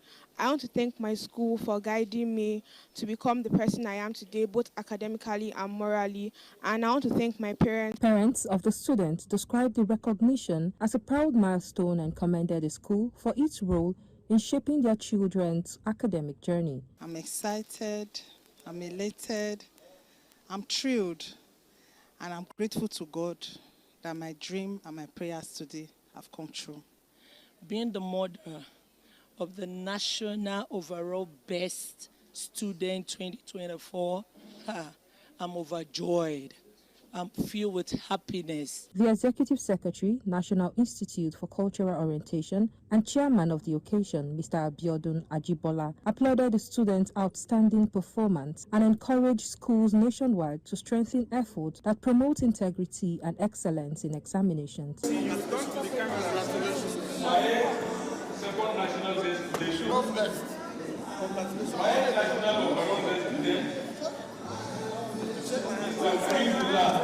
From Abuja, Comfort Idoku, ITV News.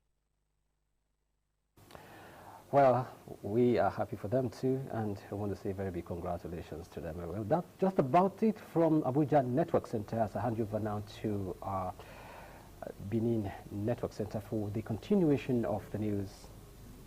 Chukufuna, it's over to you. Many thanks, Victor. Now, here in Edo State, substructures for the Ramat Park flyover in Urigbeni, Benin City, have been completed as the project approaches its final stages. The governor of Edo State, Senator Mondio Pueblo, made the disclosure during a routine inspection of the project site on his way to Irua, Edo Central. Government House correspondent Kingsley Uchebu has details. As the April 2026 completion timeline for the Ramat Park flyover draws near, Governor Bolo, accompanied by the Commissioner for Works, Dr. Felix Akabwe, Permanent Secretary of the Ministry, Engineer John Obano, and other government functionaries, was on a routine inspection to ascertain the level of progress and quality of work delivered. The work is moving very fast. I never expected this to happen this soon.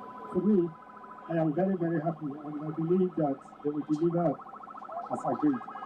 Contractor handling the flyover project, Lee Jiangzhang, disclosed that the 14 spans of beams have already been fixed, with 8 remaining as part of the superstructure work expected to be completed before Christmas. Edo State Commissioner for Works, Dr. Felix Akabwe, also assured that the project will be delivered on schedule. We will try to finish it before Christmas so that we have enough time to do the remaining service and the road work. Satisfied with the work, and I'm sure you are seeing yourself, they are doing a very solid job. In a related development, and as part of efforts to address flooding on the Benin-Auchi Road by the Court of Appeal and State INEC headquarters, Governor Bolo inspected ongoing construction of underground drains at Obaseki Street opposite Western Boys High School off the Benin-Abo Road. The underground bus culvert, when completed, is expected to channel floodwaters from the area into the Boba River. The idea is to control the erosion that is ravaging Ramat Park. We are taking underground drainage so that this place can be accessible to people. That area, they always have the flow issue.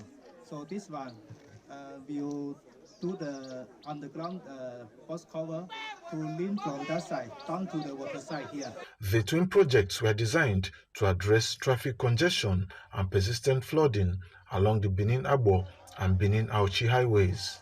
Kingsley Uchebu, ITV News.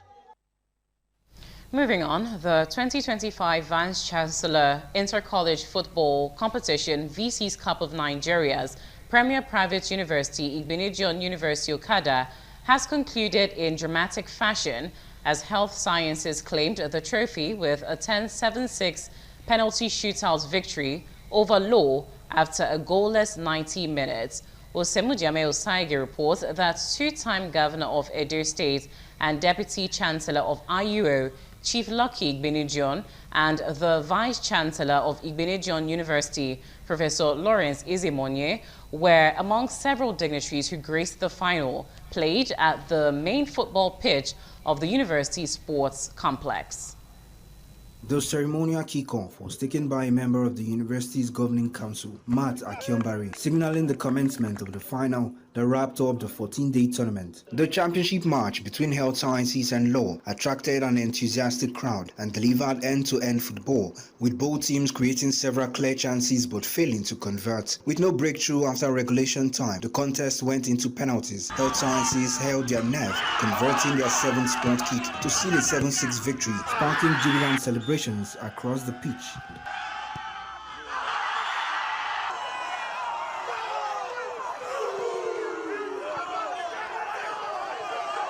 Medals were presented to match officials and the top 3 teams before the coveted trophy was finally handed to the champions.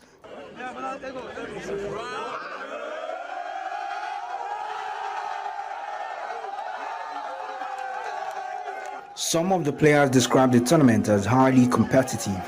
It's actually a privilege for me to help this team reach the final, including my teammates. So we are so grateful for the school, for this wonderful opportunity to represent our college and our various departments. It was not an easy match here, but even in the first half we tried to score, but unfortunately it didn't happen.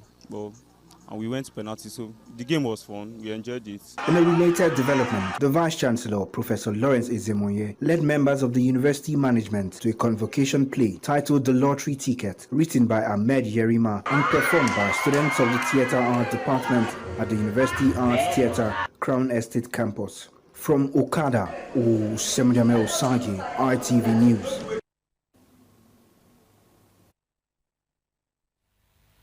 And television about time now we moved to our Lagos Network Center, where I can see Ms. Selina waiting patiently to continue the bulletin from that axis. Ms. Selina, it's over to you now. Many thanks, Victor, from Lagos Network Center. The Lagos State House of Assembly Committee on Public Accounts has commenced its annual scrutiny of the state's public accounts, including the audited accounts prepared by the Office of the Auditor General. At a press conference at the House of Assembly, the chairman of the emphasized that the exercise is not intended as a witch hunt, but rather to ensure accountability and good governance in the state.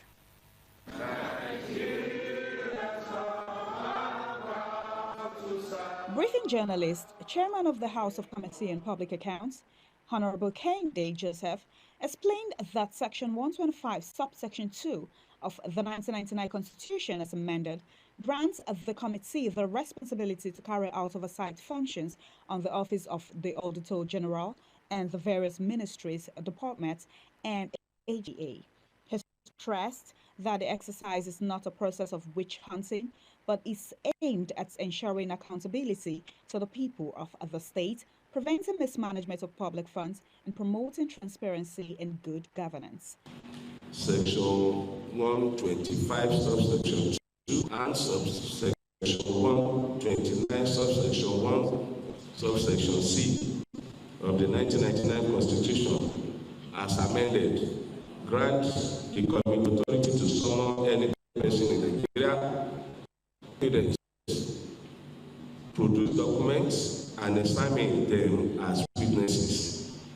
We are committed to ensuring transparency, accountability, and probity in the management of public funds and resources. While appreciating the Speaker of the House, Dr. Mudashiru Obasa, for the opportunity given to the committee to perform its oversight functions, Honorable Joseph said the scrutiny of General's accounts and those of the MDA is not about fault finding, but about improving the expenses and ensuring better governance. Hence, in consonance with the need for improved efficiency and best practices in the pursuit of the statutory objectives, the Public Accounting of the State, of the Lagos State House of Assembly, we are set to commence deliberations on the audited report of the State of the year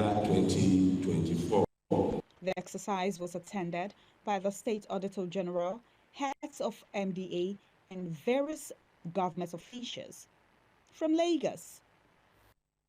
The Lagos Environmental Sanitation Corps, popularly known as CARE, has halted the operations of a buckery syndicate and arrested 27 suspects found in possession of fake naira notes during an enforcement of the Rock Drive, Lekki Phase 1. Joshua Carter has details.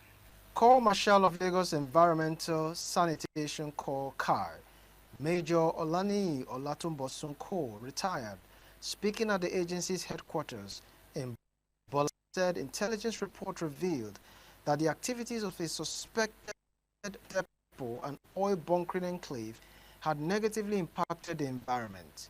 He noted that the illegal operation posed a serious threat to public health and safety while providing cover for individuals found transacting with fake naira at night, defrauding unsuspecting vendors and well-meaning Nigerians. Cole explained that operatives of the agency's special squad found the suspected location used by the syndicate for the storage, adulteration, and distribution of petroleum products. He highlighted the dangers of such operations, including the risk of fire breaks, soil contamination, and potential. The agency emphasized the importance of halting all illegal storage and bunkering operations. It confirmed that illegal supply connections were dismantled and the depot, already in violation of environmental laws, was secured, while 27 suspected operating compound and transacting with fake naira notes were arrested. From Lagos, Joshua Carter, ITV News. Fake naira note indeed. Well, you're still with us on the news on Independent Television. About time to go for a quick commercial interlude. We'll be back with more stories. Please stay with us. Welcome back, and if you're just joining in, you're tuned into the Network News on Independent Television. Now, the third edition of the widely publicized three-day power-packed open-air crusade organized by the Good News Salvation Crusade for Uromi commenced on Wednesday, 26 November 2025 at the Idumu Ekala Community Square in Ewoimi, Uromi, the administrative headquarters of Esa Northeast Local Government Area of Edo State. Edo Central correspondent Chris Omiji reports that the organizers of the program assured that the three-day crusade will bring the much-needed miracles to the people of Ewoimi community.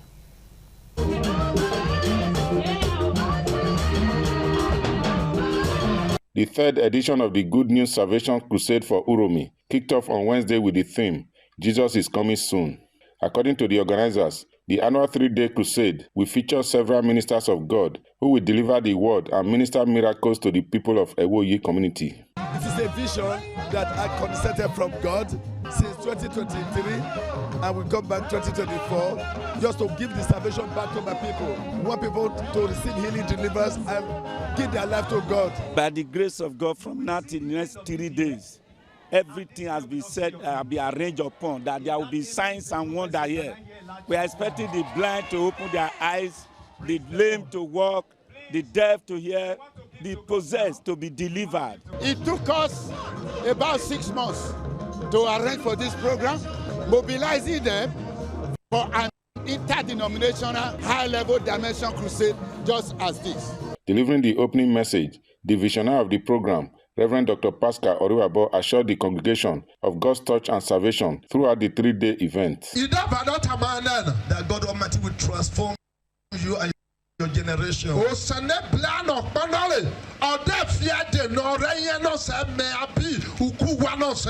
And I come to tell you today that God, the greatest revival, will revive you spiritually, financially, maritally, career-wise, in the mighty name of Jesus. Amen.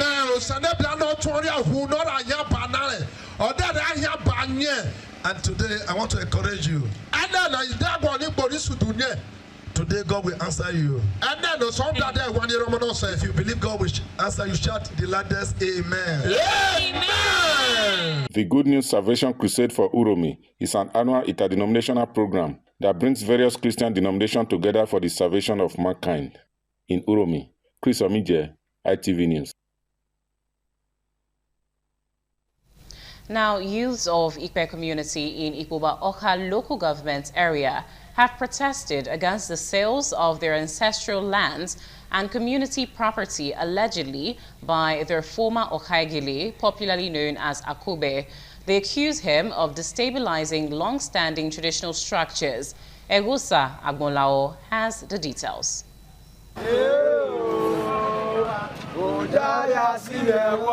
The protesting youths are calling on the Revered Oba of Benin and the Edo State government to urgently intervene in the crisis-rocking Ikpe community in the Ikpobaka local government area of Edo State. According to them, the situation now threatens their cultural heritage, their land, and the peace of the community. One of the youths, Idele Desmond, described as especially troubling the alleged sale of the ancestral land hosting Okwai deity revered not only in Ikpe, but by residents of neighboring communities. They fear that losing this sacred site undermines both their identity and spiritual foundations. They further alleged that Akube sold portions of the community market land, school land, and part of the Ogwedion ground, a location traditionally reserved for communal and spiritual gatherings. The youths also claim he rented out the community town hall to a church without authorization.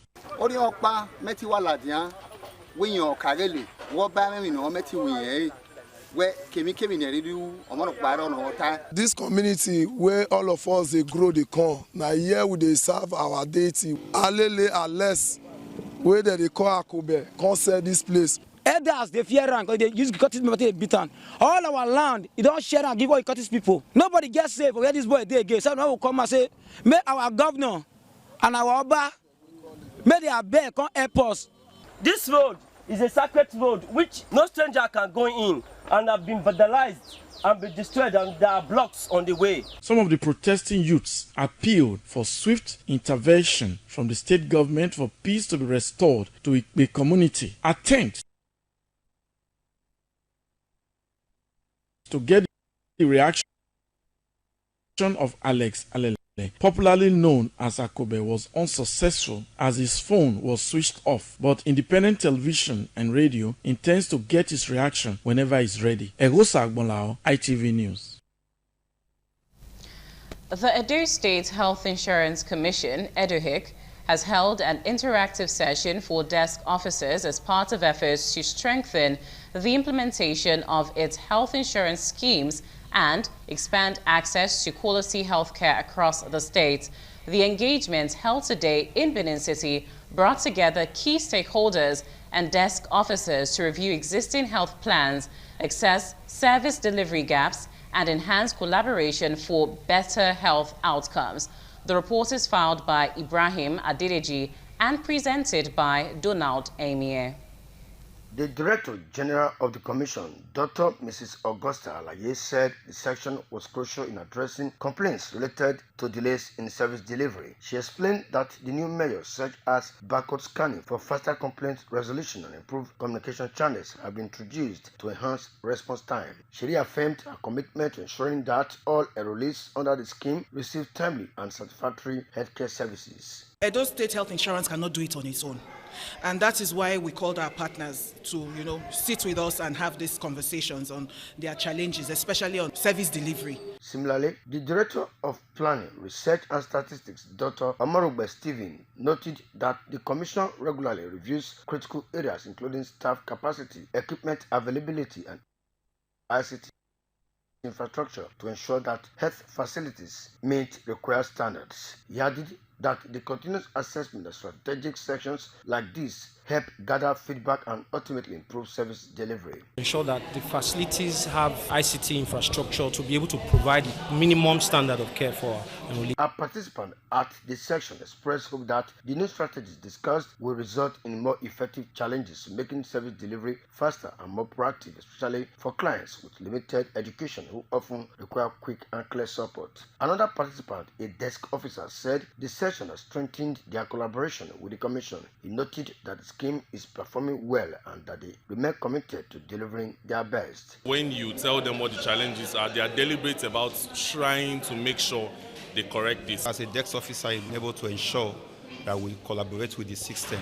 With enhanced collaboration, improved monitoring mechanisms, and renewed commitment from all stakeholders, the Edo State Health Insurance Commission says more residents of Edo State are expected to benefit from quality, accessible, and affordable health care services. From Benin, Donald Ihiminye, ITV News. You're still tuned in to the Network News on Independent Television. We'll take a short break now and be back with more reports. Stay with us. Welcome back. Now, the Ekeado Law College Old Students Association, ECOSA, has once again demonstrated its commitment to giving back to society through various philanthropic activities. During their recent convention, the association presented cash gifts to members with health challenges, including Pa Johnson Omorugbe, Rotimi Oni, Mrs. Gladys, and Sefiu Yisa. Oluwafemi Fariola reports that the association also visited the Egosa Foundation, where they donated essential items and put smiles on the faces of the children. It was a moment of joy for the old students of Ekeado Law College when they visited one of their own, Pa Johnson Omorugbe. Number 1, number 2, number 3, number 4, number 5 is the plenty. This gesture forms part of ECOSA's continuous efforts to support its members and contribute to the overall development of their community. The association's philanthropic activities remain a testament to the impact Old Students Association can make in driving positive change across Nigeria. In his remarks, Pa Johnson Omorugbe expressed profound gratitude to the association for the kind gesture. I want to thank everybody. God bless you. We see your heart desire. Other members visited include Rotimi Oni, Mrs. Gladys, and Sefiu Yisa, all of whom also received cash support. The Lord will continue to strengthen you people. The Lord will continue to keep people for us. I'm overwhelmed by your visit, particularly to see us as senior students coming to my house. Who am I?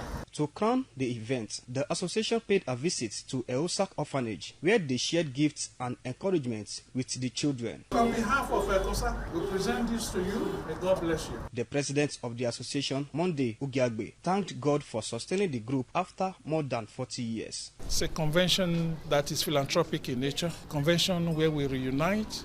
We try to reach out to the less privileged. We reach out to our members who are health challenged. We are trying to leave legacy that everybody will know. We are in an orphanage home to also give them our support. We are happy to come together. So we bless God. We are alive again for this year convention. Great ECOSA! Great ECOSA! Oluwafemi Farayola, ITV News.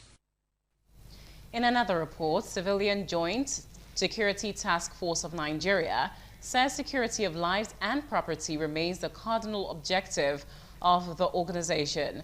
The national chairman of the organization, Mr. Chukwuemeka Ezekwe, made this known during the inauguration of the CJTF Nigeria. Wellington Akodeja reports that the aim of the organization is to assist government tackle insecurity.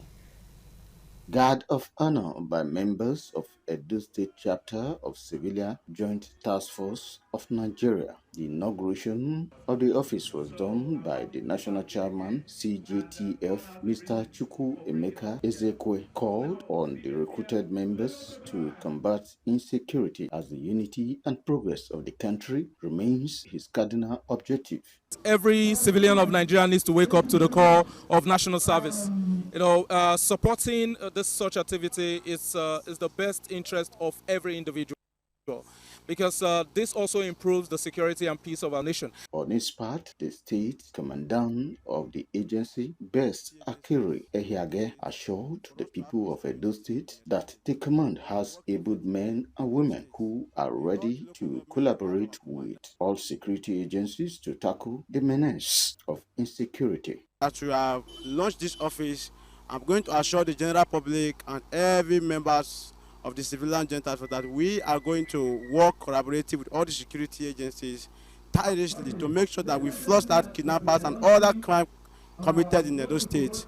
The Ojowe of Oka community commended the Civilian Joint Task Force of Nigeria for establishing their presence in Edo State to complement sister paramilitary or security agencies in the country.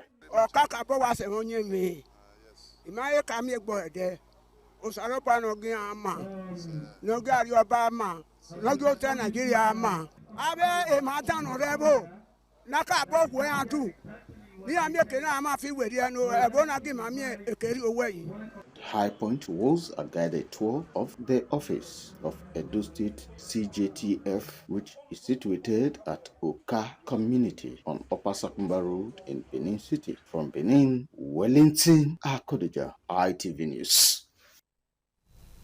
In another report, the law class of 2005, University of Benin, has held its reunion dinner at the prestigious Protea Hotel, GRA, Benin City. Wellington Akodeja reports that the reunion party provided the practicing legal professionals an opportunity to reconnect and cross-fertilize ideas. Unity remains a cardinal objective of any entity. This came to the fore as members of the Unibe Law class of 2005 converged in Benin City to celebrate themselves and their former lecturers, many of whom are now professors. It was a moment of nostalgia and reflection as practicing lawyers traveled from various states to share experiences and discuss the way forward for the profession. In their separate remarks, Dr. Garuba, Professor Richard Idubo, and others said the reunion offered them yet another opportunity to reconnect after many years. I'm so proud of the class, and I'm happy to belong to this class. And I trust God that in the very near future, we will do more than what we have done now, to God's glory. This is our 20th anniversary, and it's great to see all of the guys who were together in the same class with. Everyone doing well, God helping us, even though some have left us. We thank God that there are still people who are here and we're all doing good. Some alumni who flew in from abroad also expressed gratitude to the organizers for putting together such a remarkable event, which enabled them to reunite after 2 decades. I don't know how I feel. It's a mix of emotions. I am happy that I am here live. I just came in from the US last week and I'm like, oh my gosh, that I have to be here. I feel excited. I feel happy. I feel privileged. We present this award to Professor Richard Idubo, PhD. Half of the year 2005 said we honor Professor Chano with this award. From Benin, Wellington Akodeja, ITV News. This is still the Network News on Independent Television. We'll take an intermission. Do stay. Welcome back. Now, in this missing person report, Edo State Police Command has declared one Imafidon Marvelous missing. In a statement signed by the Police Public Relations Officer, Edo State Police Command CSP Moses Joe Yamu, Imafidon Marvelous of Jonathan Street, Ogege, Benin City. Imafidon Marvelous left home on the 17th of November 2025 to an unknown destination. All efforts made to trace him proved abortive. The statement adds that Imafidon Marvelous is 23 years old, dark in complexion, about 5 feet tall without tribal marks, speaks English and Benin languages fluently. The statement adds that anyone with useful information about the whereabouts of Imafidon Marvelous should kindly contact the nearest police station. We've now come to the end of the Network News on Independent Television. Many thanks for staying tuned in. I am Chukufumnanya Digwe. Good night. ITV.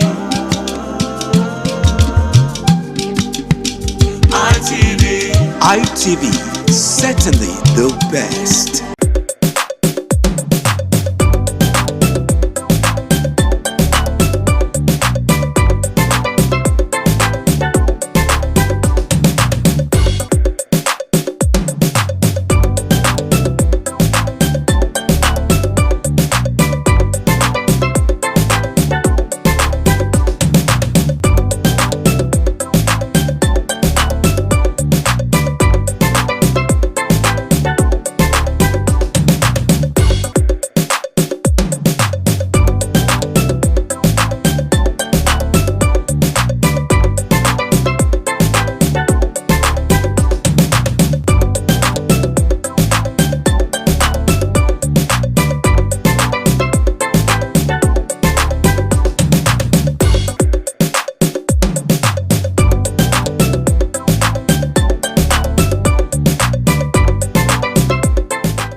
This is ITV. Certainly the best.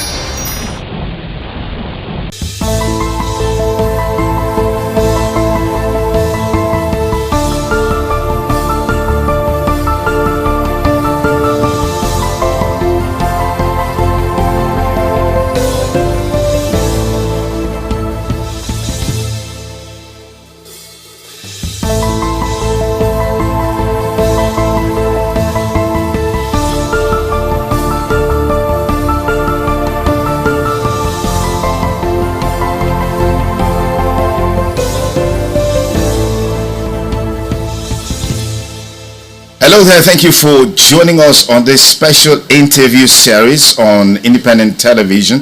And I'm Sonny Duke Okosun. Our guest today on the program is the Ambassador of the European Union to Nigeria and ECOWAS. As a matter of fact, the Ambassador of the European Delegation to Nigeria and ECOWAS, His Excellency Ambassador Gauthier Mignon. Thank you for obliging us your time. Thank you very much for your kind invitation, sir. Okay, how would you describe your presence in Benin so far? Is this your first time in Benin City? Actually, it's my second time, but I came in a private visit the first time because I hadn't presented my credentials yet to Mr. President, so I could not engage officially by the time. So this time it's the first official visit. And I came really with an intention to see how, to review the cooperation we are having with Edo State and to try to see how we can scale it up.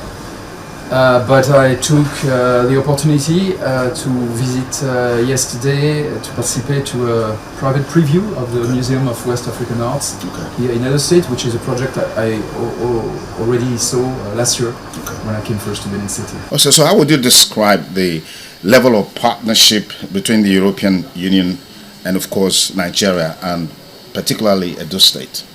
Well, with Nigeria, the European Union, together with its member states and its development banks, what we call Team Europe, I think is the first partner, is Nigeria's first partner in many areas, in trade and investment in particular, and also in cooperation in many areas. And we have 730 million euros in grants for bilateral cooperation with Nigeria between 2041 and 2027, plus also sizable amounts of loans, subsidized loans. And with Edo State, we've had good cooperation in several areas. I'm thinking in particular of support to migration governance and support to stranded migrants returning to Nigeria, and many of them are from Edo State. And in the last few years, we supported more than 23,000 people to come back and reintegrate into their communities nationally, and many of them in Edo State, just to name an example. So we think we can do more in other areas. We're also working in digital economy, in renewable energy, and also in projects for communities. But I always come with states so important like Edo State with an idea of how to try to improve and strengthen what we are doing already. All right. What is the policy thrust of the European Union in terms of opportunities for young people as it relates to education? Well, for us, education is key, and young people are a cross-cutting priority in a country like Nigeria. So in all our projects, we integrate a dimension for young people and also for women. And in particular, as far as young people are concerned, we are funding a big national project called Nigeria Jubilee Fellowship Program.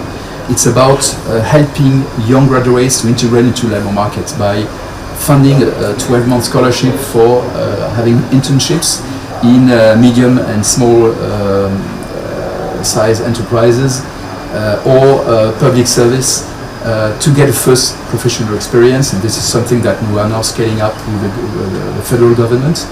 And we are also offering possibilities of studies in Europe, particularly through the Erasmus program.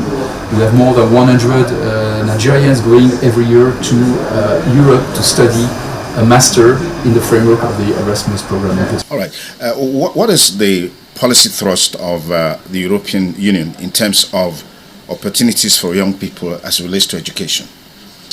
Well, for us, education is key, and young people are a cross-cutting priority in a country like Nigeria. So in all our projects, we integrate a dimension for young people and also for women.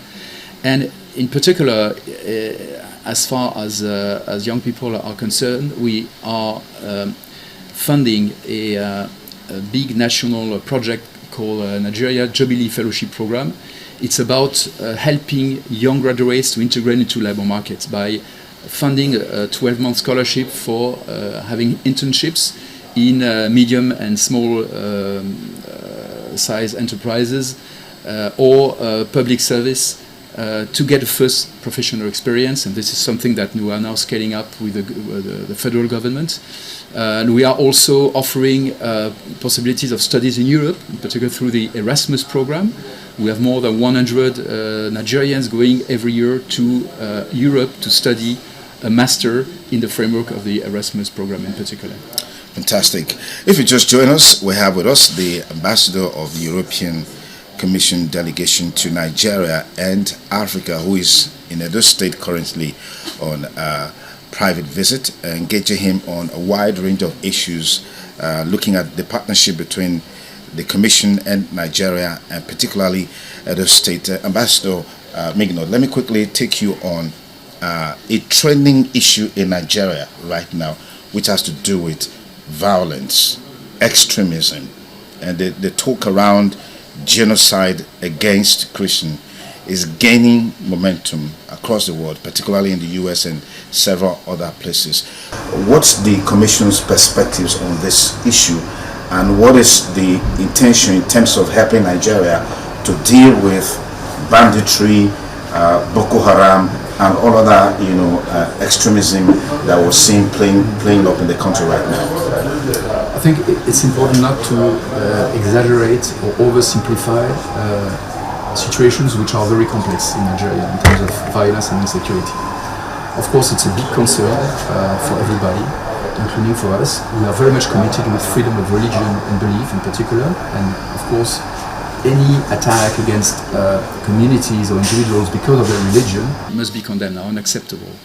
But at the same time, we stand in solidarity with Nigeria, with the victims of the attacks, of course, and with the overwhelming majority of Nigerians who are willing to coexist peacefully beyond ethnic or religious differences.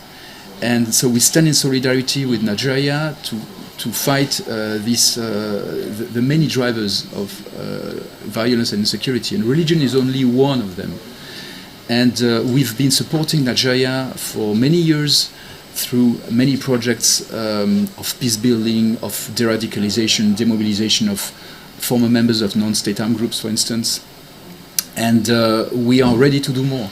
The European Union some 12 years ago received the Nobel Prize for Peace, and so we always feel the necessity to be up to this great distinction that we received, to work on peace building, to work also and strengthen our relationship on security and defense with Nigeria, but in a spirit of partnership and of respect for Nigeria's sovereignty. Fantastic. You're here specifically because of the Museum of West African Arts, MOA, which of course was launched just a few days ago. But what's your take on the current issues surrounding the Museum of West African Arts, particularly against the background of some of the things that happened there, during the inauguration of the center? You were there. I was there. It was not an inauguration of the museum, actually. Okay. It was just a private preview, because the organizer, I think very wisely, decided, as there were some criticisms, to postpone the formal inauguration of the museum. They announced this already a few days ago.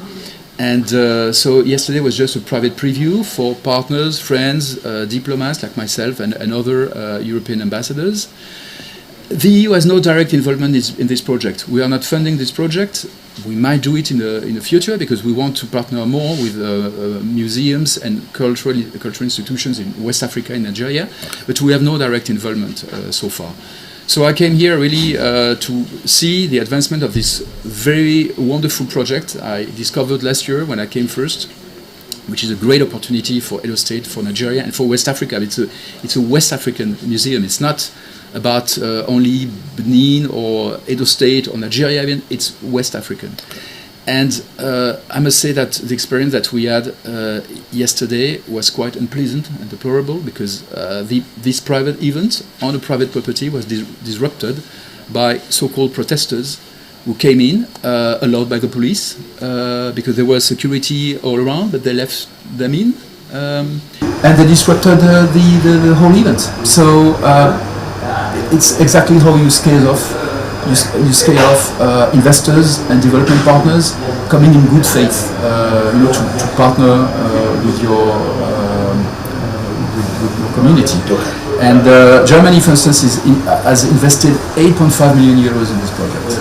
If now they see that this project cannot operate normally, the conclusions will be quite clear, not only for Germany but for all European stakeholders.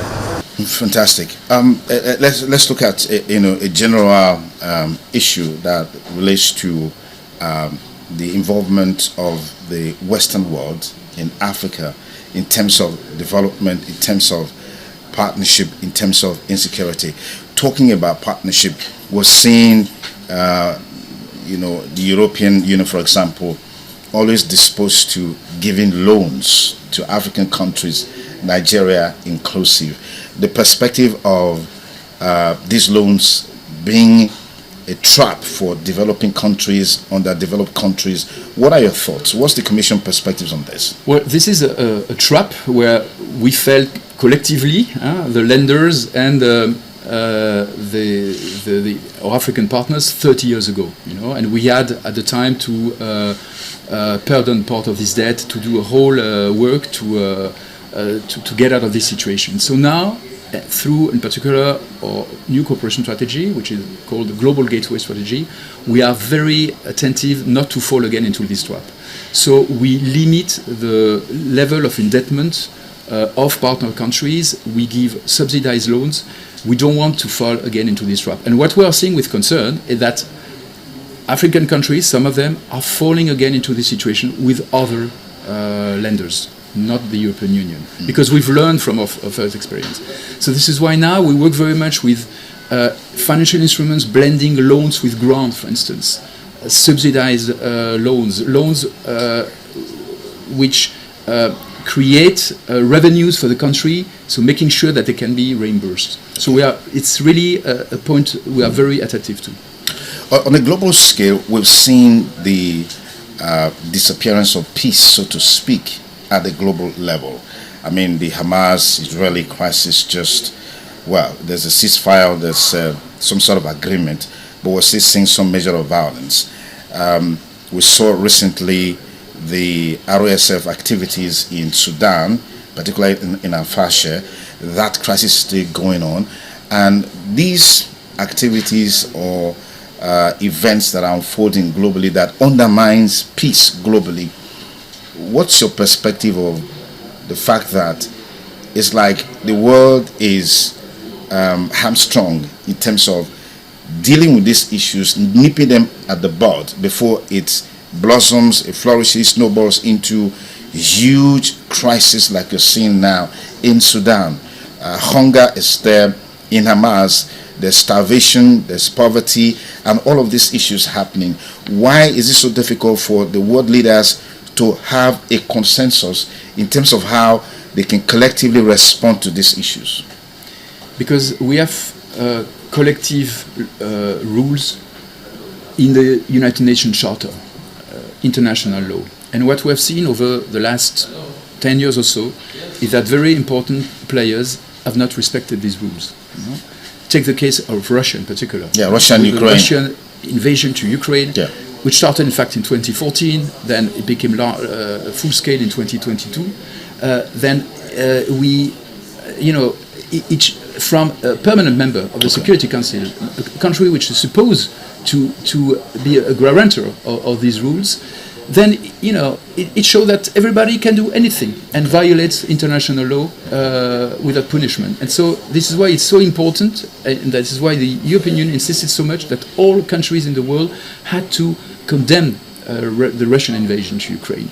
And most countries, including Nigeria, have done that. But others, including large democracies, have not done so. When you say large democracy, are you talking about the U.S.? The U.S. Has done so, but others have not. Okay. And then, other crises also popped up, and then when the law starts to be broken here and there, it just becomes contagious.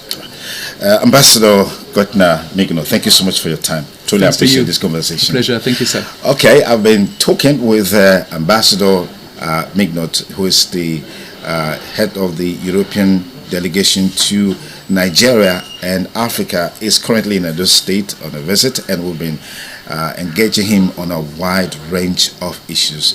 Thank you for staying with us, and have a beautiful day ahead. Bye for now.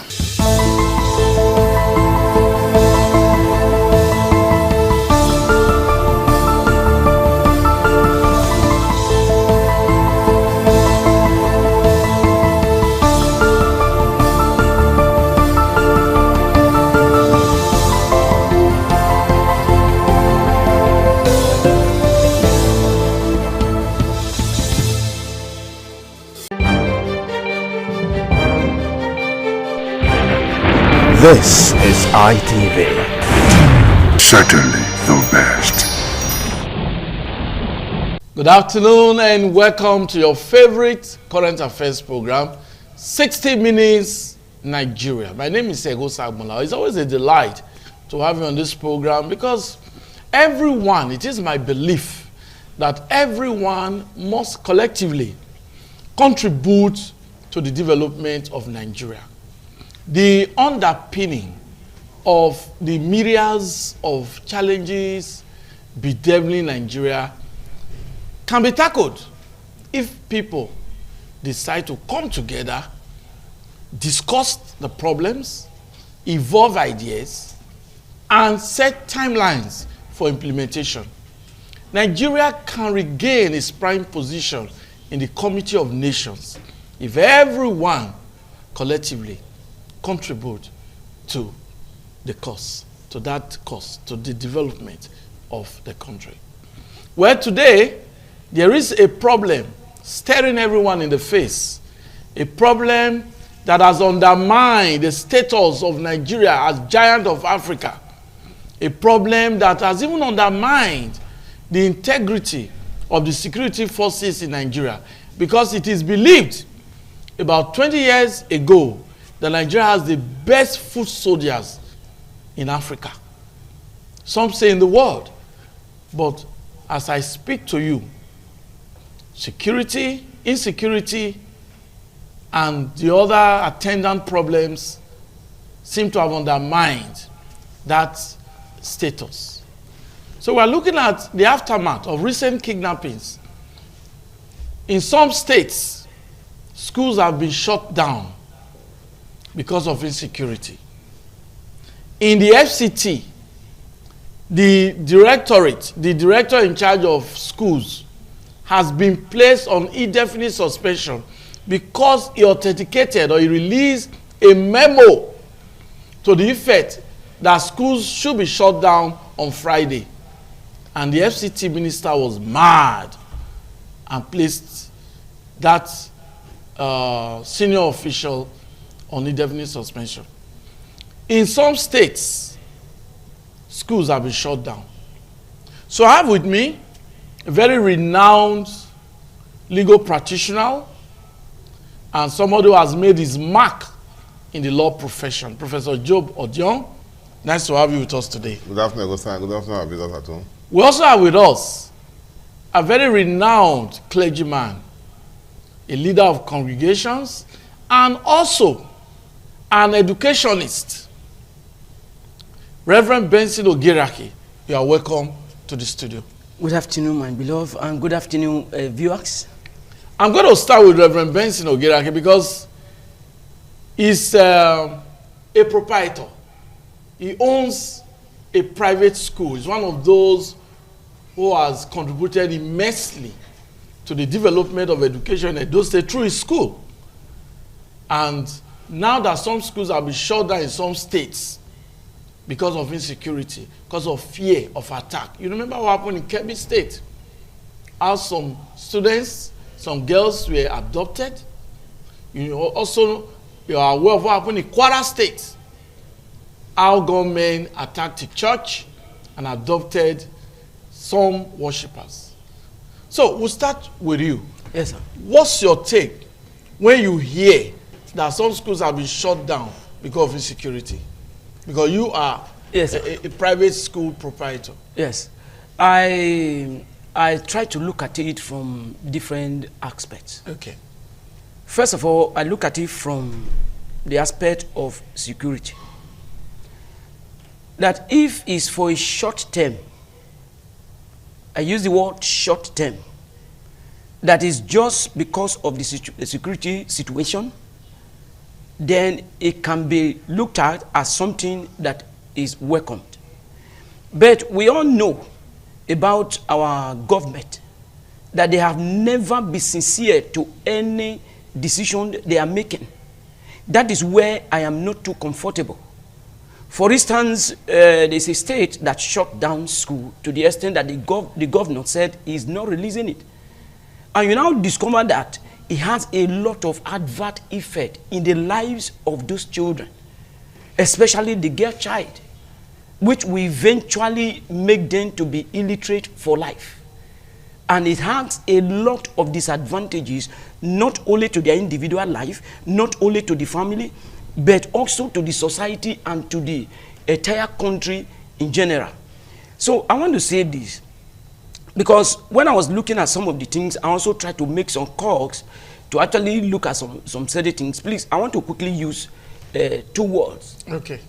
You discover that the school children that were adopted, the government told us they are released.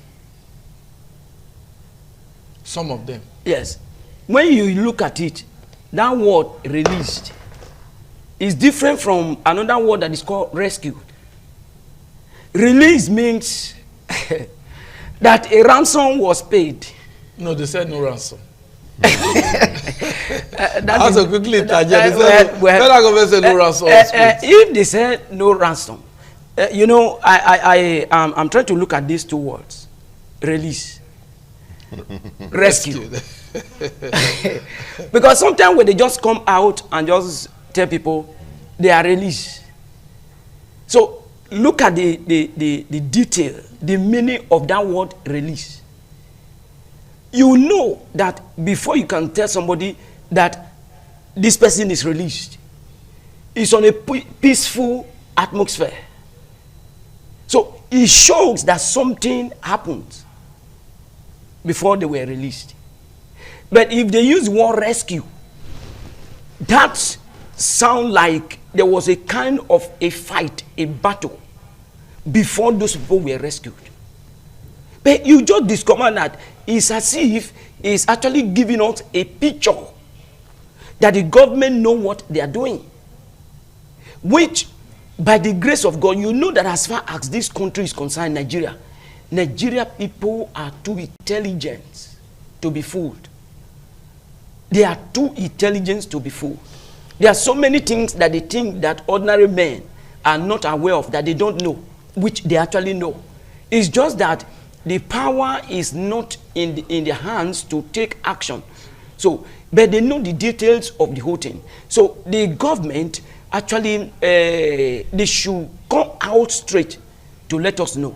All these things that are going on, we have been having series of reports, not only this year, even for some years, to actually know that there are people that are actually sponsor all this evil.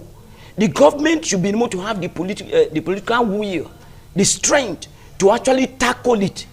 And until they actually face those that are sponsoring it, you discover that this problem will remain.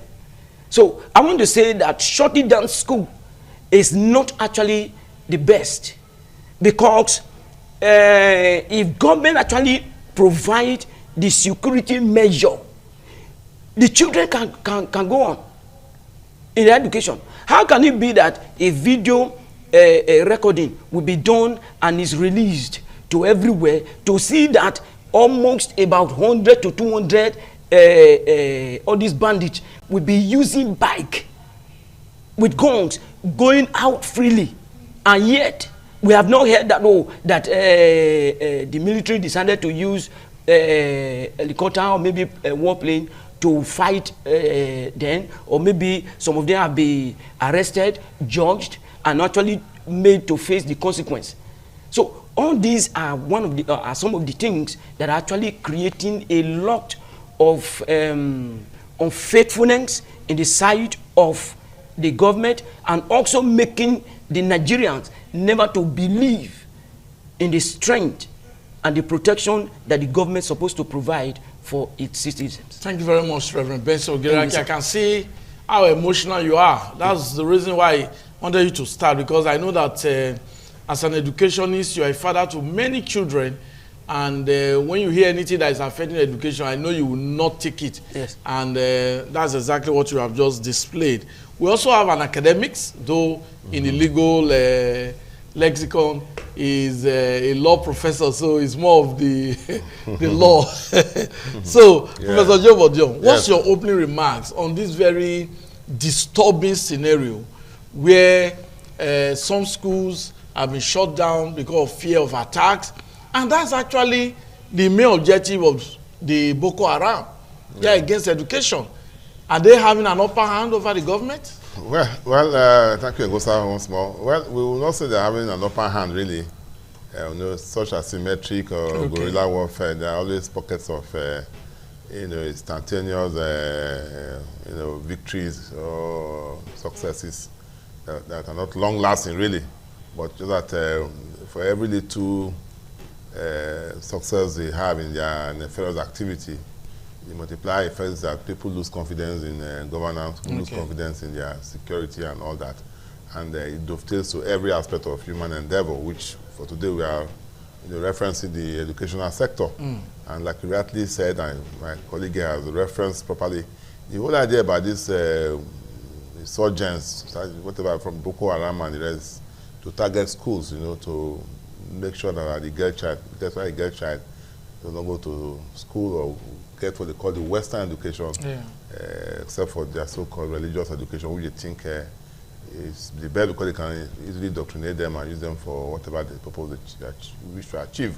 So against that backdrop, you see that government on its own can be assessed to have done poorly, because right from the Chibok kidnapping of more than 11 years ago now, one would have expected that you know, our schools are properly manned, especially government schools, not to talk about private schools, they ought to be manned too, but at least when you have government schools like the boarding facilities, like the one in Kebbi and the rest, you know, there should be much more, you know, a security presence there. Not security by way of having armor tanks or having stand-looking rifle wielding soldiers, but in terms of the, you know, networking, you know, the networking of information, you know, closed circuit cameras and all that all over the place, and then you have a central base where you monitor movements.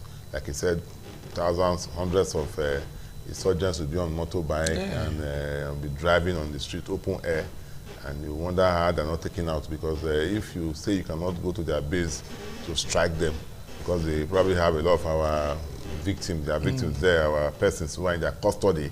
But when they move out, which means if you have a good surveillance mechanism, you have good intelligence gathering, as they are moving out, you will know. It's even good to allow them move out in the first place. You even allow them plan what they want to do. You even lure them in. You have what we call agent provocateur, those modes, you can plan them. When they are moving, you just cycle and finish them. But fortunately, it's the other way around. They are the ones cycling and capturing our generals and the rest, whereas we are not doing enough of that. So it simply means that there's a lot of failure in terms of our security networking. And then for the spiraling effect on education, when you shut down schools like this, like you referenced, you are indirectly kowtowing to their wishes to stop them from going to school. So on a temporary basis, yes, it can be justified just to remove these students from harm's way, and then you now work immediately towards, you know, improving security there, and so that at least they go back almost immediately. But for the psyche of the citizen, for the psyche of the parents, and for the Nigerian psyche, we must not give the impression that these insurgents or criminals are having an upper hand, because they strike and then you closed down the school temporarily. Like he was trying to reference the semantic aspect, whether you release them or you rescue them, whichever way. But ultimately, they succeeded in taking those students to their domain, to their hideout, and nobody knows what they have done to them within 1 hour or even a few minutes enough to do harm to vulnerable children, you know. And so on no account should they have had their way abducting students in whatever way. And on no account should they have even been able to make away with those students right from the school premises to their forest or wherever they are.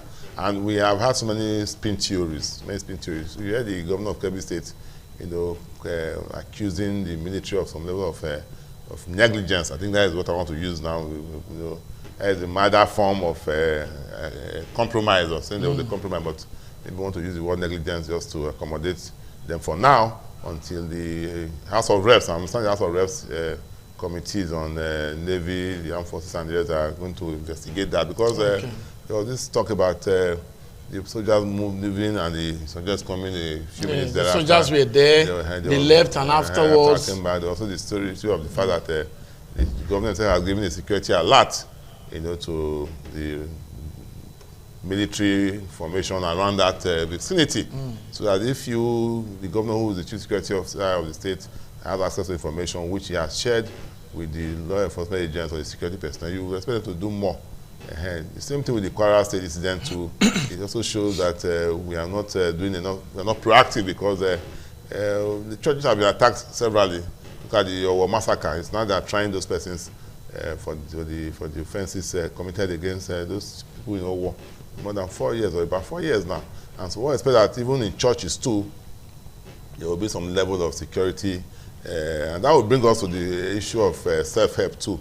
Issue of state policing, issue of vigilante, and because even the churches themselves and the schools too should also work hard. Maybe the private schools should also work hard into their own security architecture, and so that everything must not be government. When government is failing, you have to involve some form of self-help, as we are doing these days in our local vigilante, in our streets and all that. So schools, public and private, as a principal of a school, your lives are at stake. The Kebbi man, I think the vice principal was killed. Yes, while the principal was shot. So it means that even if the PTA, the student parents, PTAs of those schools come together to say, well, this is our school, and then the local authority cooperate with them too, because you have to also seek some level of. So you must condone of your schools. You must have hunters and some form of vigilante. Of course, when we want to do the postscript of suggestions or recommendation, we have seen that in other climes, even in South Africa here, private security agencies are licensed and they're all over the place. I saw a post where there are some areas in South Africa, maybe streets. I'm sure it's happening in Lagos though, but I'm not sure to say. We have private security who are well armed and equipped. They have even guns that are even more powerful than that of the DSS. They are private, they are paid. And so if a company is contracted to protect schools in those states and is paid, people like the Tompolo and them, those are sorry, those self-acclaimed hard men you have in Nigeria, who can get them. There are so many of them around, lying idle and becoming mischievous. They can be added to our security profile and give it that private arrangement to protect us from their colleagues, because as I said, they are colleagues in crime, so they may wish to help us out. Thank you, Prof. Reverend Benson. Now, there's something that just cropped up. Now, don't you think there should be a mechanism that can be put in place to ensure that all schools are adequately protected, like Prof has just said? Yes. Maybe vigilantes, maybe ex-military officers, ex-police officers can be recruited just to be guards in schools. Don't you think so? My beloved brother, you know, thank God that other people are so listening. Yes. That is why when we're on air like this, we try to give some picture. I want to sincerely say this, that the government is not sincere to themselves, and they are not also truthful to the people. Are you talking about the federal government now? Both the federal government and the state. Why did I say so? Take for instance, let me start with those incidents that happened of adopting those children. Yes. If you look at the report and try to find out where those children will be taken and to the destination where they were taken to, below is a long distance. How can it be that for them to have come to the town, take the school children, pass through some villages, then all this one, in this era where you discover that you can be here, you can call outside the country. When you discover that you can be here, you can even call the same state with your phone to try to alert people to say, oh, something has happened here. There are even some people that witnessed it when they were taking those children. They must have made calls. But the question is, how come that the security personnel that belong to the government, there was not even atom of saying, oh, they get to some, before they get to some place that they intercept them, or maybe they block the road. They will now hear that, oh, there was a gun battle at so and so place. They kill. It's not my desire that they should kill any policeman. There was exchange of fire, but some people sustained injury and all this one. So when we are hearing that, we'll be able to know that, oh, the government is actually making provisions to actually secure its citizens. Now look at, if the government people that are licensed to actually defend the people, and they are not there for them. If anybody decided to say, okay, let us employ a private hand, and there is no proper approval. Definitely. Beloved, I sincerely tell you this, even as people are hearing me now, that you discover that they can use it as a way to even shut down the school. They will begin to ask you, who give you the permission? Who do this? Who do this? So if somebody is coming to attack a school, and you know that the security there, when is a private and is properly licensed, so when in the process of trying to defend the students and he kill one or two of them, he knows that even if he's arrested, at least he can be able to have his way out. But if he's not licensed by the government, the first point is that, oh, who killed so and so person? Then you say, which of the security arm did you belong to? He said private security. Is he properly licensed? So even if he's licensed, who asked you to carry a gun and other things? So you find out that both the security outfit and the school that they are trying to protect are seriously in big trouble. So these are some of the things that keep making me to say that the government is not sincere to themselves and they are not faithful to the people. And there's something that I'm looking at, because we are not just looking at the immediate effect. Yes. What the government try to do now in trying to cover their face, in trying to make sure that, oh, they are just delivering around the whole thing because of their own personal political gain. Yeah. A time will come that some of them that are in the office now, it will become a curse. It will become a yoke. It will become something that they themselves will regret, including their own generation and their generation yet unborn. Because whatever it is that they are doing now, they should be able to know that it's a seed. And whatever you sow, the Bible says, whatever a man sow, he will reap. Yeah. So even if they are there today and they are just looking at the financial gain, at least we are securing the state, and money is being voted, and you just look at it and say, oh, look at the other day, I was looking at something, sir, reading Vanguard. Do you not, and now discover they were talking about the total number of policemen we have in this country. So how will these people, how will those numbers, sir, number is quite significant, being able to secure millions of people? Over 200 million. Can you imagine? Yes. We'll come back to that because the president has given a directive that 30,000 additional policemen be recruited. He has also given directive that the military should recruit more soldiers. But we'll discuss that if that is actually the panacea to solving this problem. But that will be after this break. What a delight to have you back on the program. It is 60 Minutes Nigeria. We are looking at the implication of recent development in Nigeria.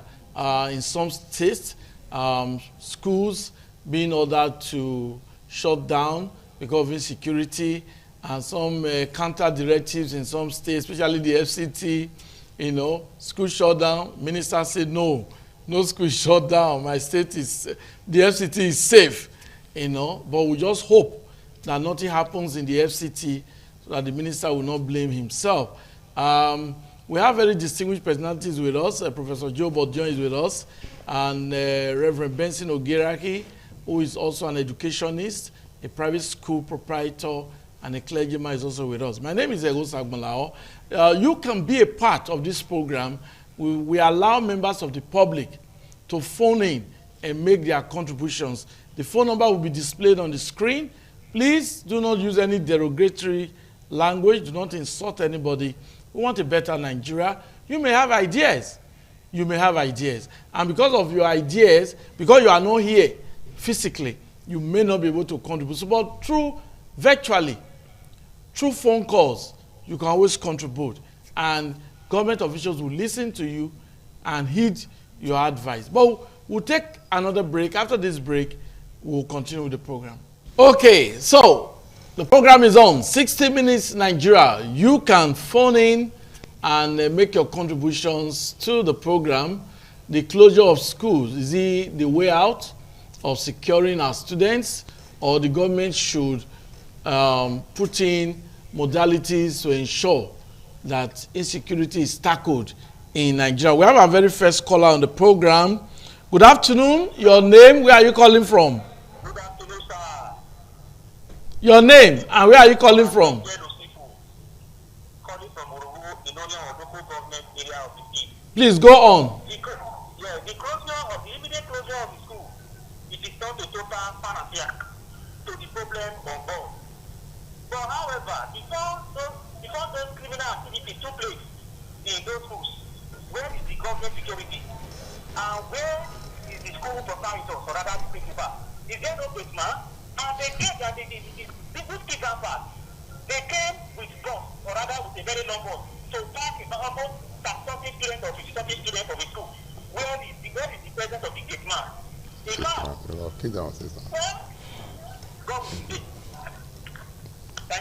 Thank you very much. All the way from Oriomo, we just got that caller. That's a nice one.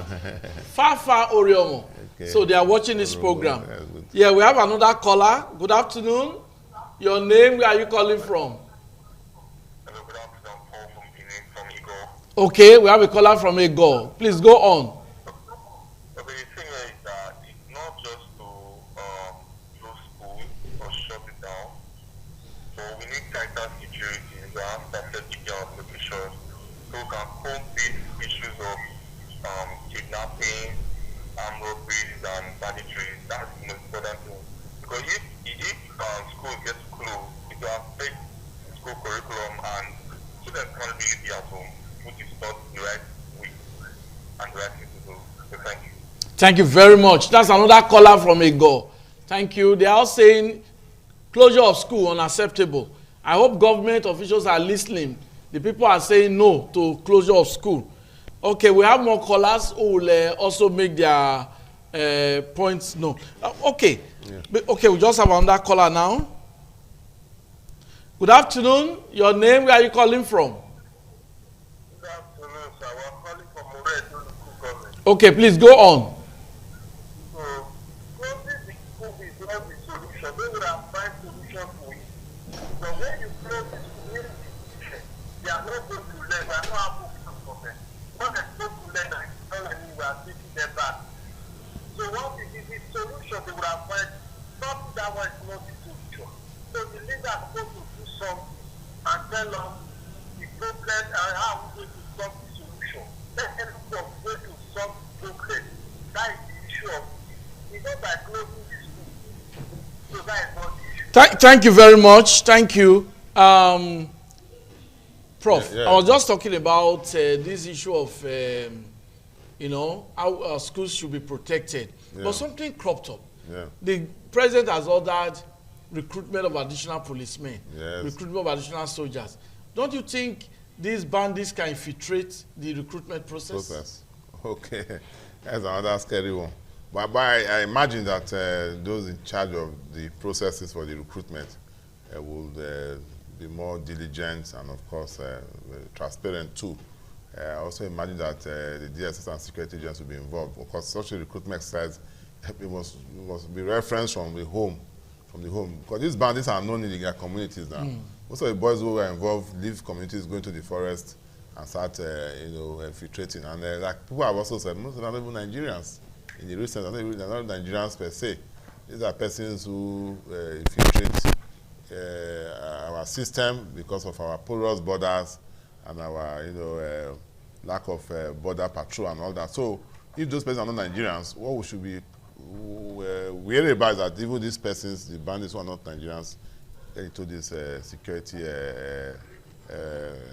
forces. So it is vigilance, it is focus by those involved that will prevent such instances. We'll come back to you, Prof. Let's just get this caller. Okay. We'll get more callers to make their own suggestion because it's a collective requirement is needed, is required to get the problem solved. We have this caller. Good afternoon. Hello, good afternoon. Yeah, your name, where are you calling from? Good afternoon. Go on. Go on. Why is government afraid of arresting people? Why? Could we say know where they are negotiating with them. Why is government afraid of arresting people? What is the implication of arresting people? Any problem they arrest people for question?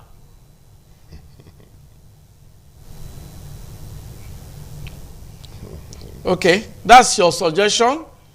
He is asking that nobody is above the law. We'll take a break now and we'll continue with the program. Okay, we have a caller.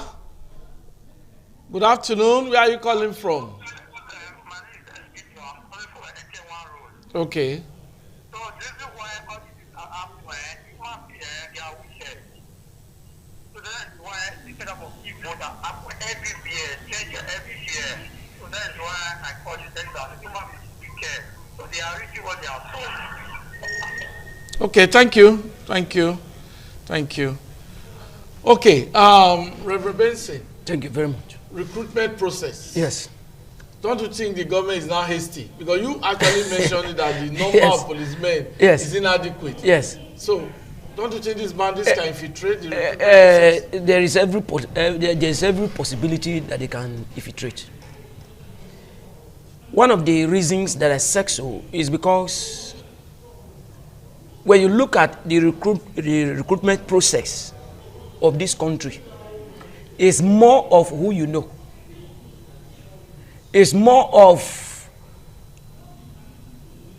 who is standing for you. It's more of the people in authority. Our recruitment process is not genuine and it's not straight. For instance, you will see that there are people who are well educated, sound, capable to be able to handle some specific responsibility for this country. But the opportunity for them to be employed is not there. Why? When employment is coming, most of the politicians are given slots.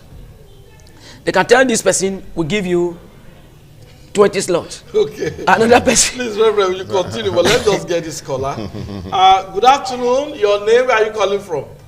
Good afternoon. Go on.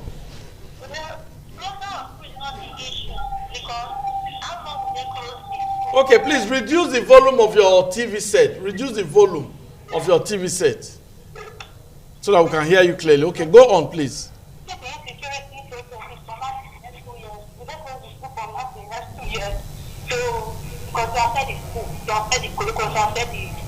it will affect everyone and delay their studies. So just after security. Thank you.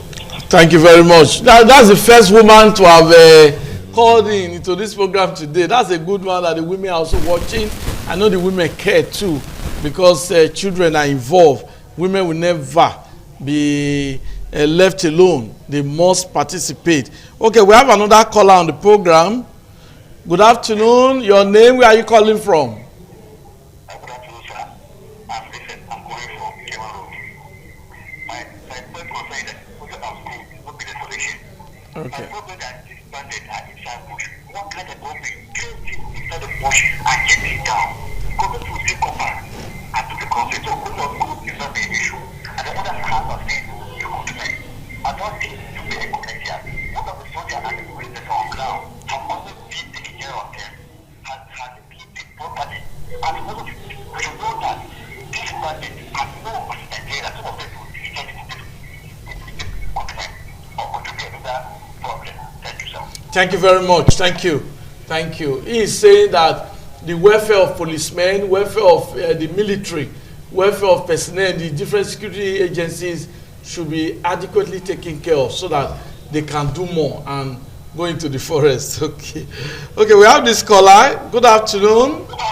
Your name, where are you calling from? Your name, where are you calling from? Okay, I think we're having a network problem. Yes, Reverend, you were talking about recruitment process. Yes, like what I was saying, when you discover that people are giving slots, it doesn't really matter who you bring. But as long as slots are given to you, so you now say, okay, these are the ones that I submitted. So there are some of them that cannot even go to the interview panel, but their names are there. We have seen it in this nation, that people will go for interview, they will be qualified, they will know that yes, they have done well. They will go home rejoicing, and at the end, their name will not be shortlisted. Even besides that, sometimes you discover that those that they want to actually employ, they have already listed their names and everything. And at the end, they just come out to the public, they announce it that they want to make a new recruitment. And people will fight for it, they will apply it. But at the end, they know that the people have been employed, but they just do that to let the entire people know that we have actually recruited people. But is it the people that actually came for the interview? Sometimes no. So that is why, if they actually love this country and if they want to do something for this country that will make their name to actually be in a good book, because the Bible says good name is better than riches, is that they should make sure that everybody should face the panel, and those that are qualified should be the ones that are employed. Thank you very much. We have another caller. Your name, where are you calling from? Don't you believe that it is wise to invite the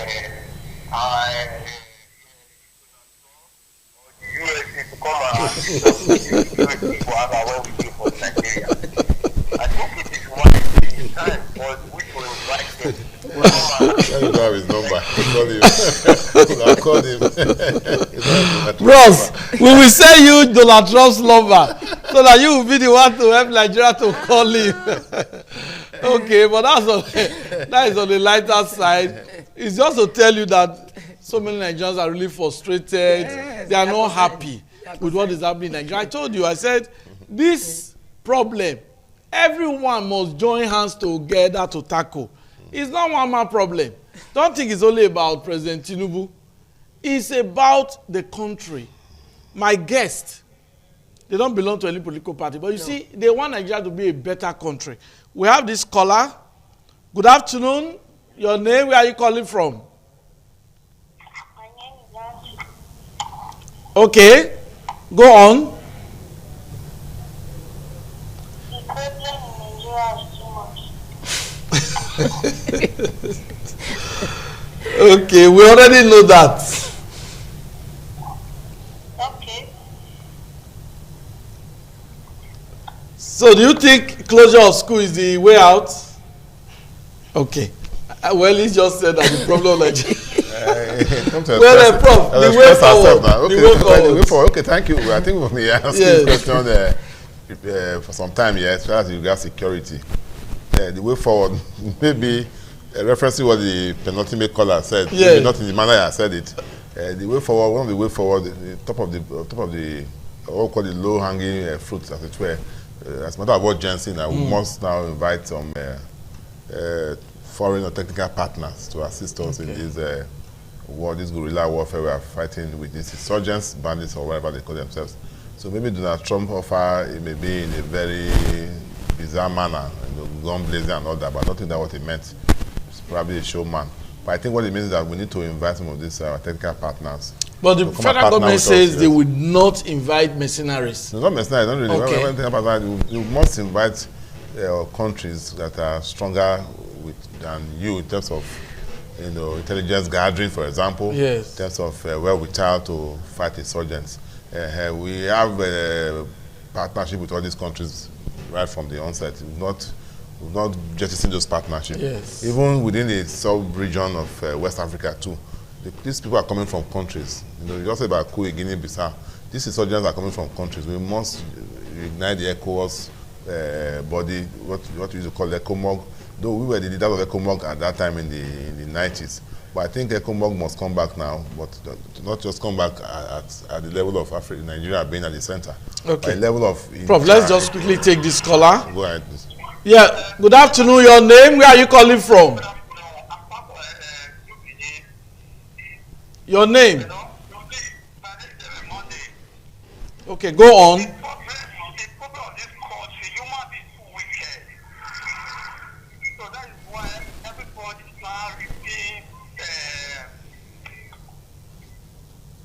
Okay. I think this scholar is just reiterating what somebody else said. So saying human beings are wicked is not a new thing. We already know that human beings are wicked, but now we have a problem that is leading to even closure of school. How do we solve the problem? That is the discussion. Yes, so I was saying, just to cap it up, I think it's important that we now get some of our regional partners to also assist us. First, in checking the inflow of insurgents from their countries. Okay. There should be some sanctions to these countries that allow them to cross to our border, or cross our border. Then on our own part, we must strengthen our borders, because these people, they filtrate. The Iswa people are originally from the Sahel, and so how did they get here? Yes, we reference, we don't start mentioning names here, but if it's a religious agenda or what have you, but we can check it, by using our diplomatic channels, and then most importantly, block our borders. And then our military too, they should be proactive. I think a lot have been voted for them in terms of money to buy equipment, and the Tucano jets, where are they? Because I have not heard about them, and I know. And that was in the news that time. I know the furor over that during Jonathan's time, and Buhari came more than 10 years now. I expect those things to be active, bombing all these terrorists, and those Tucano jets are modern enough that they can pick out targets from anywhere. Okay, Prof, let's just take this caller. Good afternoon. Your name? Where are you calling from?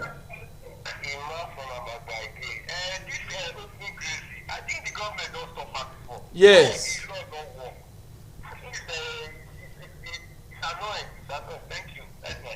Okay. Open grazes are not problem. Even the Ikpoba local government recently imposed a ban. The federal government, we understand they have even banned it. I think that news also. But in the sense of it, if we don't have a law in Edo State, I'm not aware if we have enacted one in Edo State. We were supposed to do one. The open grazing under Governor Obaseki was also banned. Yeah, I don't think so. Daytime. Daytime. Okay, restriction. You mean okay? Because the restriction, really, okay, we say restriction. It was banned. You can do restriction by way of policy, really, but the outright ban is what most of these our colleagues are canvassing for in terms of restriction of movement. Grazing is a business. A serious one. Farming. If you say you ban grazing, there must be provision for this alternative. Because they are also farmers. Those who are rearing cattle, they are also farmers. So they also should have a place where they can take care of their own livestock. The Ministry of Livestock is to address that. So why the farmers, those who are handling crops, we have their own farm. Those who are handling, who are doing grazing, should have a place where they can also graze. So government must find solution to this problem.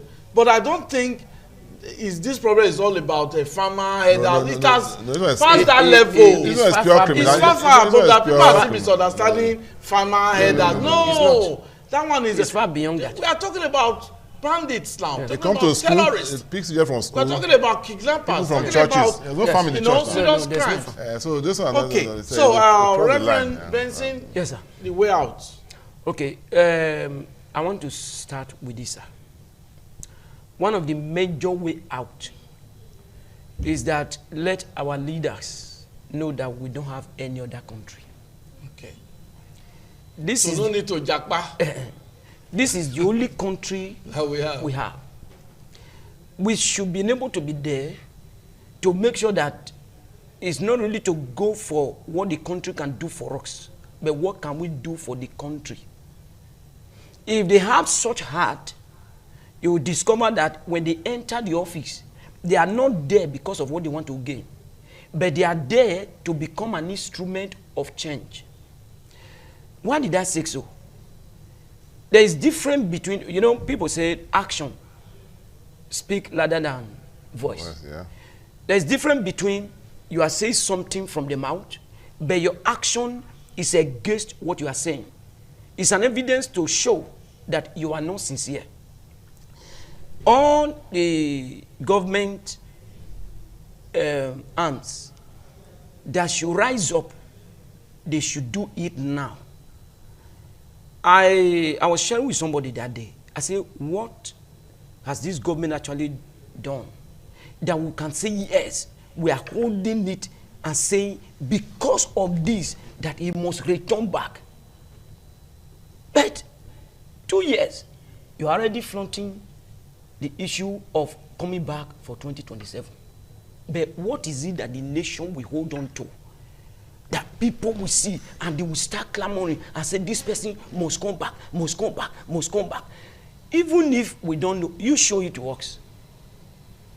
That you have done this, you have done this, you have done this, and we're actually seeing it. One of the major issues that have been there is this issue of insecurity, which is still a problem till today. What have they done about it?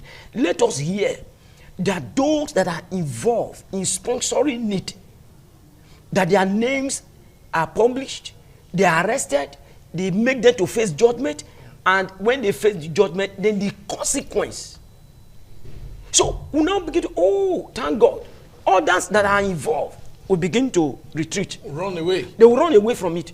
Not when you are telling us, we are telling them, we are telling them, we are telling them. Can you imagine somebody that was pointed to, was having a marriage in his home? Government functionaries were there. Doing what? So I want to say that they should make sure that they rise up, knowing that this is the only nation that belongs to us. Yeah. Because even if they send their children out of this country, a time will come that the children want to come back. After graduation, maybe after graduation, and that's it. So if the nation is not secured, yes, the nation is not good, so how would they be able to return back? So you discover that both dogs who are sponsoring it, both dogs who stay and just try to be looking, they are not doing anything. Whether they like it or not, they will reap from it. Thank you very much. Because they also have families. Thank you. Yeah. Before we call it a day on the program, I will just quickly task Professor Joe Bodjon to enlighten us on this aspect. Now, talking about the law, a quick one, because former Governor of Edo, Adams Oshomole, made a comment that some of these terrorists or bandits or those who have been arrested committing serious crimes, that sometimes the judgment, that he is appalled, that the judgment is not as stiff as expected. Is it that our laws need to be strengthened? A quick one, Prof. Okay, well, we have enough laws. I don't think it's about laws, really. It's about the enforcement of laws, by enforcement of laws. I wouldn't know what judgments our Honorable Senator is referencing. I wouldn't know the courts that tried them. But I think maybe what we should be moving forward is that we should be having special courts, really. At the backdrop of Nnamdi Kanu's trial and all the shenanigans that went with it, I think that the level of criminality, terrorism in this country means we should go back to have special courts. In the military era, they have special tribunals, dealing with such issues, up to drug trafficking. That's how those first 3 drug traffickers were executed under Buhari's regime. So terrorism is so strong now that even in America, in the US, they have special courts at the time for this kind of, the Guantanamo Bay issue was because of special courts. So we should have special courts, not the regular courts. And we have a terrorism law that prescribes death penalty for some of these offenses and all that. Even kidnapping carries death penalty. But what we need are special courts that will be purpose-driven, knowing that these courts are meant to instill some level of deterrence and not a court trying land matter, a court trying property matters. Thank you very much, Prof. Thank you. That's the show. Thank you very much, Reverend Benson Ogeraki, for your comments. I believe that you've enjoyed this program, and members of the public, we are grateful. You called in, you contributed. That's wonderful. Do have a wonderful weekend ahead. Bye-bye.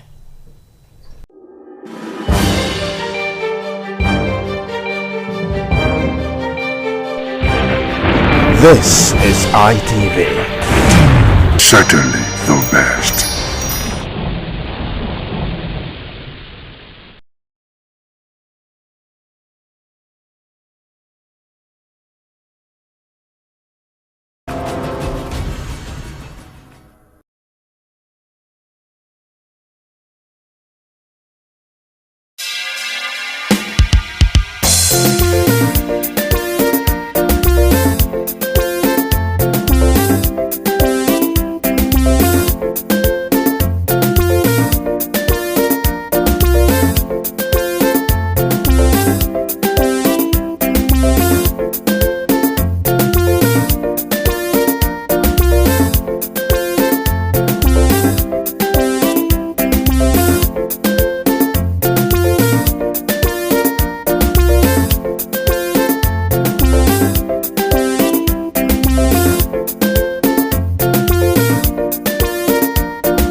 ITV, certainly the best.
ITV, certainly the best.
ITV, certainly the best.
This is ITV. Certainly the best.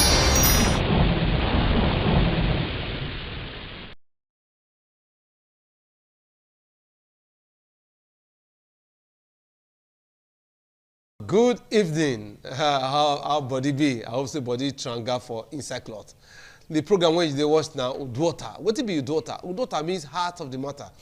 And this evening we reach now from Independent Television. And every Thursday, this kind of time, now we always come here. And why would they come here? Monday, Tuesday, Wednesday, Thursday. Thursday morning, you don't hear different Queen's English. But from today and tomorrow, you can't hear Pidgin English. Because yes, now the what would they come for this side? Lingua Franca. We are local palace, so we say we take the yarn. And you know, say the same when people talk to people, people understand.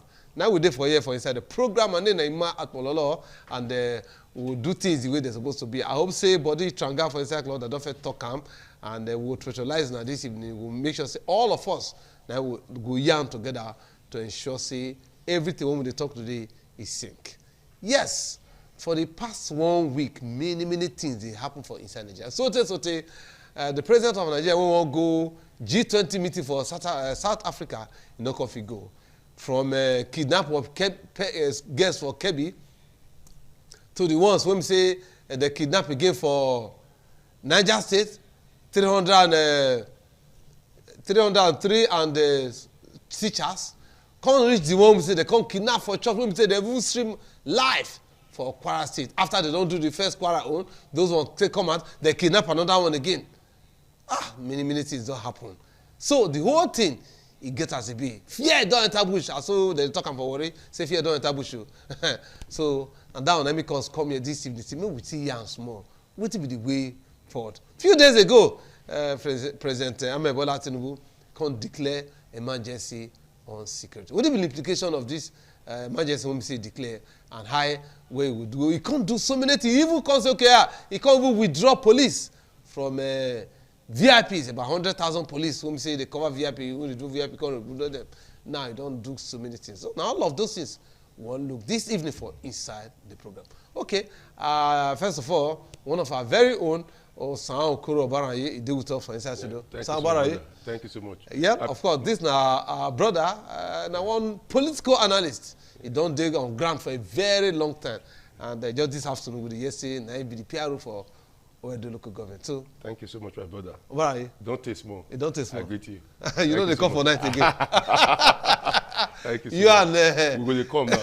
You and Akube. Akube, yes. You and Akube, we know what they do for night. But so we're not going to come again. No, you go call us now. We will come now. We will begin come now. Okay. So, okay, via Zoom, we expect one of our brothers, Kingsley Ose Obo, all the way from UK. He will also join us when we look at the issues as they be. Kingsley, good evening, sir. Yeah, Emmanuel, good evening, Apollo. I greet you now. How you doing? We dey fine, oh. Okay, I hope somebody tranga for inside cloth. Yes, so we thank God. All right, so make we start from studio. All right, just the last few days, few weeks for Nigeria, where would they go? Security-wise. The truth, you know, if we hide down, the truth, not say we could not talk out. The government don't fail when it concerns security. One way thing Baba Bola they do this time now, you see, I say even Buhari do more. Remember, I say Buhari other people go say go do this one. Later I can't talk, say you know even know say them not go. Buhari too don't fail withdraw. This police come up from. Don't do everything. The truth be say they know what thing they happen. They just want. You know what you be say make you take play. The government be want you security take play. Later they take on overpower them. They want you to do something, go overpower them. Because the shame now when come even reach out now be say, you go see and now say, for the police to talk, say many people can't join police. Nobody want to join again. No. Before now waiting the street people for body, I want to go join police. Because people don't say and now say, now kill that they kill them. You go see and now say, the truth to know also they our security system. We could tell ourselves the truth. The person when you and join police the same day, you come from this side, that person come from the other side, when they call northern side. That person for the northern side go this IG. Now God go say if you go reach inspector or even sergeant. I get it. Now even for your qualification, if you even better pass that person. But those people don't look for qualification. If we two want to enter school today, now your picking score 300, you need benefit of say no one give up. The one when they want to give for that side, when they come, you will just score 120, 130. Now that country then with this. So when they use this thing, they play, then they think say that they use and do one side. Now they think overpower everybody. They just they pretend. They don't say we sit down for what they call gunpowder. People just they pretend. Because they listen to read just when I say out of the 30 something, let's say 34 local government when they other Katsina, where the former president yes. Over 20 now. Don't agree. Don't give themselves. Say, we go work with our bandits. I beg. We go work with now. Make wahala. No, they are beg. They beg. It goes to tell you, say, that state itself don't they controlled by bandits. We can't hide that. Like, don't they there. So even at least, the one with the former president take come out there, at least for 8 years, when they serve this country, you're supposed to say security is supposed to be there. So everything when you offer there, I don't die natural death. It don't go now. Now the one we hear be this. Now the country we still did that day when we hear say one of our brother may so rest in peace, General Uba, show video. They buy on. But what we hear, they have me talk say they not buy on, say he did. Now the people also show on our video say why did they talk like we don't buy on museum? Say I will take buy on. You see, I said they even they lie to us. The detriment of the issue. That's why you still look at if me and you now do TikTok or do video, talk, say, we go do this to Nigeria, we go do that to Nigeria. If we go do an inside bush for a Kedolo, DSS will come find us, they go catch us, no matter how we run. The people now, these people, when they talk, say, we don't kill these people, we go kill again tomorrow, we go do this one again tomorrow. They know they open, before they be the close face. Now, this band is not the close face again. They are known faces with their guns and everything. They go do a more pulling. Nothing. That's the judge they do and say this country, we be like who follow they can't get this country. We not be like Nigerians again. We different from them. So the government suppose all this one what they do now because they say emergency or security. If they want really do one for the truth, they know. See the way they take Nnamdi Kanu issue. it was a do or die issue for Nigerian government. They do and say, nowhere you go wrong. We go finish you till you die. If they also take that decisive measures, decisive stiffness, say we not go agree, until this one for bandit. We never see where bandit, ordinary group of people, overpower government. Nigeria before, they go help Cameroon, other countries fight war to make sure say they stabilize them. Now, yes, they go, yes, they go ECOMOG, they go do them. Now, we don't hear about ECOMOG, they go, not because we can't help us fight now. You see the joy and happiness when be there when they talk, say, our friend Donald Trump, they come, and people, they come. People begin to get joy. So in Nigeria, so when they help other African countries do fight, talk, say this. If Nigeria talk for Africa, everybody go shout as a giant. But the president killing, look, Canada, they talk, say, if you don't say you don't get any important thing to do for Nigeria, not go, the wahala too much. They not just so lie now. Because make we tell ourselves the truth. If we go from small, yeah, you're one of far. If me and you really serious, this will fit check this your one now. You see the video of that day. Say they don't reach your water, they day your water. People, me not go feed from estate gate one day for a port road, come kidnap person here. If you want to kidnap person, you suppose don't stay here. You know, say after ITV they say road by that side. They say, if you don't know the terrain, if you carry person where you want to carry and go, you even know what the person where you want to carry na day. So if somebody go conquer, they don't already did that area. So they go to tell you say they don't dey within close to us. So people when don't dey close to you, what is they from there to Ring Good? But that person when get power, if you trust stone, you go reach Ring Good now. For me, your to Ring Good. So he goes to tell you say even we not safe again within the Benin. We don't want to talk outside. Now that say you want to travel from here to wherever you want to go, until you reach where you go, you are now sweat. Even the air conditioner the month of sweat go down your body because you don't know what is next. What is next? Well, this one be don't day like this before. Before nightlife, what be you talk at your side will be the come here for nightlife for Benin be the sweet. Now the fear don't they say nobody knows who is next, who they go attack next. The thing don't they pain everybody. So it don't reach time when government go by themselves talk the truth. Because me not see why state government go begin collect, state governors go begin collect billions for security votes. The governor of Katsina now, if you go check his security vote, I should say go past 1 billion. You they collect security votes, local government when the government now, our federal government, will pay those local government chairmen now subvention. They will give them money. Local government when people don't tell you say now we get them.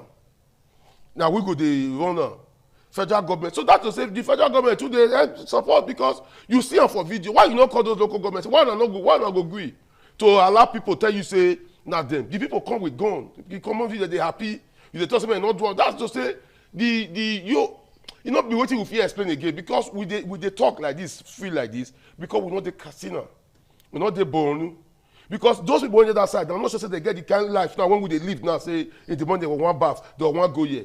Not be this country we did when one governor for whether Niger closed down all schools for Niger. You see, to close down school.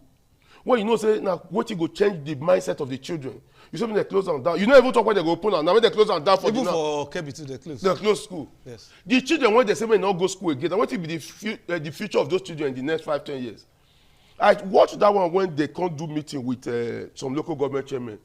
My bitterness be say the small children when they watch those people, they jolly they go. They not go feel believe in school again, no. Because they say and say, these people when not go school, see those when go school, they do meeting with them now. That they agree to what did they talk. Why me want to for myself go school? Why not just carry gun like this? Make people they believe. So the narrative don't they change that for the next generation. Not be even we again. Those are when they watch now, they see the way government they pamper those people. So they no go when even suffer themselves, come they read, come they do assignment, come they pay school fees, come they do anything. Why don't you kuku gather our friends so they drive for the same class and go become bandit, begin kidnap? So probably if you carry gun, nothing happen. If you carry the barrel now, they go put out for your motor. Your license don't expire. Police of Benin, they go use you well if you go pay through your nose. That is the same thing when the people for North go carry some kind of gun when you will never hear before. You dey hear that general that they give feedback to Oga. They tell say Oga we dey try, we know they run no, but their power, the kind of one they throw na big one they throw. For those people to fit get those kinds of sophisticated weapons for Nigeria, where those things pass. Now hope they try and come from. You also watch video where helicopter drop, give them something, give them command. So you mean say we know our airspace don't take so loose that people they live inside bush, they go give them food, give them money, give them everything. That one when happen for Benin that day, you hear say the guy now Ringo they go collect money. Oh. Ringo, then they go collect money. Yes, one bank for one bank for Ringo, then they go collect the money, come out. That is and now Ringo to Central Bank day. What did they say that you go enter there collect them? Because some of the one go there go collect them now. And they work out past us, so we don't even know them. So you say the fear don't they virtually everybody body. Because if somebody if he can collect money for ransom for Ringo, that's Ringo not safe. And Ringo that be the heart of Edo. Everybody must pass through there. So if somebody if he can collect money there, waka come out, nobody feel hold on. Let me say the person feel enter our bedroom, pick person, and not to go hold on. The person if even go to prison, pick a brother or a friend when he like when they hold there, nobody go hold on. Because the man if he come Ringo come collect money, and nobody if say, hey, not go there now, be that. It goes sure say the system too don't collapse. The system don't fail. We just want to do makeup. They try and say nothing they happen. Whereas things, plenty things they happen every day. Now the one when we hear, that we they talk so many days when we not see. As they talk now, some they go on. As they talk now, people if you don't transfer for maybe all those track for train station. Train when they come when Buhari be do. You see, I say later kidnapping, the whole thing become something of the past. We not hear them again because they can't leave them begin go they will lay them there. So it's just to say the system don't fail well, my brother. For security aspect, we don't need you not get a you take try use cosmetic pancake this one, no foundation, no layer, no Mary Kay. Go make this one fine for face as we want to talk because we must tell ourselves the truth. Security. Now waiting our government swear say they will hold to us. And now they don't fail. So how time the government also just to say as we fail, this one is the way forward. Don't be make them begin to say we go do. Time they go, people they die. Are you getting it? People are dying every day. Election now by next year now, not be this one they go they talk again. They go forget bandit now. They go face election. The person will not fit travel now to South Africa anywhere. Go need to visit the 36 states of Nigeria. The person will not fit go Abia State that day. I be one of the states for the north, southeast because of political reasons. You go need to visit now. You go visit all around. Go speak to them. What you want to do? What you want to tell people about security? People begin ask. What you want to? Because what you say you will fight. You promise us you will fight out. We are not talking about the economy now because but now we are good. Now economy they good. If war they happen for inside market, you know see something bad for market you go wrong. So until peace day, now we will feel even they regulate prices. There is as we talk now peace no day this. Area when they talk, we don't mention so many. We don't come Benin talk, we don't come Delta talk, we don't come Niger talk, we don't come Castina talk. So how many come women when you come women for the state papa? Okay, my brother, Abo, you hear me? Well done. Of course, I hear you now. They hear you very well. Okay, so for the past few weeks of let's say a month and some weeks now, you see the kind of security development when we say negative security development when we say it don't happen for Obodo Nigeria. Now yesterday President Ahmed Bola Tinubu come bring one to when we say it causing an emergency on security. Now the right way to go now with this so. You know, what you talk about make me laugh. What you talk just make me laugh. I don't want to laugh because the man not reach go laugh. But you tickle my fancy there. Make I start by this man we just talk to him. I go just enter any place, buy drink, I go pay. I just like the way he take talk, you know. I call it to look his name again. Osahon. I thank you very well because you said it all like Englishman would say. You know, but anybody, we are not going to come say it's not a political party. Like he said, you cannot, there's no way you go dress this matter now. There is no how to dress this matter. But you know the question you asked me, Akololo, are we surprised at this?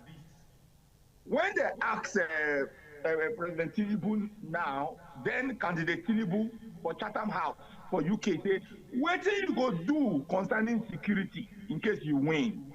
He not answer that question. We forget. He called El-Rufai. El-Rufai, come answer. That is a man who was aspiring to lead the get Black Nation, it didn't have an answer. We can't say this is the wrong way. Say no. You know, when person they fail, one thing we need to know. Truth now is a scarce commodity. Why is I won't buy that my man make it, I won't buy and drink with it. In Nigeria today, truth is a very scarce commodity. With a queue to find truth. I should the queue to buy fuel. With the queue, the truth there for here. So as this man they talk just now, I just they enjoy that because I dey queue, they listen. At least I don't see people they talk truth. It's not the painter, like what this guy said now. What he has, number one, we must know, of course, Tinubu didn't have an answer. He didn't have a plan for security. When you say emergency, what is emergency? My friend just mentioned now, he said ransom was taken at Ring Road for Benin, the city center. Not be the people they kidnap, not be say come Ring Road, now kidnapper say, make we meet for Ring Road. Now the kidnappers, they talk, give that point because they know how porous. They know that they can do it and get away easily. Like somebody said here now, you go do small protests here now. Oh, and then you go to find say DSS have been work. They go say they don't trace the account. And these people now fund. Oh, they ask myself, how do you know who fund the protest? They do NSAS that day. For what all of us are bad. That they trace this man. So if I can't give a lot of money that period, I can't join protest. So I don't join who sponsor protest. So that protest was peaceful until things began to happen wrongly. So it's unfortunate that we are seeing the Trump effect, whether we like it or not. What Tinubu is doing, President Tinubu is doing right now, is a result of the Trump effect. If the Trump not talk, Tinubu for still go that meeting. He go the meeting, not consign am. Because as we speak right now, what is in the front burner of presidency now 2027 re-election? That's what's on the front burner. Talking about this is a reactionary. But I ask myself, my brother, go police station. Whether you go see how many police you go see there. You go see the one man just get more political position, you go get 2-3 police. Even now Yahoo boys they get police now. You know now. In fact, at times me go the shame. When I go some obituary ceremony, you go see so their men they guide right. Hey, I go the wish even man of war said for man of war to guide right now insult on man of war. To guide right. You go see soldiers, they stay for gate. You go see police, they carry bag. Now, when we did primary school or secondary school, they talk about graph, how you plot graph. We don't forget that graph. When you plot graph, make a remind us, they say X and Y are good. They'll come tell us, say, interpret this graph. What did that one mean say? What do you see? So how it will be in the next 1 year or 2 years or later? What we are seeing now, we saw it coming. We were saying it. You don't politicize security. You don't joke with security. Even Jonathan Time, even come out, say, Boko Haram, my government, oh. He not serious like this that time. He not serious like this. He came out and said there is Boko Haram in my government. When they begin to kidnapping, we send a fool and need to kidnap. People, because of political affiliation and patronage, they send a lie. Victims came out to say, look, we remember when it's time for Buhari time now, they say, hey, they want to spoil Buhari name. They want to spoil Buhari name. Victims of kidnapping came out and said, people that kidnapped us, we are Fulanis, they spoke this language, we were defending it. So say now, like this man said, you can't move inside Benin now freely. I mean, inside Benin City now, you cannot move freely. I don't drive enter Maiduguri for night before. I don't leave Benin 4 o'clock, they go Abuja.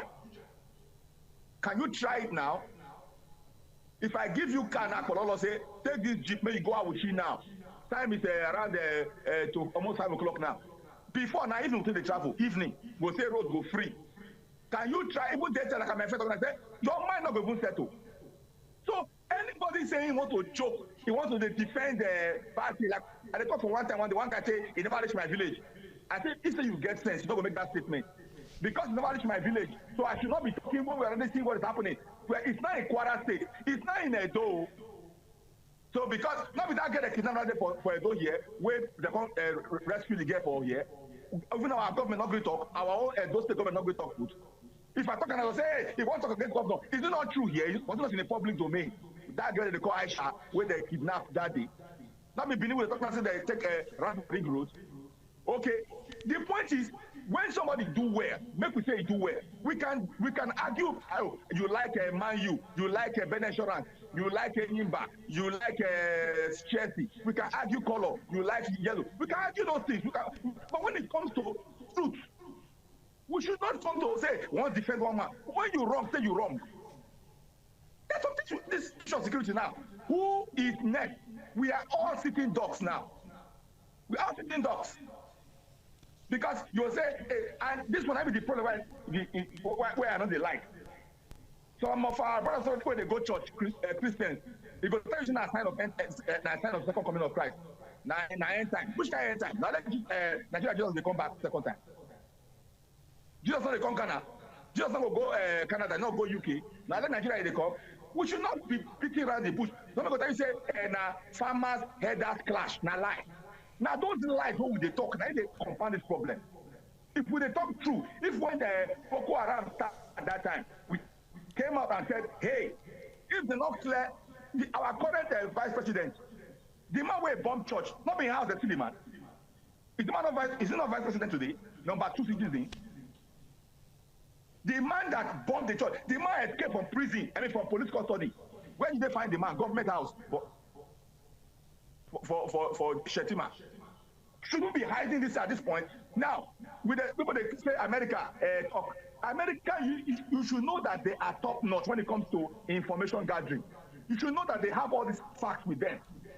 So if America not talk now, we for not appoint ambassadors now, we for not cancel trip, we for not withdraw police. Okay, they asked Bayo Nanuga that day, how you take free these guests? He said they just talk with them. They just talk with them. Like my friend talk now, for Katsina State now, when government collects revenue now, you they pay bandits now, my brother, it's now a legal thing. Government go reap revenue when you give subvention. Say Chama go to settle bandits now. Chama go tell and say, more when I take 40%. They cannot say no. And yet you have a commander-in-chief of what? Look, not be a whole general the key that day. A whole general of Nigerian army. You know what? When Trump said disgrace country, people see they argue, Trump, is it a lie? Is the country not disgraced? That we are seeing our citizens, they kill their, I don't know if you watch one video that day, they're cutting people's neck. They cut them like foul. I mean, Kingsley, yes, that language make we withdraw. Now human beings, it be human beings, so we will not describe them like that. So just withdraw. Say just you see that they kill people, but not to use that or that one. I beg we apologize for that. I'm sorry for that language, but when I see, it was so gory. It was very so gory. I couldn't watch it. When I see, now I stop like you talk. Even the word, they don't know. Change the word, they're offensive now, and I retract, and I'm sorry about that word. Only the word, that's the offensive too. Only the word. Some people cannot actually kill a chicken. Some men not eat chicken. But we're talking about it. Look, now one American citizen they kidnapped that day. One, only one. We don't know when America say come here free that man. We don't know. Now when the man don't come, make you slap one Israeli man for Selu market now. Slap one Israeli man. Prime Minister of Israel, we want to know who slap him. We want to find out why they. Kingsley, they don't call us for control to us. Say, we will take a short break. We'll come back to meet you again after this short break. All right, if you just join us the program in the watch now, Udwota and Udrishna from Independent Television. Yes, we look at this emergency when we see President Ahmed Bola Tinubu don't talk now when you bring concerning security matter. But before we continue, make a lesson I know. Christmas, Igbadu don't come, different programs don't come. People they buy rice, they buy chicken, they buy different things. The time it must come and go. Join the Azatime family. Just dial *347 *732 hash. *347 *732 hash. 500 naira query, 500 naira query. You don't join with that. People don't use 500 naira, win 50,000, win 100,000, win 200,000, win 400,000, win 600, win 1 million. So what do they wait for? Just do them. You don't go regret say you do them. That is our time. Abaraye. Now, with all these when president relax, make I talk them. I don't know what you go put out. You withdraw security from VIP. You say Buhari don't first do one before. Now you say you ban there's grazing, open grazing. Say whoever carry gun, get gun, may go surrender, drop them. Say if not, you will enter trouble. You do that one. You also talk about say make National Assembly strengthen law on that one be sweet me before on state police, so that state police will come, because that one also join the statement where he make. But I don't know where we'll start from. But before that, the question I get is plenty. So you go choose the one you will talk about. Make my brother Albo talk the other one. Not too long ago, a few days ago, you they talk about Benin just now. The Southwest governors, they meet together, talk about security. We not see something like that for South. Maybe you just take out from there, leave the other one. Okay, thank you. It goes to tell you people weren't ready for governance now. You see, say this one with the talk since. Now, small, they touch Southwest. Small. Some Amotekun people for Southwest, they better pass on people for this side when it comes to outfit, comes to regulation, everything. If you see the way they even do their work, you know, say those people sense they. So now it goes to tell you, say, that one day. The one who get for this and politics now be their own business, and how to put money for their pocket, how to begin fight, waiting, they not send them to. Now we get this side. Truth be told, you must be truthful when you're saying anything. The Southwest governors, kudos to them. With their Amotekun structure, it goes to show say they know what they do. Amotekun structure? Yes, Amotekun structure. It goes to tell you they know what they do. Now make you see, say, it is hard for them to infiltrate the Southwest. Yes. You will see another say, Osun, Ekiti. Like they watch them for Ibadan. on TV sometimes. You see when they go stop, intercept truck, load with people when they know where they go. Immediately they go order them back. Say go to where they come from. I don't see so many. They go order them back. You know, so there was a time when these people begin carry those truck enter Benin with a laugh over them. They'll just come in, go drop people. They'll just jump, go. Truck will just continue the drive. Those people, when they begin do with this in a joke, today now those people don't go. Where they keep them. Now those people, you don't see, they see the way they put our manhole for Benin. Manhole, they just pick manhole for opposite central bank. They pull them. To put that manhole, to even carry that manhole, not be baby, small picking not go fit. Me and you don't go fit drag that manhole. So if everyone drag that manhole, person must be looking for opposite central bank. The pick and come out, carry and come out. Government fix it, they carry and come out again. I want to tell you, say, when they do things, they happen, we are just joking with it. They laugh, they laugh. So they tell say, this one will not be my party, that one will be my party. Even the Southwest governors, they know they talk about party, they talk about how to secure the lives of their citizens. They forget about PDP and APC. Yes. And today, the thing sound well for their ear. Truth be told, if you drive to Southwest, now small, you go, unlike this side, they go Abuja side from Edo, they go east, unlike this side. So, if the governors too also gather, because think and say, okay, if Edo they collect, let's say 1 billion security vote, Delta collect 1 billion security vote, the 5 states or 6 states when the Southwest get, they come gather and get about 8 or 10 billion. You put 10 billion for security for South. With the next 2 years, we go feel them more. The scent will reach our body. Because these people do not get too head. They be human beings like us now. If we put laws in place to say, okay, if anybody when they put for truck follow cow, they come any place, they want carry an entire state. You see and say not get any identity, take them back to where from they come. Only the cow come in, cow and driver, and maybe one person. You begin to one like that. Are you getting it now? Then let's also begin vet these people. Take your time, just go to somewhere like Area Street. It's about after 5 now. If you reach Area Street, go area around, let's say, 10 o'clock. From Samba Road to nearly Egede Genoka, the first Israel Papa house. The outside people when you see like down for road, it's countless. Because they don't full left, right. They go, as they break, you don't go see them again. They don't enter where they go. So those people with time, if they stay 5-10 years within that terrain, come begin born, come begin do. You know, so I'm saying in the next 20 years, if you stay within that region, it will be 90% Hausa people. Because that's what they pack in. So you know, we just say because we be one Nigeria, you just come in here, just begin stay. What do you want to do first of all? If you don't get what you want to do, go back. If government don't say they don't get money, so they integrate those people, take them back. Go to near India College. Wherever you don't see Hausa people, they gather, they say something. The amount of Hausa people when they see there, it's alarming. Look what happened for Orege. The two Orege. One Orege for Saple Road. When they get wahala with somebody and the next they cut the person hand, they begin use human being hand, do TikTok video. Is that not? If now me and you do that thing, as we were talking with the prison, you know, the case go change to our, you don't get English or one speak put. Those people who do that thing till date, I'm sure they either they are no longer out, they are working freely. The second one, when still dead outside, you know, say you give somebody a machine. The person come, how far from my machine? I know they see you again. Before they could say Jacobison, he talks, say that person won't come TV machine. You know, you are not even asked. Now, daytime person will come TV, somebody will carry motor will come TV machine. I just don't want to lynch the man to death. If not that the man think I said a stranger from another place when you no see that man, then nobody go talk because that person ain't did it there and get it there among their good book. Now you see that we vote. Say we no go agree. And before you can say Jacob, soldier come, police come, everybody come, stop the wahala.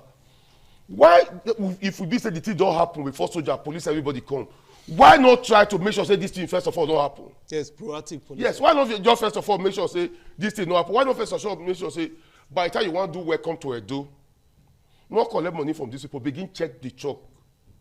You know things when they come out, if they come out, drugs, different bad issue. We not say we went there here not good though. We not say we are saint. But there are some set of people that live among us when they see say you even bath now sin. You even they do goodness. They are character. You don't see also the food when they give us the chop. You don't see when they wash their mango, how they do their carrots. That is not even healthy. These people don't eat their food. They get where they do their own food. The one they say for us, you don't also take note now, say, the groundnut and Google they put for head, they go open and air go enter. For 5 months, they must, it go just they dried. That's not tell you say, get with it, they preserve that thing. Where might be maybe cancerous to us. Even we, what I would they feel for, I don't know what they do with food.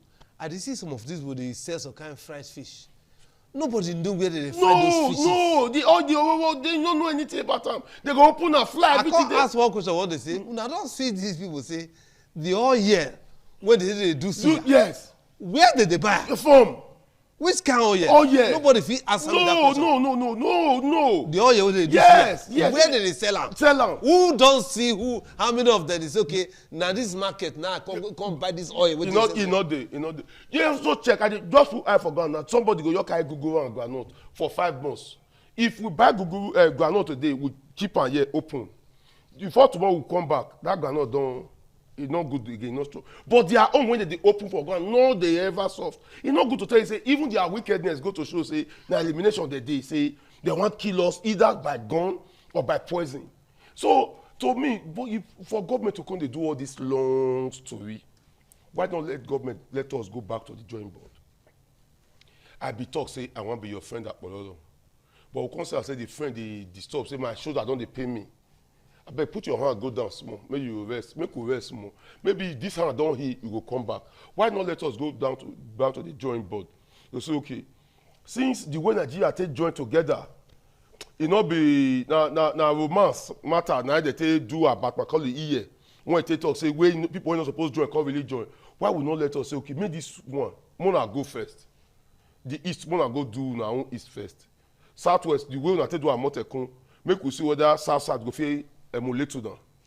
Not make una go first. Make una just first do this one. Make we see am for 10 years or 8 years. Make we see so that we can know who really be who trouble. Make we see whether na Edo man na be kidnapper to another Edo man. Make we see who be the real bad because at the end of the day, this is what we see deny. So not be them. Not be them. They go deny. And you go carry them this police station, they are more influential pass on state governors when they come to police station. Okay, Kingsley Obo. The question when I ask my brother Justin, many things dey for the things where President Ahmed Bola Tinubu reel out. Make I just pick one of those things. He don't say make the National Assembly review the laws wey concern state police so that they go strengthen them. Then make the issue of state police truly come to state. You feel say now the right way to go, now be that one. It's not the right way. They like treat symptoms. Why I say I like what it is my friend they talk. I they enjoy he's giving facts, he's giving you verifiable, solid facts.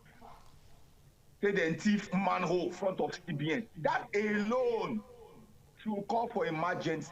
That alone, they don't thief manhole where they for front of CBN. There will be emergency security meeting for that in a system that works. Because you want to find out if the manhole leads into the vault. It's a system that works, so you don't go wait.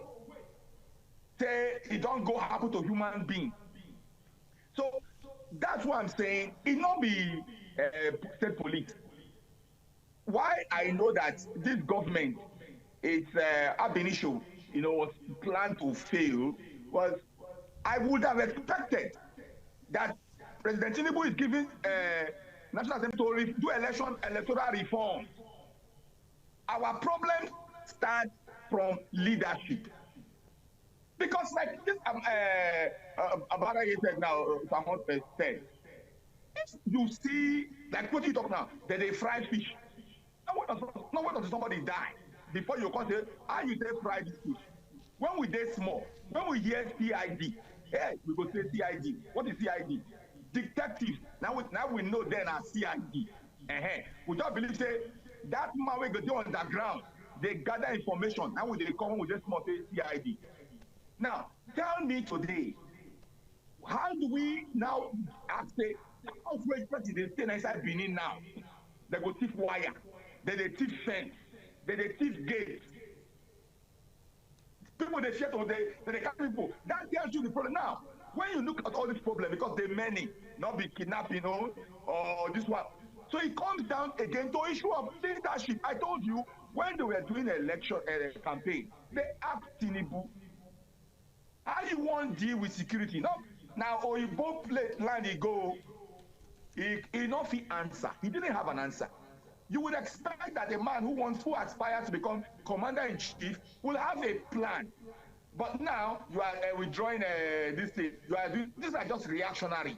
You are appointing an ambassador. You not great travel. They are reactionary. So the first thing we should be talking about now is not reactionary. The drawing board where my man talk here now. The board, they don't break the board. We don't even get drawing board now. They don't thief the board. So we need to talk. Come now and say, make we choose who will lead us. Nigerians, Ghana is doing it, Kenya is doing it, South Africa is doing it, that is where it starts from. State police now treating the symptoms. Because if you get better leader, let me not forget that this same Edo State, now the former government get what they call command center. In this same Edo State, we don't pass that level before, where they watch the whole Benin and the first phase. They watch what it happened for Ramat Park, watch what it happened for Ogbowo, watch what it happened for this thing. Now from this same Benin, so they talk. Now somebody, I there for my office one day, I hear beef for inside office, now I run come out, person there for ground. Now one man I follow me, say they get one EMT emergency unit where you go call. Now I try this, the man take ground. Now I come and say, I beg, Tremor carry the man come up for road. One bus driver will go past. Okay, now you jam the man. No, it's not being jammed the man. First we carry the man come for road. Now I call number. As I call number, my brother, don't people really come? I was so impressed. They blow alarm. Fine, where you there? Hey, my brother. I said I record that video. I record them. I come forward and give one of my friends for UK, for USA, for Nigeria. We don't make progress. 30 person where we still call. That is what we call security. Not be until the Kakiwama will come the protest, will come block road. The government saw, where is that thing today? Where is that command center? By now, we should be thinking that it should be in our senatorial districts. Awuchi, Ekpoma, Uromi. If say that thing for Uromi, that the way that thing happen, maybe they foresee for them say, hey, more we go act. Now, person talking about person go act, drop bike now. They lynch up. Talk about security. Then they give security vote, my brother. We should stop. That's why they come to leadership. If you get we get good leaders in place. He going to tell you, say, this security vote, how you spend the money? Who did they give the money to? Who did they give the money to? Not even $1 billion. My brother, as bad as Nigeria be right now, if they give somebody 1 million, make them start business, the family go, he go feel am, his friends go feel am. Some women for the Tolu market now, they for the Benin market now, the Oba market now, where we say their whole capital not pass 100,000. The whole capital is the trade. And for that money, children they eat. As that security, that security, which is the security that to carry gun. Security comes to man we don't eat belly food. Now that security, man we never eat now. And that is what this government is exploiting. There are men today now who will not speak the truth. You carry the comment and talk like this now. Now I go take please one man. I go take bend the matter. He knows what he's saying is wrong. I don't come this on our program one time. The man when me and they talk for the program, me and the man they talk, he they speak, he they support government. When we close, he say, oh boy, I told you they talk. Oh. He say, if I can't talk like that now, you still see hunger the cause? He say, I go talk to for TV. Myself, can you not? Why don't you say you know come the interview? Say I will not show up. Must you lie when you know it's going to cause serious effect? Because before the problem become big, it a start. That's why Oyibo they see am. Let me show of graph for the teachers of school. That is the essence. Okay. Kingsley, so time not again as we begin to wrap up. We will look at solutions. Now, for instance, late President Buhari, he withdraw VIP police. You understand? He give executive or they give order, they withdraw VIP police. President Tinubu, he give orders. That means say, number one, the withdrawal of the order to withdraw VIP police, you know, go water. That's what because Buhari do them and the thing no work, right? Then secondly, and more importantly, where we did right now, you don't fit bring a come and say we sit down on the keg of a gunpowder. Where do we go from here? If a state like Katsina, out of 34 local governments, 20 bandits don't take over, and now bandits tell them say they pay so amount of money for them to, and they pay tax on them. Where are we? So the issue is that where do we go from here? Because right now all the things we say, President Bola Tinubu, we never talk of. I was thinking of a kinetic. You know, we get kinetic and not kinetic. I did think of so maybe we need superior firepower. We need more because these bandits, these terrorists, they are getting more emboldened every day. Do you understand? So all this issue when it brings us as a problem, you know, if you say na different fera. You don't need to ask now. I will also tell you the truth. If you say as Oga talk now, say me they withdraw the police for VIP. They go to we don't say somebody like his son now say no stay there with minimum of 20 policemen. Minimum 20 policemen. They ask now. That's so. Then some good billionaires for Benin here. Some good billionaires for Benin here. What tell me say minimum 2 or 3 policemen not there with them now. The truth and the trick is be say this period, these policemen not going to wear uniform. So that people like you at Bololo not going to know say they're there with them. But they go there with their pistol. They don't carry any gun when you go know. But they will there. Because why be say now that one, now those Oga for police say they make money. That money no money when nobody they ask them how they do it. Because if God bless you tomorrow, you get money, you don't become billionaire. You go right to Abuja. Now about 200,000 or 300,000 50 cost that one. Abuja will convert you to Zone 5. Zone 5 will convert you to State CID. You see the way the money will come to trickle down. Then before they come give you, maybe you ask for 4, they'll come give you 2.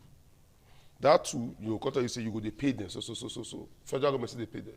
Maybe you they pay them 100,000 monthly. Then the ones when they give now, the organ when appoint they go, from that 100,000, they feel they get 20 or 40,000 from these people get the balance before they come collect that one journal. So that kind of racketeer, you want to say make the organ stop. So that first of all, that business, then we'll go. Let me say that on a business. That on a business. You know, go ever feel work. No. I said they're not going to wear uniform for now. But that's kind of time next year you go see, I say the thing go come back again. You call the house yourself, say, nobody just talk and make people for clubs say how they walk. That just be the truth. So mean the dress we will do now injury. The injury now you'll be like tetanus. But the Donald Trump matter. You know as Donald Trump take man take talk am. You don't go just work like that. But say go need government approval. Abi? The government don't give approval now. You know, when election they come. Next is the campaign time. Why they come if they come, they go spoil their campaign. To say he talk and when the new enter. Forgive and facelift. Now if they hand over the security, give Donald Trump, he go boomerang for their campaign for next year. So they go want to do any way to see how. Even try to romance these people. So we want to keep quiet first now. While they come. And also this said... what do we call every year now? Say, most of these releases, we see they do. With the year from Bayer and Anuga, with the year things like negotiation. We negotiated. No, you listen to that casino now. The casino talk say, we go release people when we hold.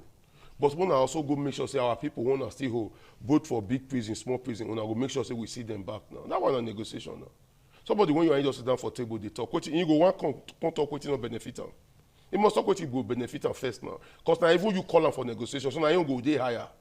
You don't go day minimal. Go tell you say if you don't want it to go, now you call them. Now they get right to the kill. You don't get right to kill. You get right to come kidnap. You don't feel kidnap them. So now you go on, if you tell you say you don't even want this negotiation at 90-10, now you go say so with all the school and intelligence where we go with all the university, the NDA, the international call, the Korea, the Spain, and the Canada, US, ACAD, and everything. At this point, we don't feel bring all to bear in anything. No, this one be like say you get better plan. Say if you go, you go build one big house. You can't build them for either carton or architects will help you use a carton build them. But you don't get land to put on. So all those schools you go on, yes. But the foundation when you want to put on not there because the leadership not give you the truth base for what you want to do.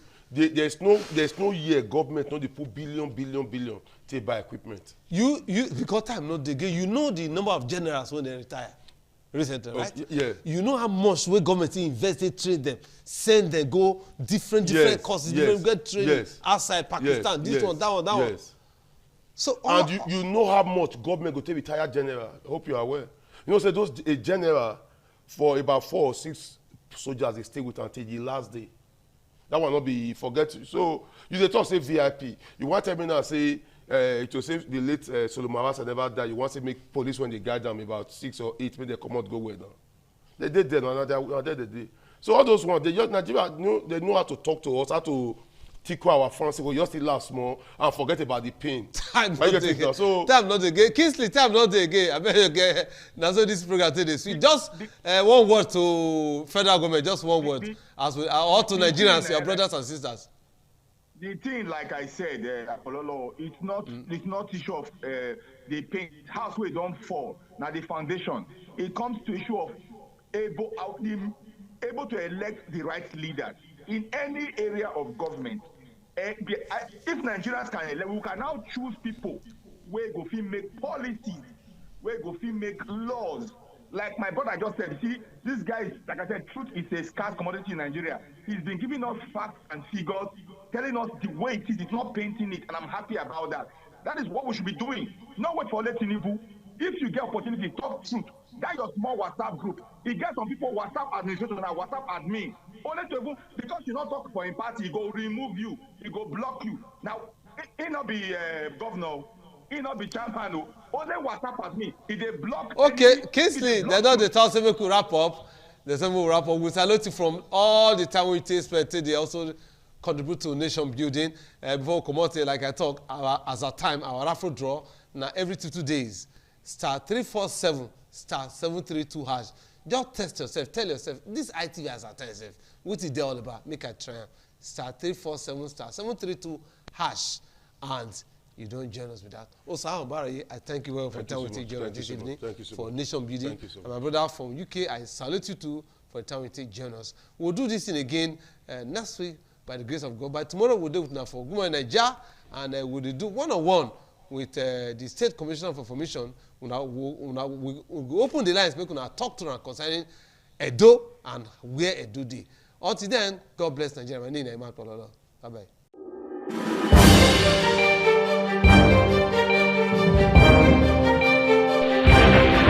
This is ITV. Certainly the best.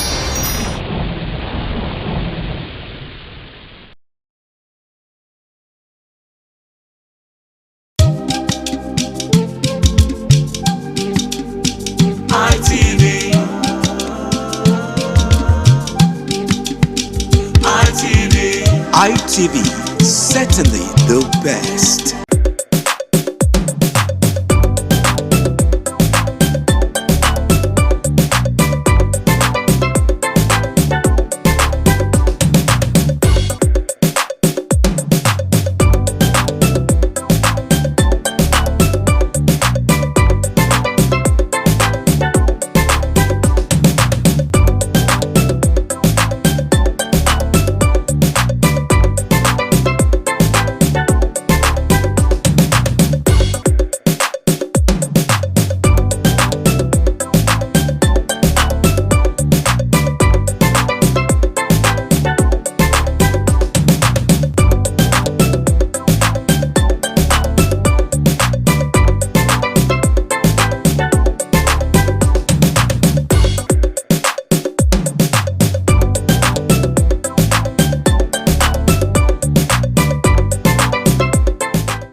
ITV, certainly the best.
ITV, certainly the best.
This is ITV.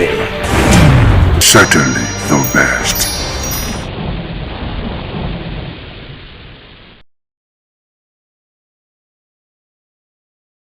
Hi, we expect that our vast viewership may have need for varying fitness concern, and in respect to these, we have made provisions for personal training sessions available for everyone, for we are poised to giving you a satisfactory one-on-one training.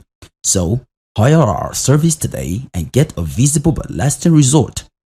I am your host, Higato Destiny. You can call me the Man of Steel.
Once again, welcome to this fitness show on ITV this morning. I'm Gato Destiny, aka Man of Steel. Already, I've introduced us to the use of cardiorespiratory exercises, and aerobics. This morning, once again, we want to take another variation of the aerobics. Thank you as you watch. We will be stretching first, of course, otherwise called the warm-up, which is very essential and necessary in every workout. Afterwards, we'll do a cool down. 1, 2, 3, 4, 5. Inward please. 1, 2, 3, 4, 5. Outward. 1, 2, 3, 4, 5. Please return that, please. 1, 2, 3, 4, 5. Inward. 1, 2, 3, 4, 5. And outward. 1, 2, 3, 4, 5. Alright. For our waist and of course on our torso, we have to do some stretching. Please place your hand by your side. And let's go. This direction first, please. Let's go. 1, 2, 3. Alright, that will be fine. And of course this way. 1, 2, 3. Alright. And before the last last one, let's place our hand behind our back. Mind you, it's proper this way. Don't go like this, it's wrong. Just do this or alternatively do this. Alright? But I prefer this personally. 1, 2, 3. Yeah, that should stretch your back for you. Of course, let's do our thigh stretch. 1, 2, 3. Remember, when you pull your thigh, ensure that your elbow is directly facing, your knee is directly facing the ground. Alright? 1, 2, 3. Yeah, that'll be fine. Guys, are we good?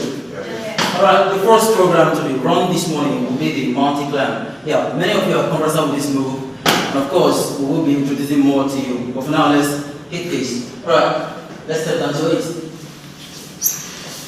Yeah, all good? Yeah, good. Let's go. We're going 3 sets and 10 reps each. Let's go. 1, 2, 3, 4, 5, 6, 7, 8, 9, and 10. Woo! Alright, please. Woo! Yeah. How do you feel? Yeah. That was set 1. It's necessary you do your workout in reps and it's set. Alright, so that was the first set, and we're not wasting time, we'll wait for the second set. The minimum break duration for every set should not exceed 20 seconds, and a minimum of 10 seconds. Alright, we're good with 10. Of course. Let's do it again. Right. Let's go. 3, 2, hit it. 1, 2, 3, 4, 5, 6, 7, 8, 9, and 10. Alright. When you do this, more effect will come to your abdominal region if you just look up while doing it. What I mean is this. Alright? So not all the way this. But there's nothing wrong with staying this way. However, breathing your head might place more pressure. Alright, for the very last set of this mountain climb, let's get down, please. Let's go. 3, 2, 1, go. 1, 2, 3, 4, 5, 6, 7, 8, 9, and 10. Alright, at this junction, we will take water break. We'll join you in the next workout for this very session. Thanks very much. Once again, I'm in your destiny. Alright, let's do this. 1, 2, 3, 4, 5, 6, 7, 8, 9, and 10. Whoa. Yeah, the other leg, what time is it? 3, 2, 1. Please, when you do this, ensure that your knee gets to the level of your chest. Okay? Well, that's the maximum level you get. And of course, the minimum here.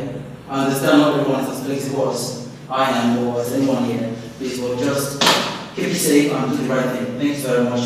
Alright, we'll go on the left. 3, 2, 1, go.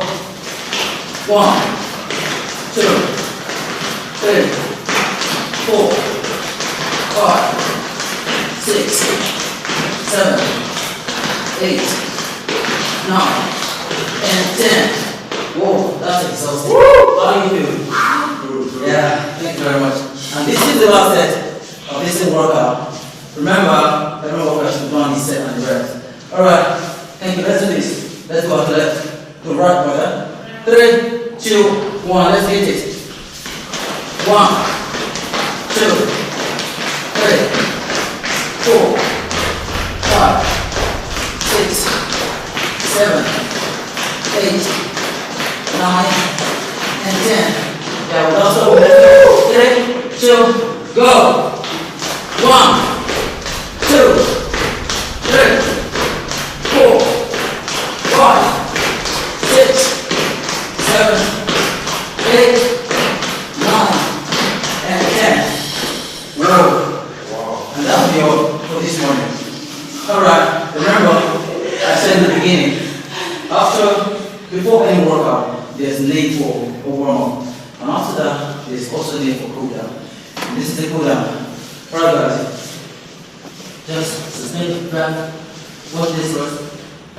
Ensure that your knees are locked, alright? This one goes for the hamstrings, the calf, and as well as the lower back. Doing this. Swing it, swing it, swing it. Got that? Alright guys, let's do this. 3, 2, 1, go. 1, just like 2, 3, 4, and 5. Alright. So, lastly, what we did before we started, let's stretch it. 1, 2, 3, 4, and 5. 1, 2, 3, 4, and 5. So that's lastly, yeah. Please let's target our hamstrings. Do this. Just sit inside of it. Alright? Please do not stand on it. Keep that that means this. On the horse stand, just this. Alright? Stand 1,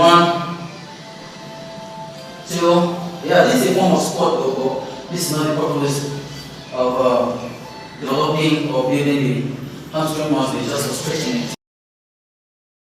Yes, today you do not need to use weights to build your pectorals, your chest, and of course your biceps, your biceps and triceps.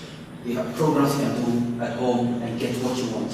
You understand? So we'll be doing push-up this morning, what's called push-ups. We're doing push-ups this morning. And of course, we have our ladies, there are variations for ladies. Please watch them very closely to get your lady out there. Watch them closely to get what you have to do. And of course, our guys are here. Thanks very much. Let's hit it, guys. Are we ready? Are we good? Yeah. We're going to do the pyramid first, which is the closed range push-up. Alright, let's go. 3, 2, 1. 1, 2, 3, 4, 5, 6, 7, 8, 9, and 10. Whoa, how does that feel? Yeah, that's the first set for this morning. And we'll be doing 3 sets of that. Meanwhile, the first one was close your hand in pyramid shape. And that one goes for the tricep. For ladies that have sagging hand, you can do that actually, and it will help you. And of course, this time around we're doing mid-open, and finally we'll do wide range of it. So we're going there now. The mid-open. Let's go. 3, 2, go. 1, 2, 3, 4, 5, 6, 7. 8, 9, and 10. Alright, that's okay, big open. And someone wants to ask, why exactly are the ladies crossing their legs?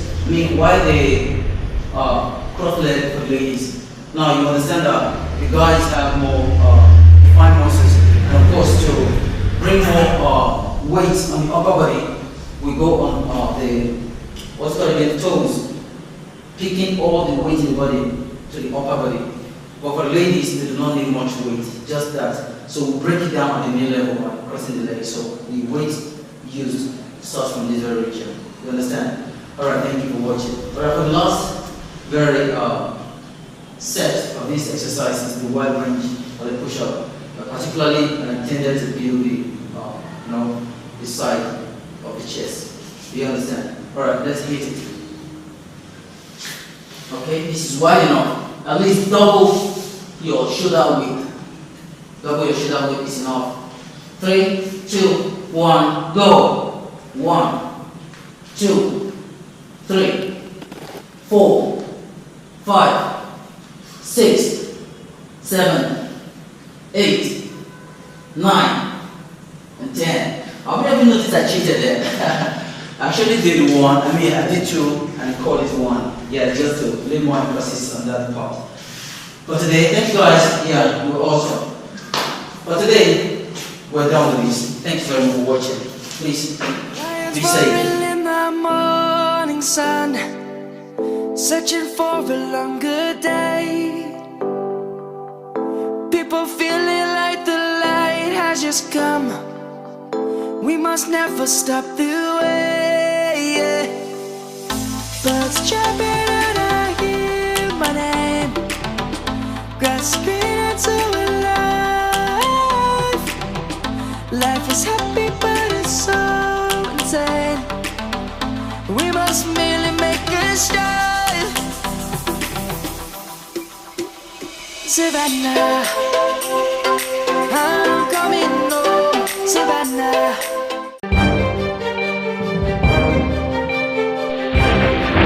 This is ITV.